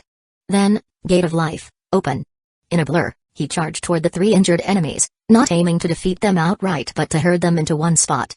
He wasn't sure why, but an idea had struck him, so he went with it. Kurenai's eyes lit up. She continued healing her right hand while moving toward them. The Hidden Mist Village ninja weren't fools. That punch just now, clearly a jutsu from Hidden Leaf Village's Princess Tsunade. Whoever tried to block her next would be an idiot. They acted decisively. Water wall. Water prison jutsu.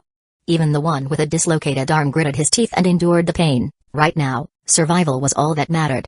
But, a moment later, they saw figures leaping onto the earth walls. 1, 2, 10, in a few seconds, 20, 30. A horde of Hidden Leaf Village ninjas stood atop the high walls, watching them with expressions of amusement. The Hidden Mist Village ninja were dumbfounded. At nearly the same time, Yagura and the remaining Hidden Mist Village forces arrived on the island. But they weren't facing just anyone. Standing before them were Kleiichi, Might Dewey, and Shirakamu Hayama. The others might not recognize them, but Yagura did. These were the three ninjas described by Hazuki Mainjutsu, weak chakra signatures, yet monstrous physical prowess when using their secret jutsus. Kanda Kleiichi, the terrifying sword master. And even Shirakamu Hayama, the least notable among them, was still a skilled Jonin, able to hold his own against 2 of the 7 ninja swordsmen. With strength like this, he'd have to be insane to make the first move. Yagura took a deep breath and stepped forward. Kleiichi-san, the Hidden Mist Village has decided to withdraw. Why does Hidden Leaf Village keep pressing us? Withdraw? Hey. You think I'd believe that? Kleiichi squatted lazily atop the wall. Yagura let out a bitter chuckle. 6 of the 7 swordsmen have already fallen. What else can we do but retreat? No, what I mean is, Kleiichi's eyes gleamed with mockery. Do you get to fight when you want to, and stop when you feel like it? Are you planning to sit back while Hidden Clouds Village and Hidden Stones Village attack from the north and then come back to bargain with us? He sneered. As if anyone didn't know Hidden Mist Village's playbook. Nice try, kid. You look decent, but you think too highly of yourself. Did you really think the Land of Fire was yours to mess with? How could that be? I also want peace as soon as possible, but the village's elder council won't agree. Yagura took a deep breath. This Kanda Kleiichi was a pain to deal with. And Hidden Leaf Village, what was even going on? Had the third Hokage stepped down? Shouldn't he be doing something by now? Typically, the third would choose a more conservative approach, compromise, stabilize the northern and western fronts. But this was outright reckless aggression. If that's the case, then hurry up and handle it. If the elders are the problem, can't you just deal with them? Kleiichi grinned. Hurry up, and maybe you'll have 4 swordsmen left. Take too long. Well, you might have to start from scratch. What do you mean? Who's still alive? Yagura's heart sank. Then, he remembered Kleiichi's use of Hidden Mist Jutsu. His face darkened. No way. He had no doubts about his men's loyalty, but the Yamanaka clan's abilities were infamous. If 3 of them had been captured. Amiri, Jinpachi, and Kuraiere. Figure it out yourself. Kleiichi smirked. These 10?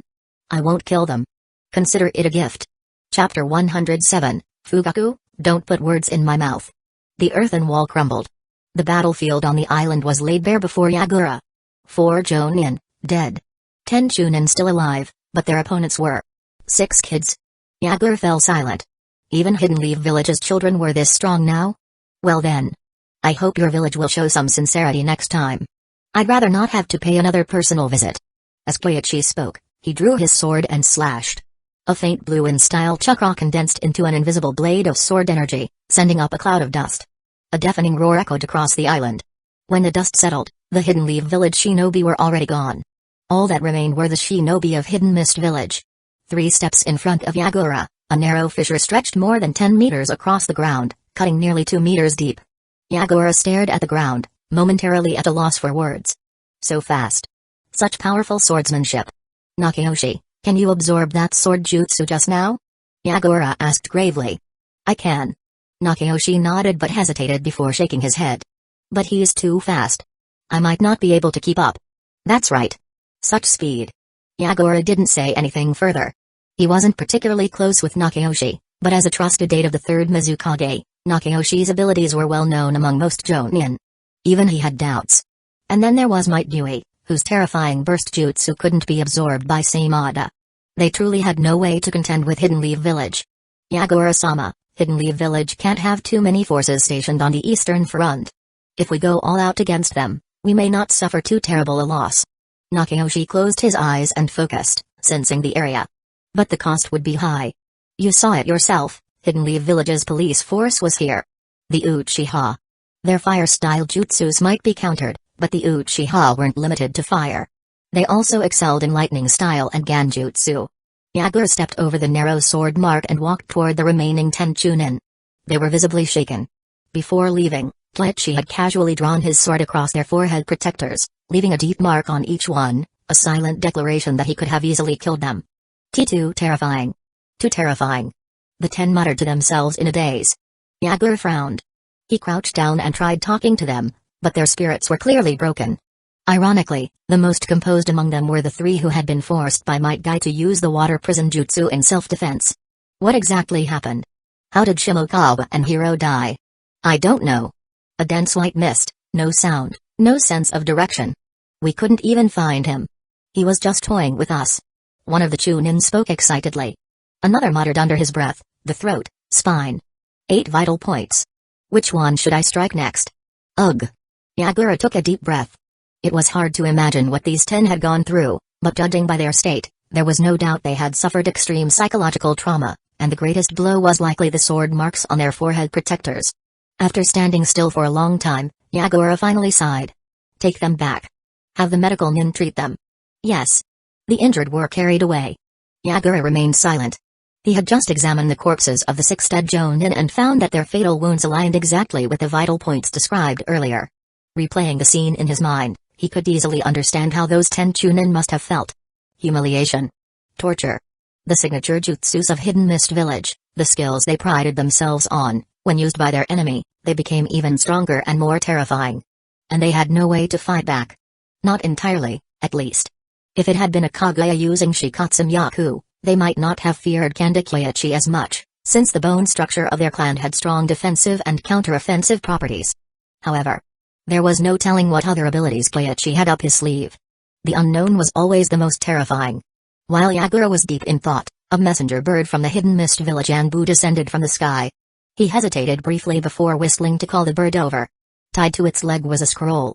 It read, Orochimaru has left Hidden Leaf Village, heading east. Purpose unknown. The report was dated 1 day prior. Orochimaru? Yagura's breathing hitched slightly. Kandakleichi and Might Dewey were already a headache. Now Orochimaru was on the move? Was Hidden Leaf Village truly making its move? For a brief moment, he lost his composure. As he calmed down, Kleichi's words echoed in his mind.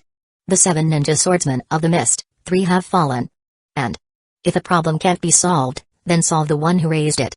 If all else failed, that might be the only option left. Nakayoshi, I need to return. Keep everyone gathered on the island, no spreading out. If you sense Hidden Leaf Village approaching, take everyone and retreat to the Land of Water. Understood. Nakayoshi hesitated momentarily but ultimately nodded. In times of crisis, a decisive course of action was necessary. Whether the result was peace or full-scale war, it was better than hesitation. Over the sea, Hidden Leaf Village's ships drifted on their return journey. Might Dewey and Might Guy were throwing up uncontrollably, their once imposing presence completely gone. Especially Guy, having opened the 3rd gate had already left him physically weakened, and now he was seasick on top of that.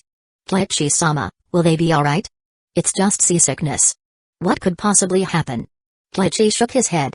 Back when he watched the anime, he never believed that someone as athletic as Guy could get seasick. Now, seeing it firsthand, he realized it was practically in their genes. Father and son weren't just alike, they were identical.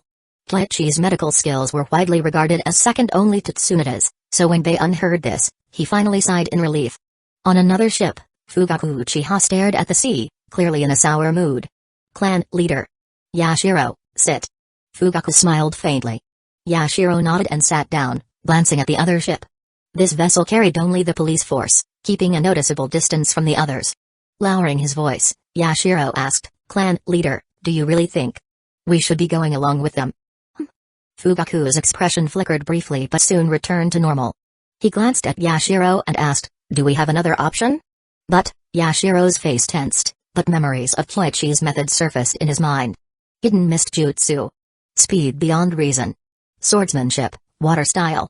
Bluntly speaking, Kandakleichi was just like him, the only thing missing was a sign on his face saying anti-Uchiha. Yashiro couldn't think of a way to counter Kleichi. Fugaku furrowed his brows and sighed. I understand everyone's concerns, but the situation is beyond our control.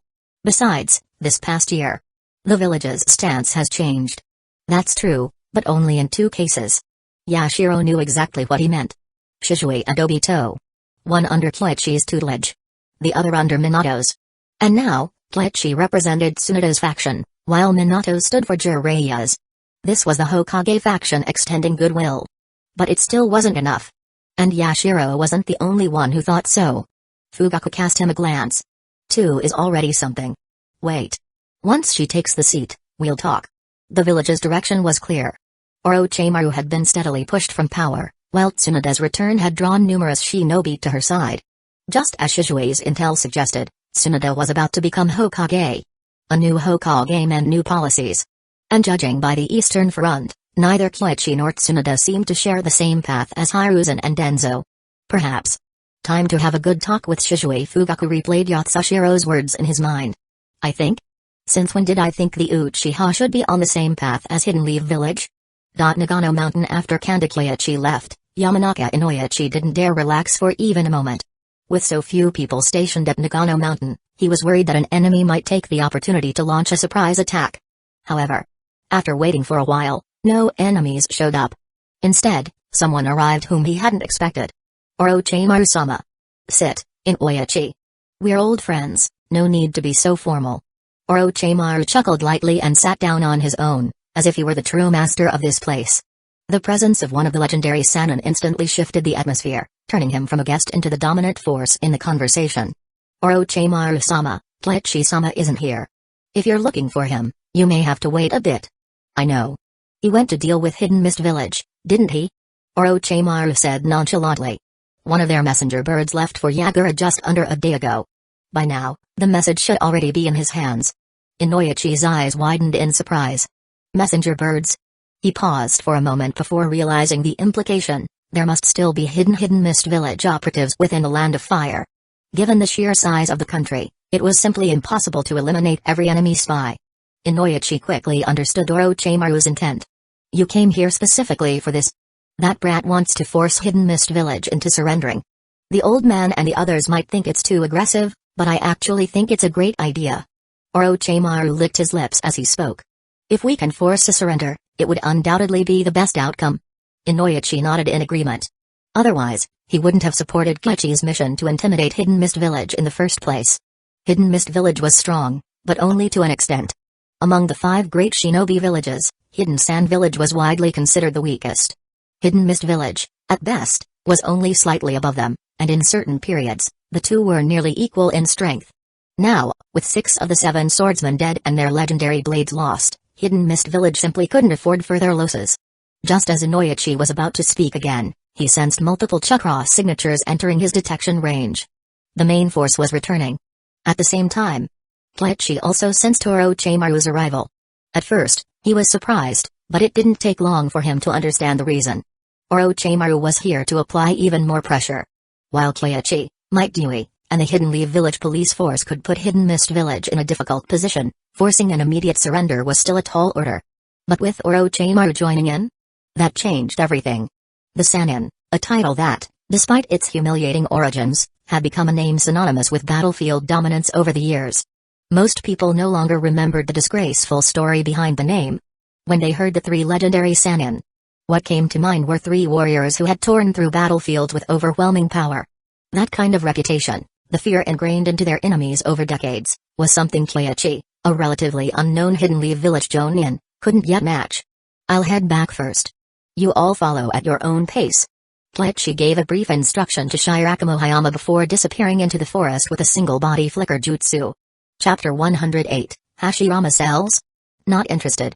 Kyoichi hadn't interacted much with Orochimaru. Of the few times they had, quite a number were just Jiraiya setting them up to drink together, and he hadn't even taken a single sip. In terms of personal connections, they barely counted as acquaintances. In fact, there had even been some scheming and counter-scheming between them. However, at moments like this, Orochimaru's presence was undeniably reassuring. One of the legendary Sannin. Just knowing he was here would force Hidden Mist Village to reconsider. Otherwise, with a Sannin, plus Kyoichi, Mangekyō, and the Hidden Leaf Village police force, they could storm the village and level it to the ground. When Kyoichi arrived at the camp, Orochimaru was drinking tea with Yamanaka Inoichi, both looking utterly at ease, as if everything was within their grasp. If Kleichi hadn't watched the anime, he might have really believed this guy was some infallible genius who had every scenario calculated to perfection. He chuckled to himself. Inoichi noticed his return, stood up, and offered his seat, saying, "I still have intelligence matters to handle. You two talk first. If you need anything, just call for me in the command tent." "Thank you, Inoichi-senpai." Kleichi gave a slight bow of appreciation. Not only was Inoichi tasked with intelligence gathering, but he also had to personally oversee the camp. And considering his status, if not for Hiruzen and Tsunada's influence, there was no way he'd be referring to someone else as Lord so casually. Inoichi simply smiled, gave a polite nod to Orochimaru, and then left the tent. Kleichi took a seat. Orochimaru poured him a small cup of tea before speaking. "You've only been here for less than a month, yet you've already won the respect of those above and below you. Impressive. You're doing better than I did in my time." "Orochimaru-sama, you're joking. You were the third Hokage's disciple, who wouldn't show you respect. Status is meaningless. What truly matters is one's own ability." Orochimaru shook his head lightly. That was precisely what he admired about Kleichi. Even though Kleichi had senju blood, aside from knowledge and secret jutsus, he had never relied on the clan's reputation. Every step he had taken, every achievement, was earned through his own strength and merit. That was rare. Moreover, what made it even more interesting was that, like himself, Kleichi had a strong interest in forbidden jutsu. Orochimaru believed they should have a lot to talk about. Yet, it seemed there were still some misunderstandings between them. Orochimaru pondered for a moment before deciding not to bring up the more delicate matters right away. Instead, he started with the more pressing issue. "I had Hidden Mist Village's messenger bird sent off. Yagura should have already received word from their Anbu. Your plan to force their surrender now has a few more chances of success. I figured as much. Thank you for your help, Orochimaru-sama." Kleichi wasn't slow to catch on. He immediately understood part of Orochimaru's purpose for coming. And the moment he mentioned the bird, Kleichi recalled seeing one circling in the sky as they left the island. Back then, it had seemed odd, why hadn't it flown away when the battle had been so intense? Now it all made sense. It had been Hidden Mist Village's messenger bird. Noted. That could come in handy in the future. The two of them continued discussing the Eastern Front situation for a while. Orochimaru fully supported Kleichi's idea. Hidden Mist Village had to be forced into submission now. Otherwise, if they waited until the war escalated, the situation would only become more complicated. And their odds of success were high. He had interrupted his research specifically for this. Not that Orochimaru was here to claim credit. He simply wanted to extend a gesture of goodwill, to make it clear that he and Kleichi were not enemies. As for what had happened during the Chunin exams, neither of them mentioned it, tacitly treating it as a misunderstanding. "Orochimaru-sama, are you the one researching Hazuki Chikage?" "Yes. And I have you to thank for that, Kleichi-kun. I've always been curious about the Hazuki clan's physiology, and you've given me an excellent opportunity." Orochimaru chuckled softly. The hydrification jutsu. It wasn't immortality, but it was damn near unkillable. Orochimaru had coveted that ability for some time, but the Hazuki clan had always been slippery. There were ways to deal with them, of course. But at the end of the day, if a Hazuki truly wanted to escape, they were hard to catch. Kleichi had been an exception.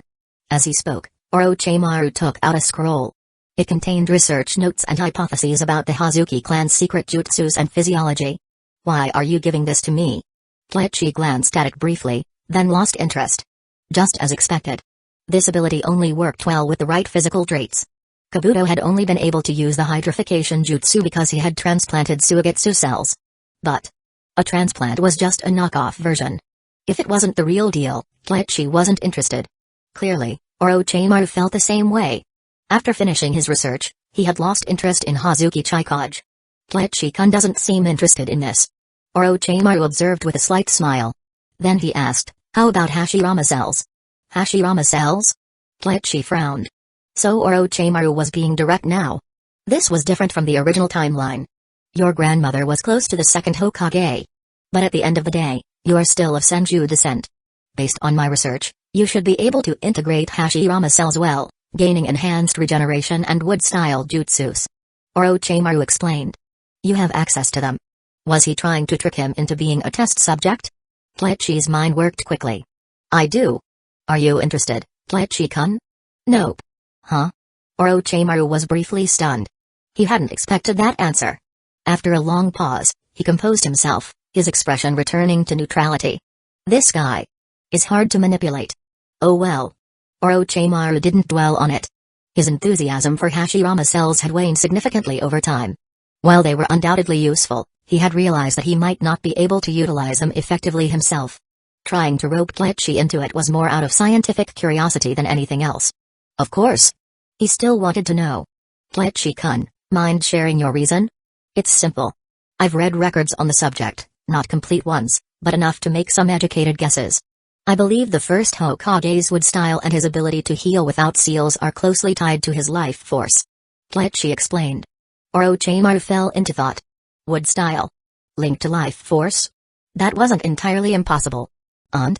Don't worry, I'm only curious. Besides, I can trade some of my own research for your insights. Orochimaru spoke seriously. His interest was genuinely piqued. Wood style? Life force? He had never considered that angle before. To put it simply, the first Hokage's wood style integrates life force into the jutsu, which is why it's so powerful. If someone transplants Hashirama cells, unless they're willing to sacrifice their life force, their wood style will be mediocre at best. In most cases, it's better to just use a sword instead.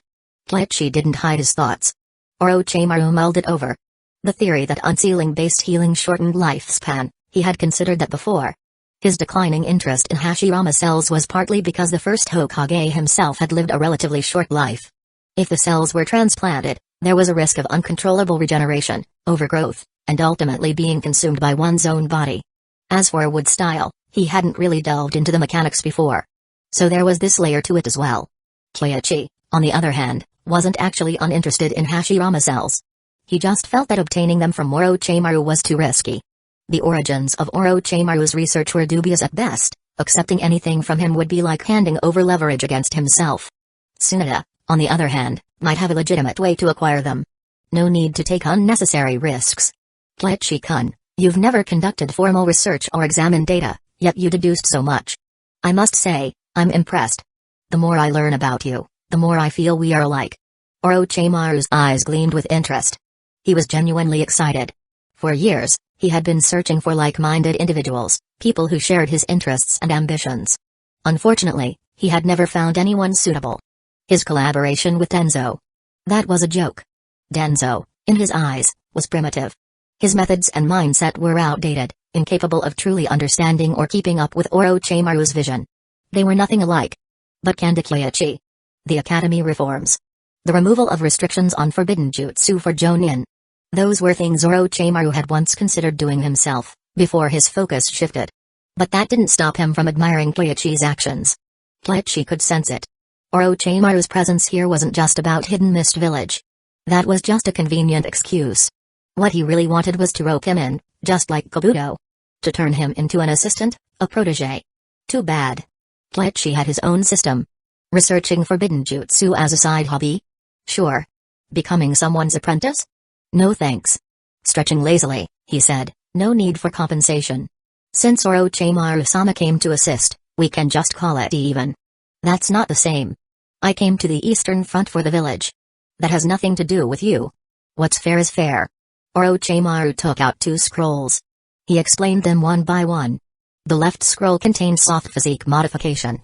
As for the right one, this one is a creation of mine that isn't exactly official, a special type of body replacement jutsu. It's quite useful, but Bleach-kun, you'll likely need to study it further to master it. Orochimaru's substitution jutsu? Now that was interesting. However, while the jutsu was powerful, it consumed a considerable amount of chakra. And it likely required certain physical modifications. As for soft physique modification, might as well take it. No reason not to. Bleach reached out and took the soft physique modification scroll. Orochimaru looked a little disappointed. He had expected Bleach to be more interested in the substitution jutsu. After all, it was a brand new jutsu. Meanwhile, soft physique modification was something that, given enough time, Bleach could likely figure out himself. Orochimaru-sama, I think you might have misunderstood me. I only research things that are useful to me. If something isn't practical, I don't waste my time on it. Bleach clarified. Orochimaru paused briefly before nodding. Pragmatic. Not a bad trait. He didn't linger much longer and went off to find himself a place to stay. Bleach, meanwhile, unrolled the scroll and started reading. Moments later, he fell into deep thought. This jutsu. He had to admit, he had been biased. Soft physique modification, in Orochimaru's hands, was always associated with serpentine imagery, which made it seem less appealing. But now that he had studied the scroll himself, he realized, this jutsu was actually useful. It had two methods. The first was a shortcut, genetic modification. Orochimaru's specialty. The second was a jutsu akin to yoga training. The latter was an early-stage experiment that Orochimaru abandoned once he developed genetic modifications. But the scroll still contained records of his findings and notes. However, Kleichi actually preferred the second method. Training-based modification. Not just for himself. The anatomical knowledge within this scroll could even be applied to developing joint lock jutsus. This could be useful for Kurenai as well. If she could master this, it would mitigate the damage caused by using strength enhancement jutsus. A great find.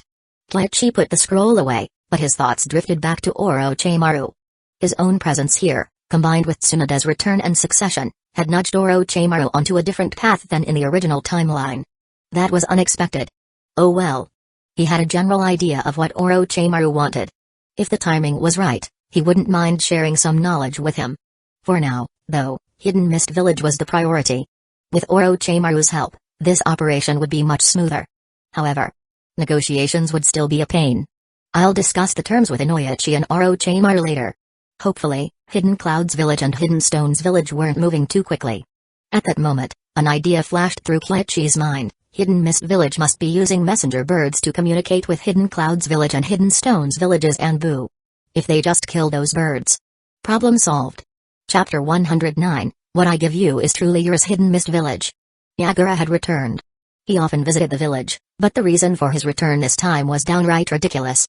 The first time, it was because the 7 ninja swordsmen were wiped out. Now, it was because of a threat, one that forced him to return and discuss the possibility of surrender. But he didn't go to the Mizukage. The third Mizukage was gravely ill. The fact that he had even managed to hold on this long was already impressive. Since no final decision had been made yet, Yagura decided to consult someone else first, Elder Genji. Yagura, what is it this time? The elders are still deliberating on the peace negotiations. We need a few more days. No time. What? Elder Genji was momentarily stunned, unable to grasp what Yagura meant. But soon, he quickly realized that something must have changed on the front lines. Otherwise, Yagura wouldn't have come rushing back like this. What happened? Kanda Kleichi has brought his forces to force our surrender. Additionally, Orochimaru has left Hidden Leaf Village. Yagura delivered 2 pieces of news in a straightforward manner. Kanda Kleichi bringing troops to demand their surrender, and even Orochimaru had left Hidden Leaf Village. Elder Genji stood frozen for a few seconds. Hidden Leaf Village was being unusually aggressive this year, completely different from their usual style. Then again, it made sense. Under normal circumstances, they would never appoint a 16 or 17-year-old kid as a battlefield commander. Knowing Hiru's and Sarutobi's personality, the man probably lost sleep every night after making that decision. Genji considered himself quite familiar with Sarutobi Hiruzen. He was convinced the Hokage wouldn't have dared to make such a bold move on his own. After much deliberation, Genji asked, "Do we have anyone inside Hidden Leaf Village?" The moment he asked, he regretted it. As expected, Yagura gave him a look as if he were an idiot. As an elder of the village, Genji had considerable authority. In fact, for some time now, he and Yagura had been jointly handling the Mizukage's duties. He really shouldn't have made such a rookie mistake. But the question had slipped out purely out of habit. Of course, Hidden Mist Village had no spies inside Hidden Leaf Village. If they did, they wouldn't have to sit here making blind guesses. After thinking it over, Genji felt a headache coming on. Hidden Leaf Village was pushing hard. If they didn't come up with a response soon, the war was as good as started. I think the village needs to make a decision soon. If we're going to fight, we should mobilize the Kaguya and Yuki clans and go all in against Hidden Leaf Village. If we're not going to fight, then we should negotiate. Dragging this out any longer is pointless. After long contemplation, Yagura finally voiced his opinion. Speak. Elder Genji was old, but not senile. He could tell that Yagura leaned more toward the latter option, meaning Yagura must have his reasons. Yagura only looked young, he wasn't actually young. I can't see through Kanda Kleichi's strength. Yagura said, the first time we met was during the Hazuki Chikage incident. I didn't expect Chikage to be subdued so quickly. I just felt it wasn't safe for that guy to be there. The second time was when he came to ambush us. Yagura rambled on about his 2 encounters with Kleichi, detailing his thoughts and analyses, things he hadn't mentioned in the previous Elder Council meetings. Elder Genji's expression grew increasingly grim. But when Yagura described the latest confrontation, Genji's face turned stiff. This time, we don't know the specific details, but the opponent learned the hiding in mist jutsu and silent killing jutsu. His chakra reserve is enormous. Even when 7 or 8 of our Chunin cast the jutsu together, he overpowered them single-handedly. His mastery of the silent killing jutsu is exceptional, silent, extremely fast, and killing our Jonin in the mist as if it were nothing. As Yagura described it, for some reason, Elder Genji couldn't help but think of a certain man. This felt too familiar.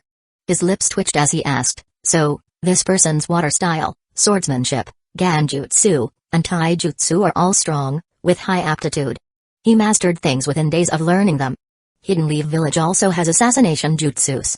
Although slightly different, the core principle is the same. It's possible the opponent already had a strong foundation in assassination and hiding in jutsus. This was the most likely explanation Yagura could think of. Aside from assassination jutsus, he also believed he could manage the hiding in mist jutsu.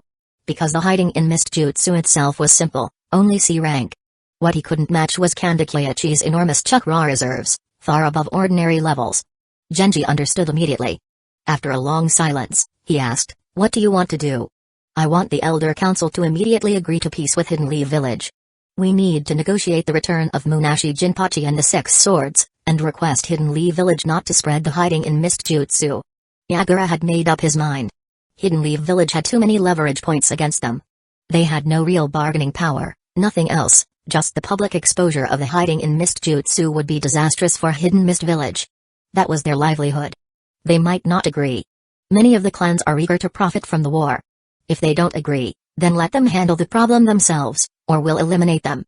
Yagura said coldly. Genji had a headache. The difference between Hidden Mist Village and Hidden Leaf Village was that, while both had many clans, here the clans held even more power. For example, the Kaguya clan and the Yuki clan often ignored village orders. Even the territories of these two clans weren't even within Hidden Mist Village itself. Other clans had similar issues. Compared to them, the Hazuki clan seemed downright obedient and loyal. If they followed Yagura's plan, a lot of people would probably die. At this moment, Genji could finally understand what the third Hokage felt. This was truly a situation where, no matter what you did, it was wrong. I'll make sure they give us an answer today. Even if I'm old, they still have to show me some respect. Thank you, Elder Genji. Genji nodded slightly and then called for his aides. Respect. Those clan elders had to give it, whether they wanted to or not. The hiding in mist jutsu, huh? Looks like we have another bargaining chip. That's all for now. Kleichi laid out their leverage in front of Orochimaru and Inoichi Yamanaka. Inoichi pondered over what benefits to ask for, while Orochimaru, after a moment's thought, raised his head and asked, "Your plan is to push Hidden Mist Village to fight Hidden Clouds Village, isn't it?" "Something like that." Kleichi didn't hide it. He did have this idea. Orochimaru studied the map for a few seconds, then said, "That wouldn't be wise. That's not a condition we should propose." Kleichi thought for a moment. He vaguely sensed something, but couldn't quite grasp it.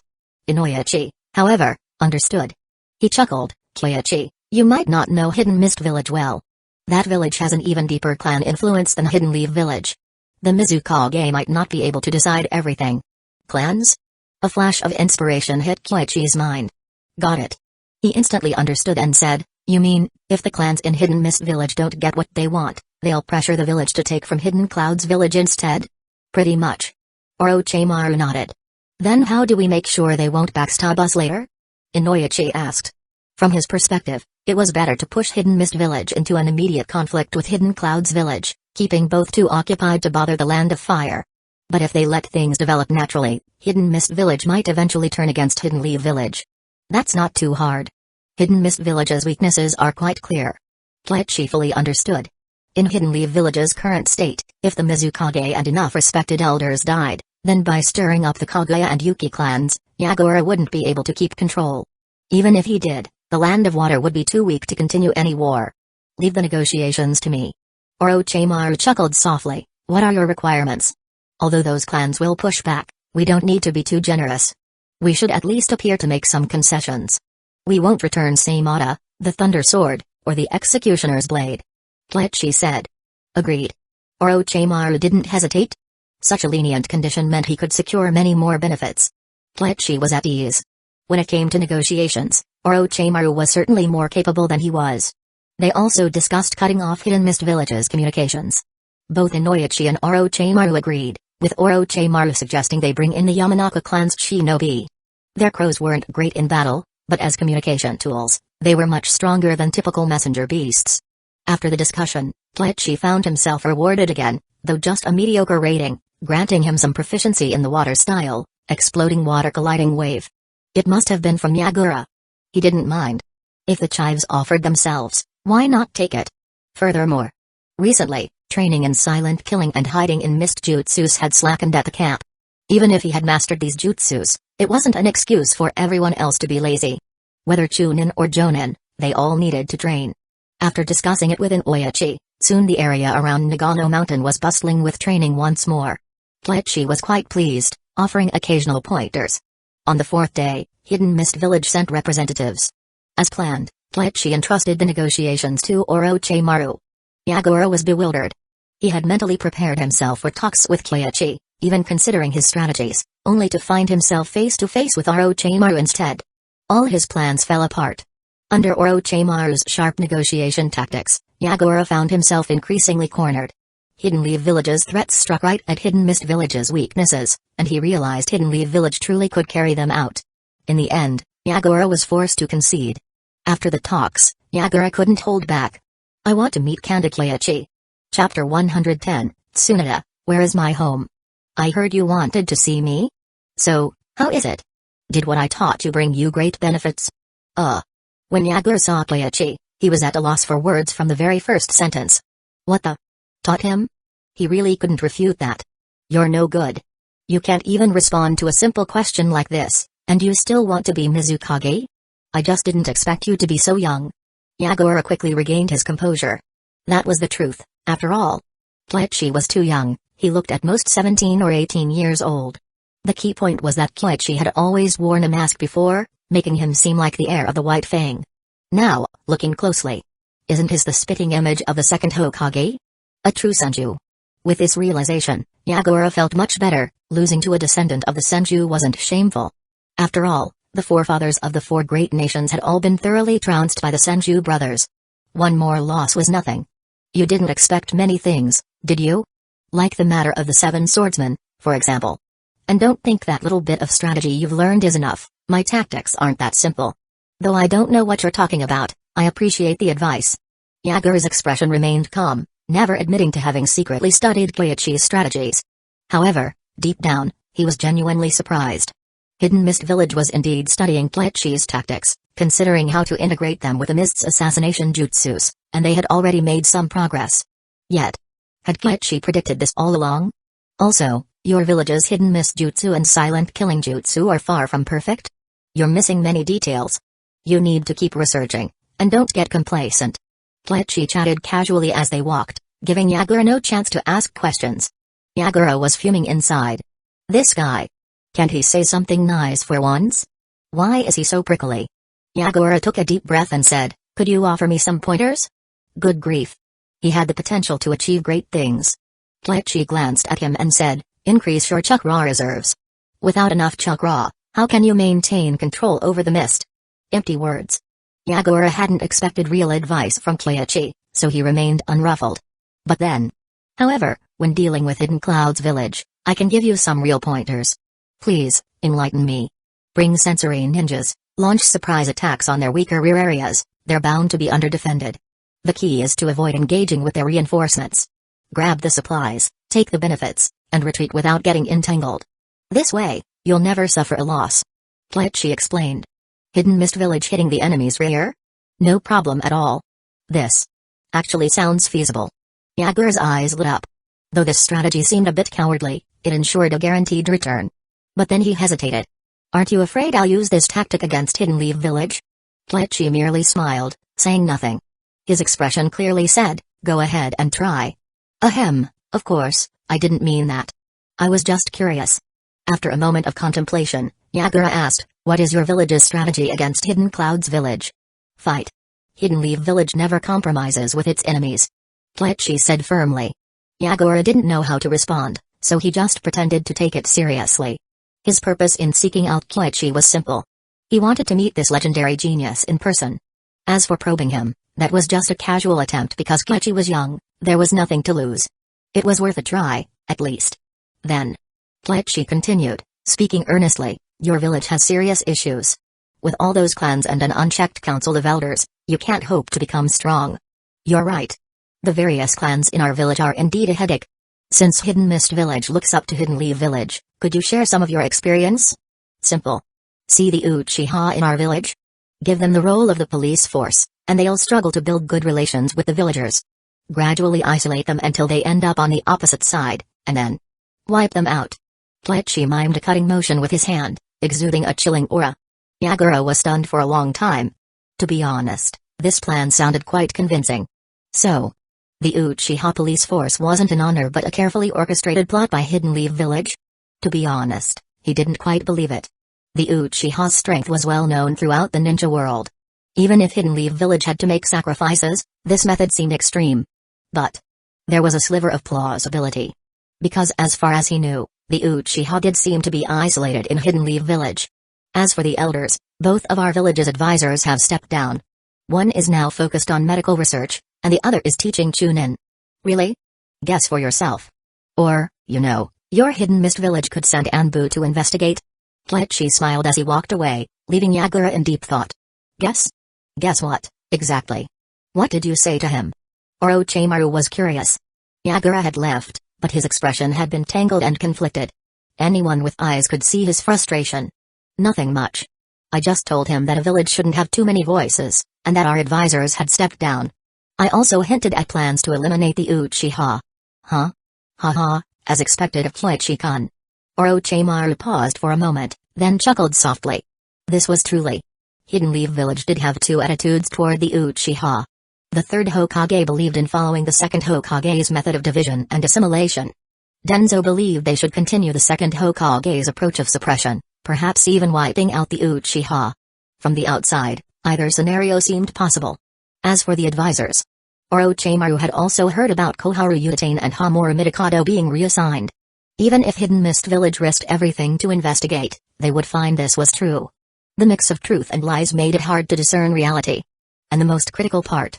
Whether Yagura believed it or not, Keiichi's words did hold some truth. It wasn't random advice. If not, Danzo wouldn't have gained so many supporters. And Orochimaru didn't know that in the original anime, Hidden Mist Village had indeed followed such methods.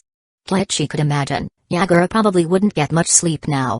The eastern border truce, however, the troops couldn't withdraw yet because Hidden Mist Village's compensation hadn't arrived. Since they hadn't explicitly demanded Hidden Mist Village attack Hidden Cloud's village, Orochimaru had asked for a heap of reparations. Though Jinpachi Munashi and the other two swordsmen had been released, their 3 swords remained with Keiichi. No payment, no swords. This time, Hidden Mist Village was surprisingly quick. Within 2 days, their ships reached the Land of Fire's coast. A mountain of explosive tags. Explosive tags were hard to produce, and their supply had always been limited. During peacetime, it was manageable. But Hidden Leaf Village had just fought Hidden Sand Village and barely rested a year before another war started. How could they have stockpiles? In addition, there were ninja tools, medicinal supplies, and more. Although there were no jutsu scrolls, the delivered goods were still quite valuable, providing Hidden Leaf Village with exactly what it needed. After the supplies arrived, Orochimaru led a team northward with a portion of the resources. The police force remained on the eastern front. Keiichi was tasked with bringing the rest back to Hidden Leaf Village.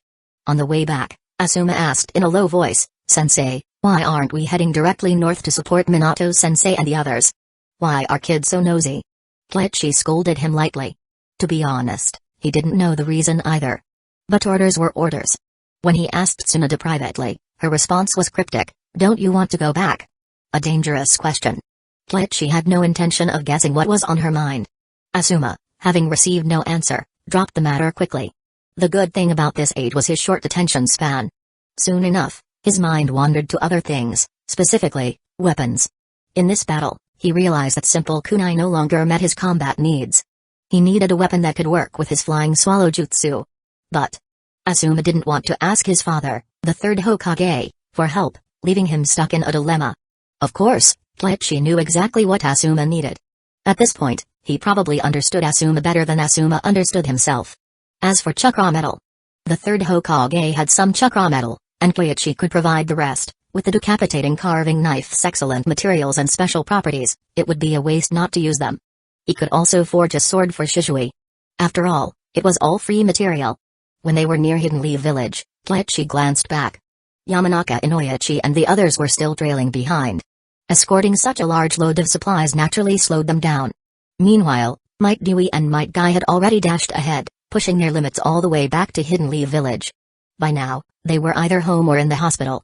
If they stayed with the convoy, who knew when they'd get home? Koichi discussed it with Inoichi. Inoichi agreed.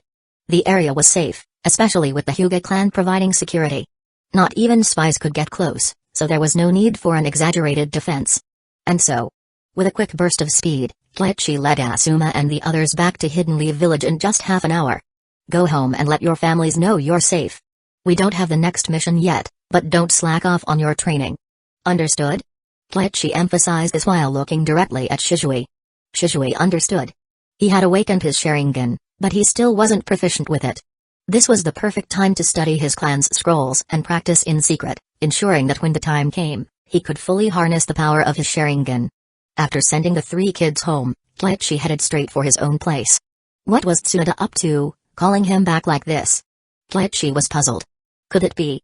Had he made such great contributions that his fame had spread far and wide, and Tsunoda was worried he might die on the battlefield? That couldn't be it. Or maybe, had Tsunoda cracked the secret to healing without hand signs? A plausible theory. From Orochimaru's attitude, it was clear he had lost interest in the first Hokage cells, so he likely handed over the research data. Tsunoda could very well have received a copy. With the data on Hashirama's cells, Tsunoda's research on hand seal-free healing would progress by leaps and bounds. He didn't dwell on it. With a few body flicker jutsus, he was at the village gates in a minute. But when he saw his home, Koichi stood there for a long time, stunned. What the? Where is my house? He was dazed for a few seconds, then saw Shizune open the door and peek out. Koichi-sama, welcome home.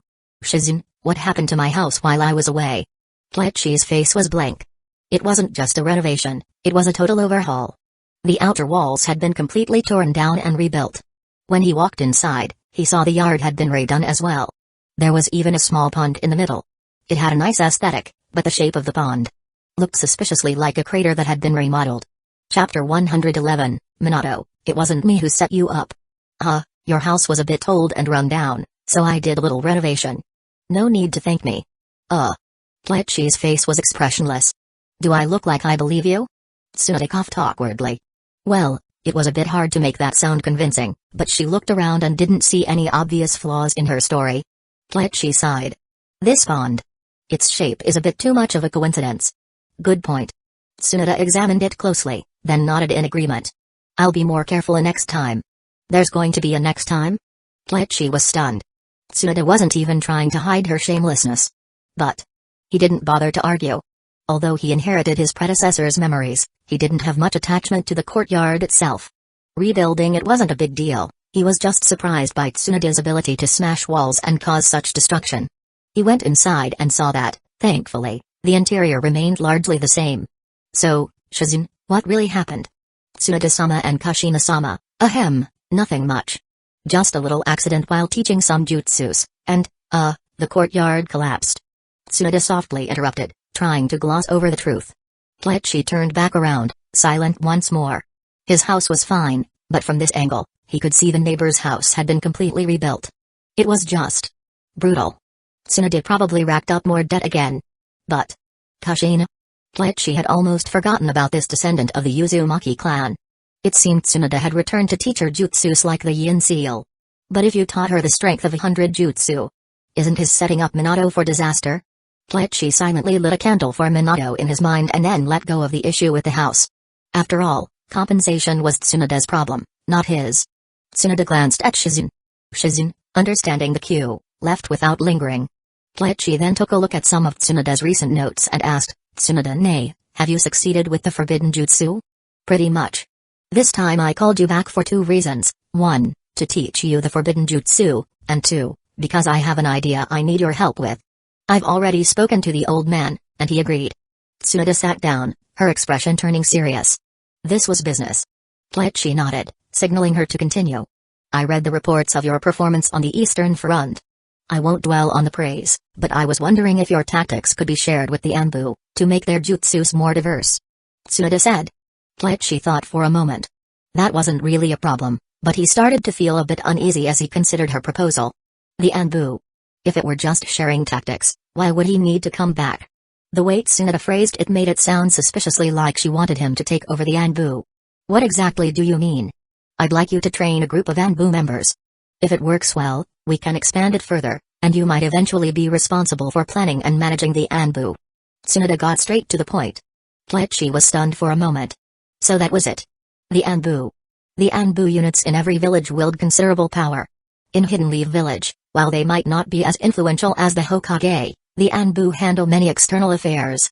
Danzo used to oversee the Anbu, but his power had been curbed in recent years, prompting him to establish his own root organization. However, if Kleichi became the head of the Anbu, it would be up to him to decide whether or not to supply talent to the root. The key point was, this seemed like an opportunity to milk the system a bit. After all, most of the people who qualify for the Anbu are top talents. Even characters like Kakashi and Itachi had served in the Anbu. But he quickly realized that he still had his own team to train. That was a bit of a dilemma. You don't need to worry too much. For now, it's just an experiment. If it goes well, we can expand it later. Tsunade understood his hesitation. Asuma and his teammates were the issue. While they were already stronger than many Chunin, they still weren't quite at Anbu level. So, at this point, Kleichi couldn't fully take over the Anbu. What is the third Hokage's stance on this? Kleichi asked after a moment of thought. Tsunade was silent for a moment before saying, he plans to step down and head to the front lines to assist Jiraiya. Step down? Now.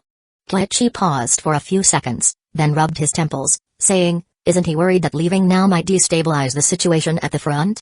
This is the perfect time. You've just secured the Eastern Front, and I haven't been idle either. Tsunade said confidently, a sense of pride in her voice. I've returned to the operating room.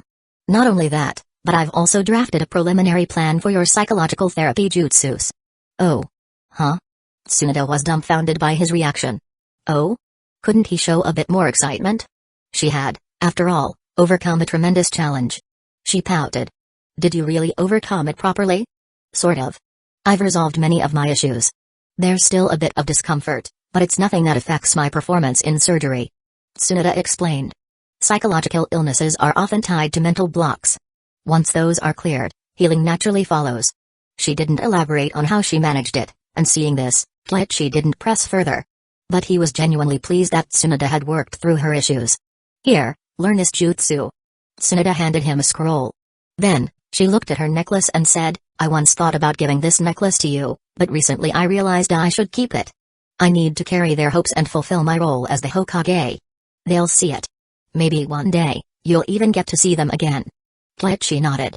Thank goodness you didn't give it to me. That necklace is too heavy, I can't bear it. Tsunade remained silent for a moment, then shook her head. I'd rather not. I wouldn't even know how to face them if we met again. And that kind of jutsu. You must never touch it. I know. I'm not interested in that jutsu. Kleichi stretched lazily. Edo Tensei. Sure, it was useful, but it was also a double-edged sword. Kabuto resurrected so many powerful figures, yet almost all of them broke free from his control. In the end, it was practically a dream fulfillment jutsu. Seeing that even Orochimaru had given up on it, why would he take the risk to study it? Instead, his thoughts turned to the matter of the Anbu. In truth, Hidden Leaf Village's Anbu already practiced many of these tactics, but most operated based on experience rather than a structured system. In simple terms, they lacked a guiding framework. Kleichi thought for a moment. The Anbu of this era. There seemed to be quite a few talented individuals. I'd like to see the roster first. Kleichi set the scroll aside. Creation Rebirth was certainly worth learning, but it wasn't urgent. What needed immediate attention was the Anbu training. With the war raging on, there was no time to waste. I've prepared it in advance. Tsunade pulled out a list. This was something only the Hokage had the right to see, but the third Hokage had already handed over everything to her. In all but name, Tsunade was acting as the Hokage. Even now, the house was filled with documents brought over from the Hokage's office. Kleichi took the list. Hidden Leaf Village's Anbu had about 70 members, divided into 4 squads, with the root being one of them. The list Tsunade had included 53 names under the third Hokage's command. First up, Sarutobi Shinosuke, the current commander of the Anbu. His wife was a squad captain, and both were part of the combat units. The third Hokage is really hard on his own children. Kleichi sighed softly. Both of them were strong, but in the anime, they died after the Third Great Ninja War. He had speculated about it before. The most likely scenario was during the year when the Hidden Mist Village tried to kidnap Hinata.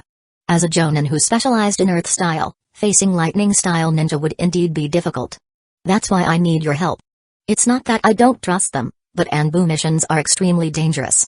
They've served long enough, they deserve a chance to live a normal life. Tsunoda said. Kleichi was at a loss for words. So the dangerous tasks go to me? Isn't that just throwing me under the bus? He continued to flip through the list. When he came across a particular name, his eyes paused for a moment. Kohenata Mukai. This person. The Kohenata clan is a distant branch of the Hyuga clan. Mukai hasn't been in the Anbu for long. Although he doesn't have the Byakugan, his performance in training has been excellent. He's a promising talent. Tsunoda explained. Alright. His squad has just been reorganized. Let's designate it as the Special Training Unit. Okay. Seeing Kleichi agree, Tsunoda thought for a moment and added, if you don't want to take on the role of Anbu commander, that's fine. We can always promote someone else later. If there's a suitable candidate, I'd rather let them take the position. Kleichi chuckled. My appearance is too noticeable. Anbu members are best when they look as ordinary as possible. A young man, silver hair, from Hidden Leaf Village. Not exactly a low-profile look. That's a good point. Tsunoda pondered for a while and eventually nodded. Having a distinct appearance meant that wearing a mask would barely help, completely defeating the purpose of staying hidden. Let's include Asuma and his team in the special training. Training 1 squad is training, but training 2 or 3 squads isn't much different. No problem. The next day. Forest of Death. 3 squads gathered. Asuma's team and Might Guy's team, and the most special group, Kohenata Mukai's team, stood out with their masks of owl, cat, dog, and hawk. I'll call you 4 Alpha, Beta, Gamma, and Delta for now. Alpha will be the team leader. The rest of you can sort out your roles. Kleichi instructed. Asuma and his teammates had been out of the academy for several months. They weren't completely ignorant. One look at the masks, and they knew these were Anbu members. Why was their teacher training the Anbu with them? That's intense. While they were mulling this over, Kohenata Mukai was also observing Kleichi. Since he was the youngest, he had been assigned the Delta role. Kanda Kleichi. Of course, they had heard of him, especially the stories of how he led his team to dismantle 2 of the Hidden Mist Village's strongholds. Kleichi-sensei, what are we going to practice? First, tell me, how much do you know about my tactics? In truth, Kleichi wasn't a complete expert on these strategies. After all, in his previous life, he had only been an elementary school trainee teacher and had never deeply studied these things. However, after putting them into practice once, teaching these young ninjas would not be a problem. Swift and decisive combat. Kohenata Mukai spoke up first. There had been private discussions within the Anbu, and their understanding was not much less than Shizue's team. Not bad. Speed is crucial. But how do you measure up against the 7 ninja swordsmen of the mist? Mukai shook his head. Speed is important, but the most critical factor isn't just strength. The owl mask spoke up. Kleichi glanced over. Of course, he knew who it was. An old acquaintance, Gecko Hyate. This old fox. Had he attended a lecture before? And now he was showing off? Alright then, why don't you demonstrate? Gecko Hyate was technically the squad leader, but the squad had recently suffered heavy losses, and most of its members were newly recruited or reassigned. Mukai himself was a fresh addition. Ahem, you're joking, Kleichi-sama. I'm not qualified for that. Chapter 112, There's no future in just practicing gentle fist. Gecko Hyate forced a smile. Though he had disguised his voice, Kleichi's attitude made it clear that his identity was already exposed. I brought your team here for many reasons. One of them is that you've just been reassembled and haven't gone through the full Anbu training regimen. Kleichi didn't elaborate further, but anyone in Anbu would understand what he meant. As for Asuma and his group, they were just sitting in, so Kleichi didn't feel the need to accommodate them too much. They'd understand as much as they could. After a brief pause, Kleichi continued, your team has a good range of abilities. I have a specific requirement, all of you must master the Hidden Mist Jutsu and the Silent Killing Jutsu. Yes. Gecko Hyate nodded. In their group, only he knew the Hidden Mist Jutsu, but it wouldn't be hard to get everyone used to fighting in the mist. It just needed practice and training. You are responsible for learning this jutsu. Kleichi handed over an ninjutsu scroll. It contained the Earth Spear Jutsu, and he gave it to a ninja named Saratobe Hiraki, not the 3rd Hokage's son, but still a Sarutobi clan member proficient in earth style. Kohinata Mukai's eyes gradually lit up. Hidden mist jutsu, silent killing jutsu. Earth spear. Unless they encountered a lightning-style ninja, this was practically the perfect combination for assassination. These are some jutsus I've summarized for the body flicker jutsu and assassination methods. This is the first activation of the Seven Heavens breathing method. Kleichi took out scroll after scroll. Everyone was stunned. Kohinata Mukai stole a glance, his heart filled with shock. He had originally thought that Kleichi's appointment as the Anbu team leader might have involved some favoritism, but seeing him casually tossing out jutsus they had never even heard of, he immediately understood. This Jonin, who was only a few years older than him, had truly earned his rank. You can start practicing together. For the first activation, it's voluntary unless you're an Anbu. Kleichi said indifferently. The Seven Heavens breathing method only had the first activation, but it was still much stronger than the regular breathing activation jutsu. For the Anbu squad, this was mandatory. Yes. Everyone responded in unison. And so, the entire day was spent training in the Seven Heavens breathing method. Kleichi observed from the shadows. He vaguely remembered. This Kohinata Mukai seemed to have awakened the Byakugan. The Kohinata branch family had separated from the Hyuga clan generations ago. By normal standards, it should have been almost impossible for a Byakugan to manifest. But just like how Mogi Kazematsuri awakened the wood style, a diluted bloodline could still produce a rare awakening. Therefore, after his secret observation, the next day, Kleichi conducted some tests and continued their training. Then, Mukai, come with me. Yes.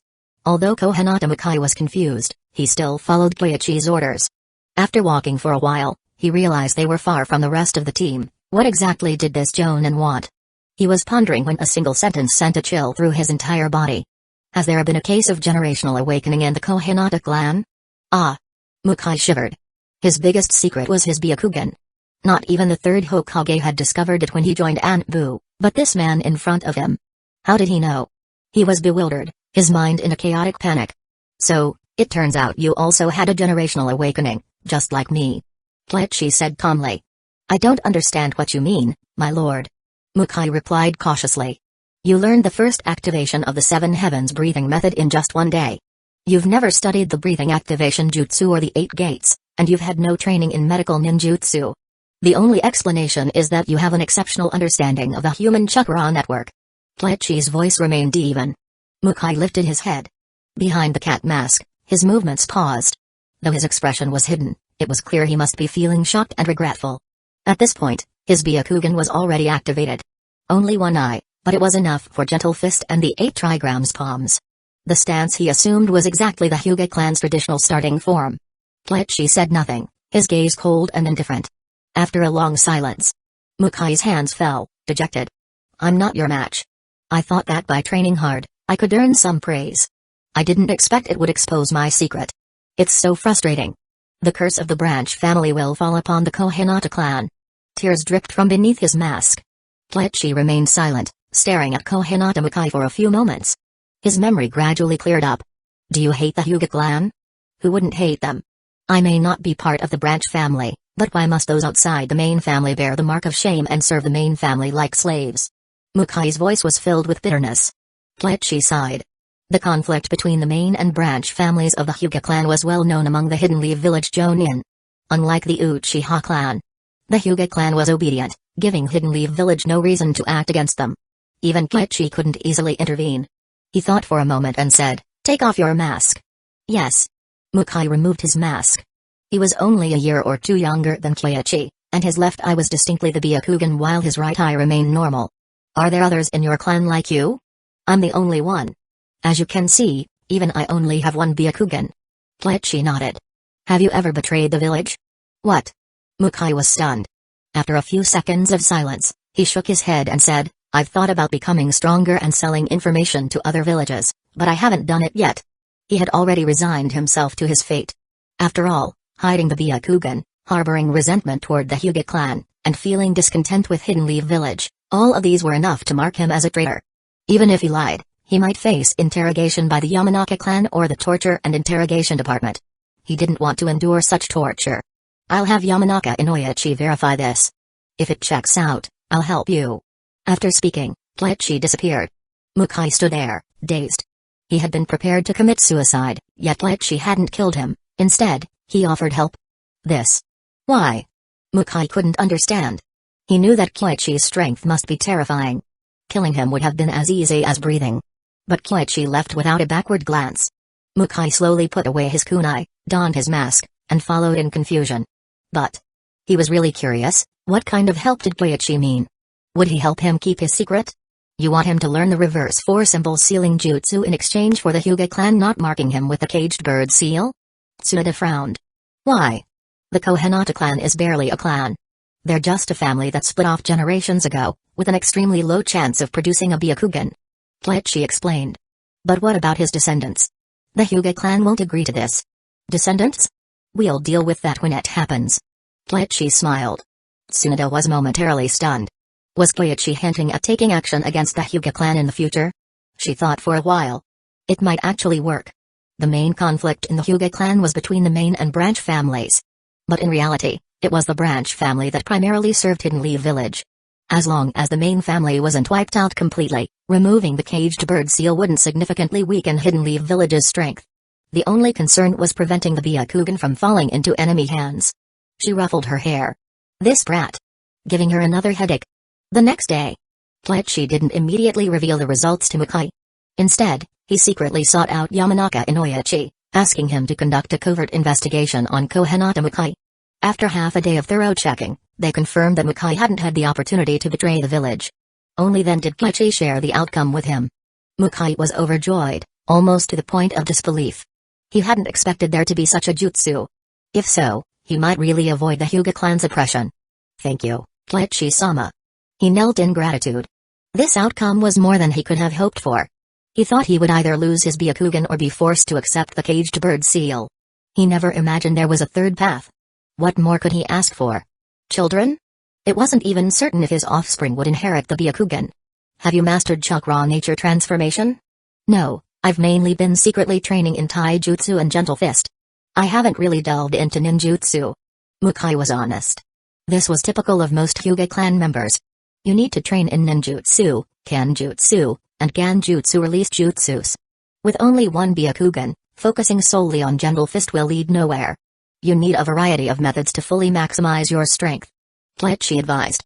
One of Mukai's weaknesses was ganjutsu. Kyoichi did not want an Anbu captain with a glaring vulnerability to illusions. Mukai nodded earnestly. In the days that followed, Kyoichi continued training the Sanbu squad, while the village kept a close eye on their progress. Half a month later, Kyoichi was in the middle of teaching Team 3 about taijutsu and team coordination when Tsunade brought news. Hidden Cloud's village had truly made a move. Unlike previous skirmishes, this time it was the renowned Day and Killer Bee leading the charge. Even the third Raikage was rumored to have left the village. Of course. With Orochimaru stationed in the north, there was less to worry about there. The real pressure would fall on Jiraiya's side. If Hidden Cloud's village was making moves, could Hidden Stone's village be far behind? Kyoichi understood that his peaceful days were over. However, he didn't feel he'd wasted his time. These last 10 days of training had yielded several Earth-style jutsus and boosted his proficiency. Jutsus like Earth-style, Wall were standard, but Kyoichi was more excited about hiding in Rock Jutsu and Earthflow River. The former allowed him to travel through solid rock.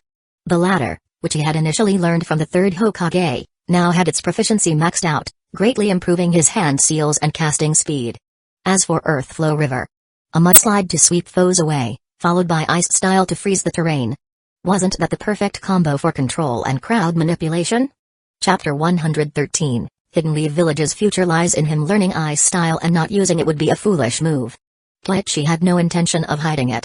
So, recently, apart from training, he was researching ice style.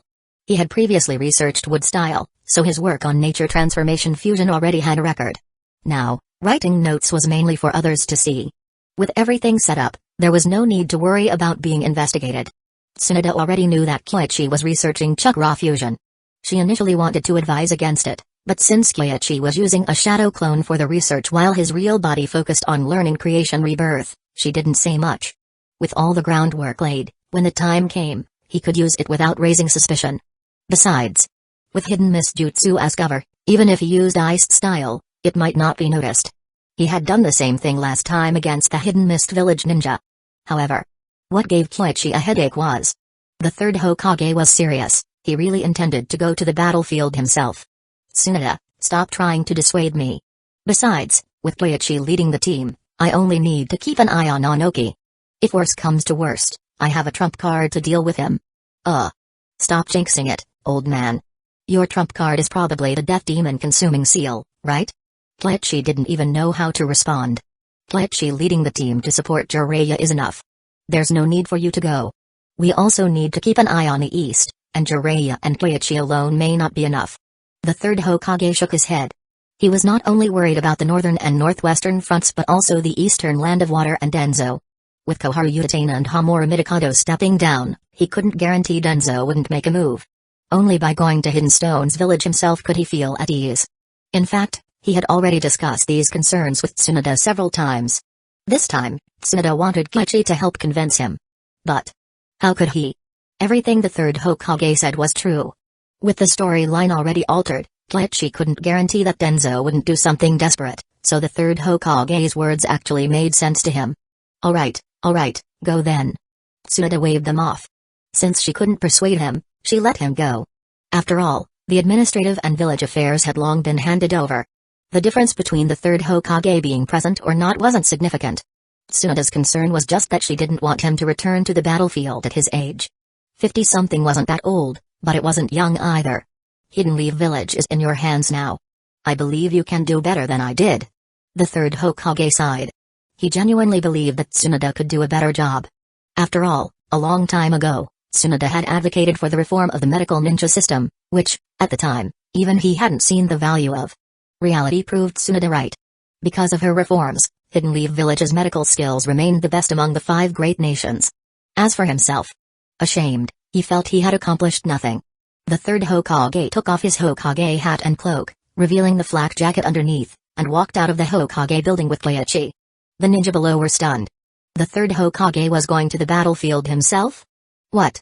Hokage-sama, this is not allowed. The crowd erupted. However, the Jonin remained calm, clearly already informed. The fact that the third Hokage is personally going to face Onoki is because Hidden Leaf Village has successors. Onoki, with his broken back and no reliable heir, is still risking leaving his village at his age. Now that's the real tragedy. When Bleach finished, the noisy crowd quieted down a bit. It kind of made sense. But was Hidden Stone's village really that miserable? The third Hokage couldn't help but grumble internally. Onoki was over 60. Though his health was declining and his ailments were becoming apparent, he was still strong. Otherwise, neither he nor Danzo would be so worried. So, living another 10 years was certainly possible. Of course.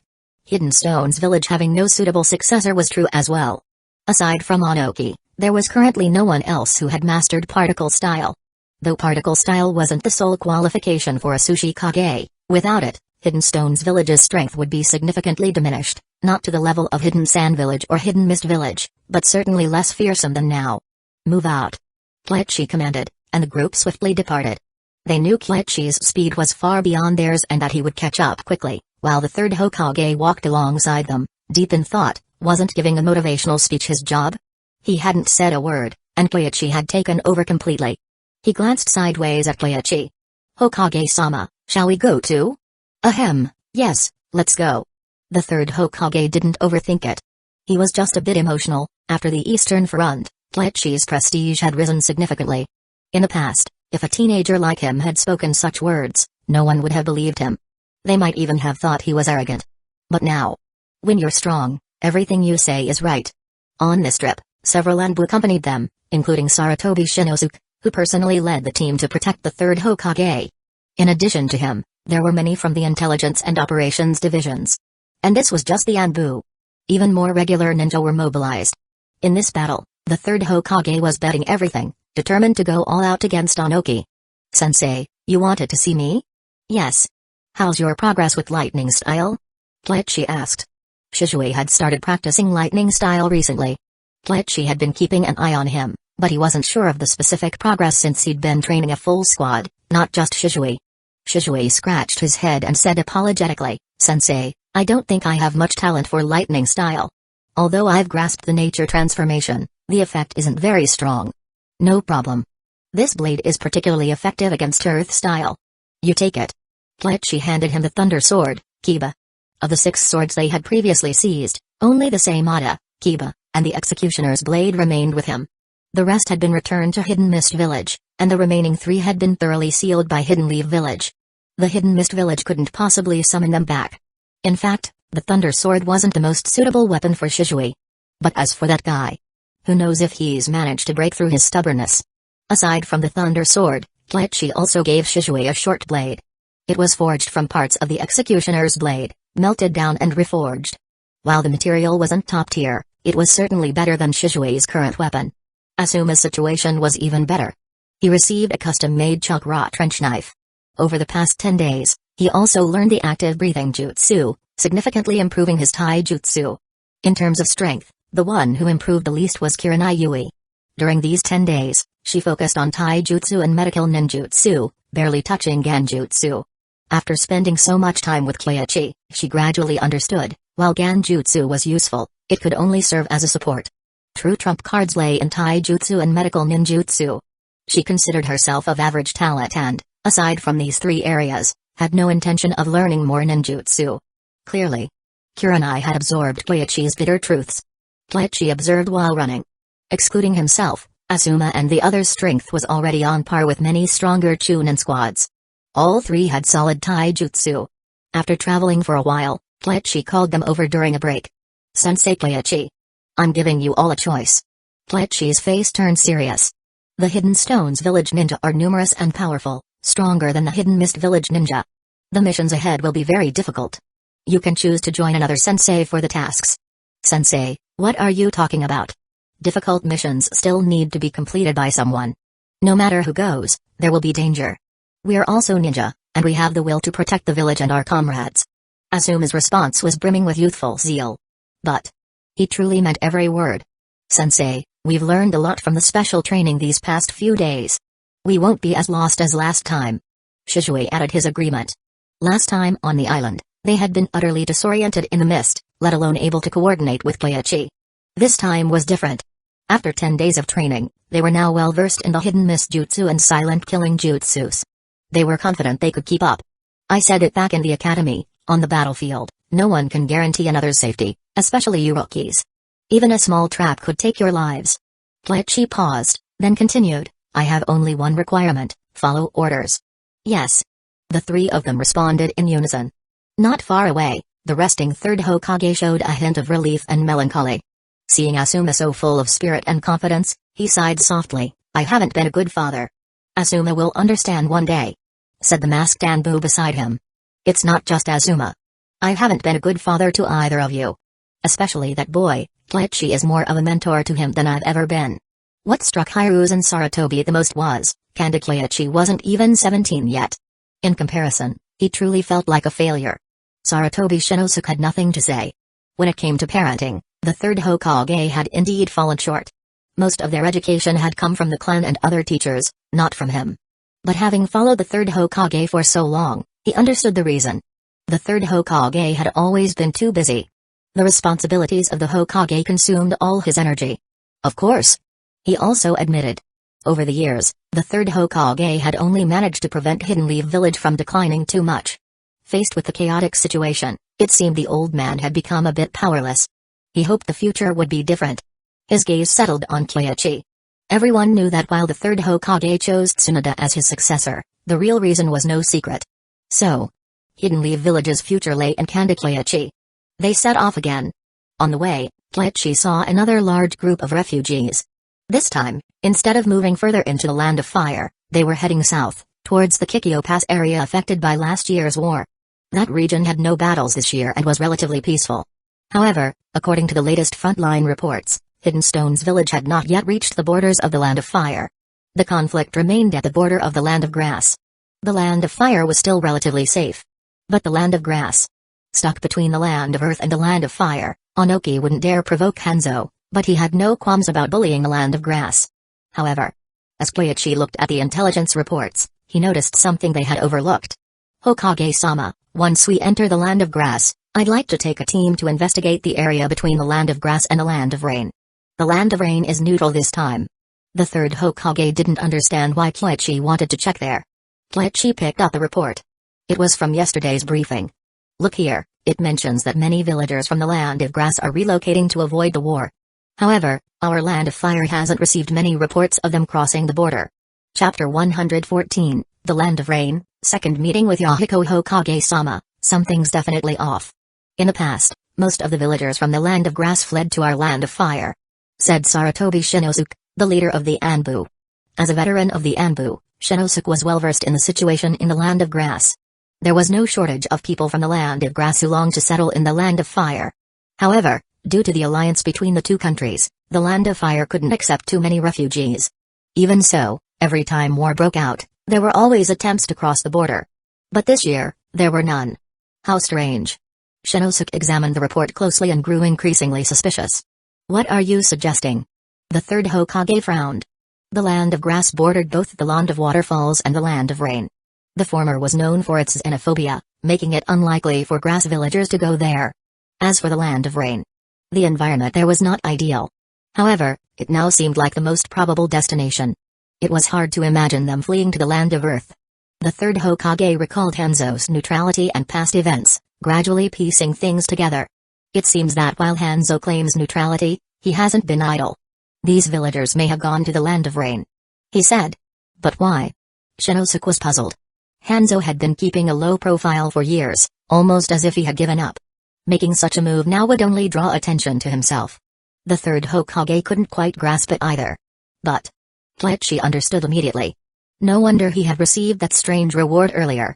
It was the land of rain's wool he had unknowingly sheared. Yahiko must have taken his advice to heart. Upon returning to the land of rain, he likely allied himself with Hanzo, attempting to take the long route to success, first winning over Hanzo and then slowly making his own moves. That wasn't a bad strategy. Hanzo wasn't weak. With his protection, even if Madara was displeased, he wouldn't act against them immediately. Perhaps Hanzo saw an opportunity and his ambition reignited. I'd like to investigate and see what's really happening, Kleichi proposed.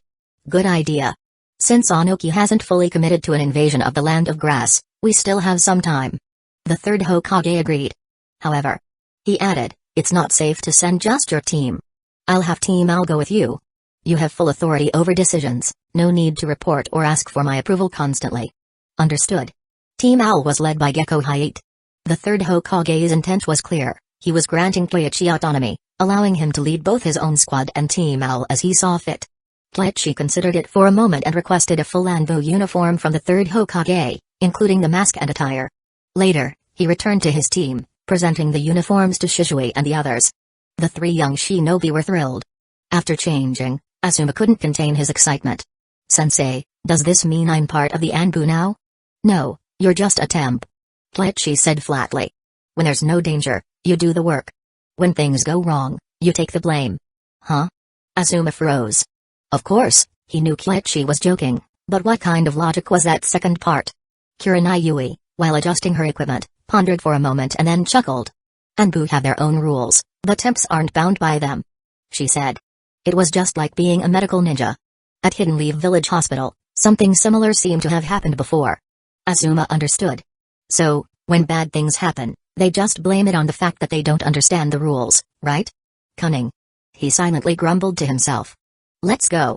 After receiving their orders, Gekko Hyuga's team headed towards the land of grass, but by the time they reached the border, Kleichi had caught up with them. Kohinata Mukai immediately greeted Kleichi respectfully when he saw him. Since confirming his abilities, Kleichi had started mentoring and guiding him. In the past 10 days, he had received the most guidance from Kleichi. Kleichi hadn't taught him ninjutsu or swordsmanship yet.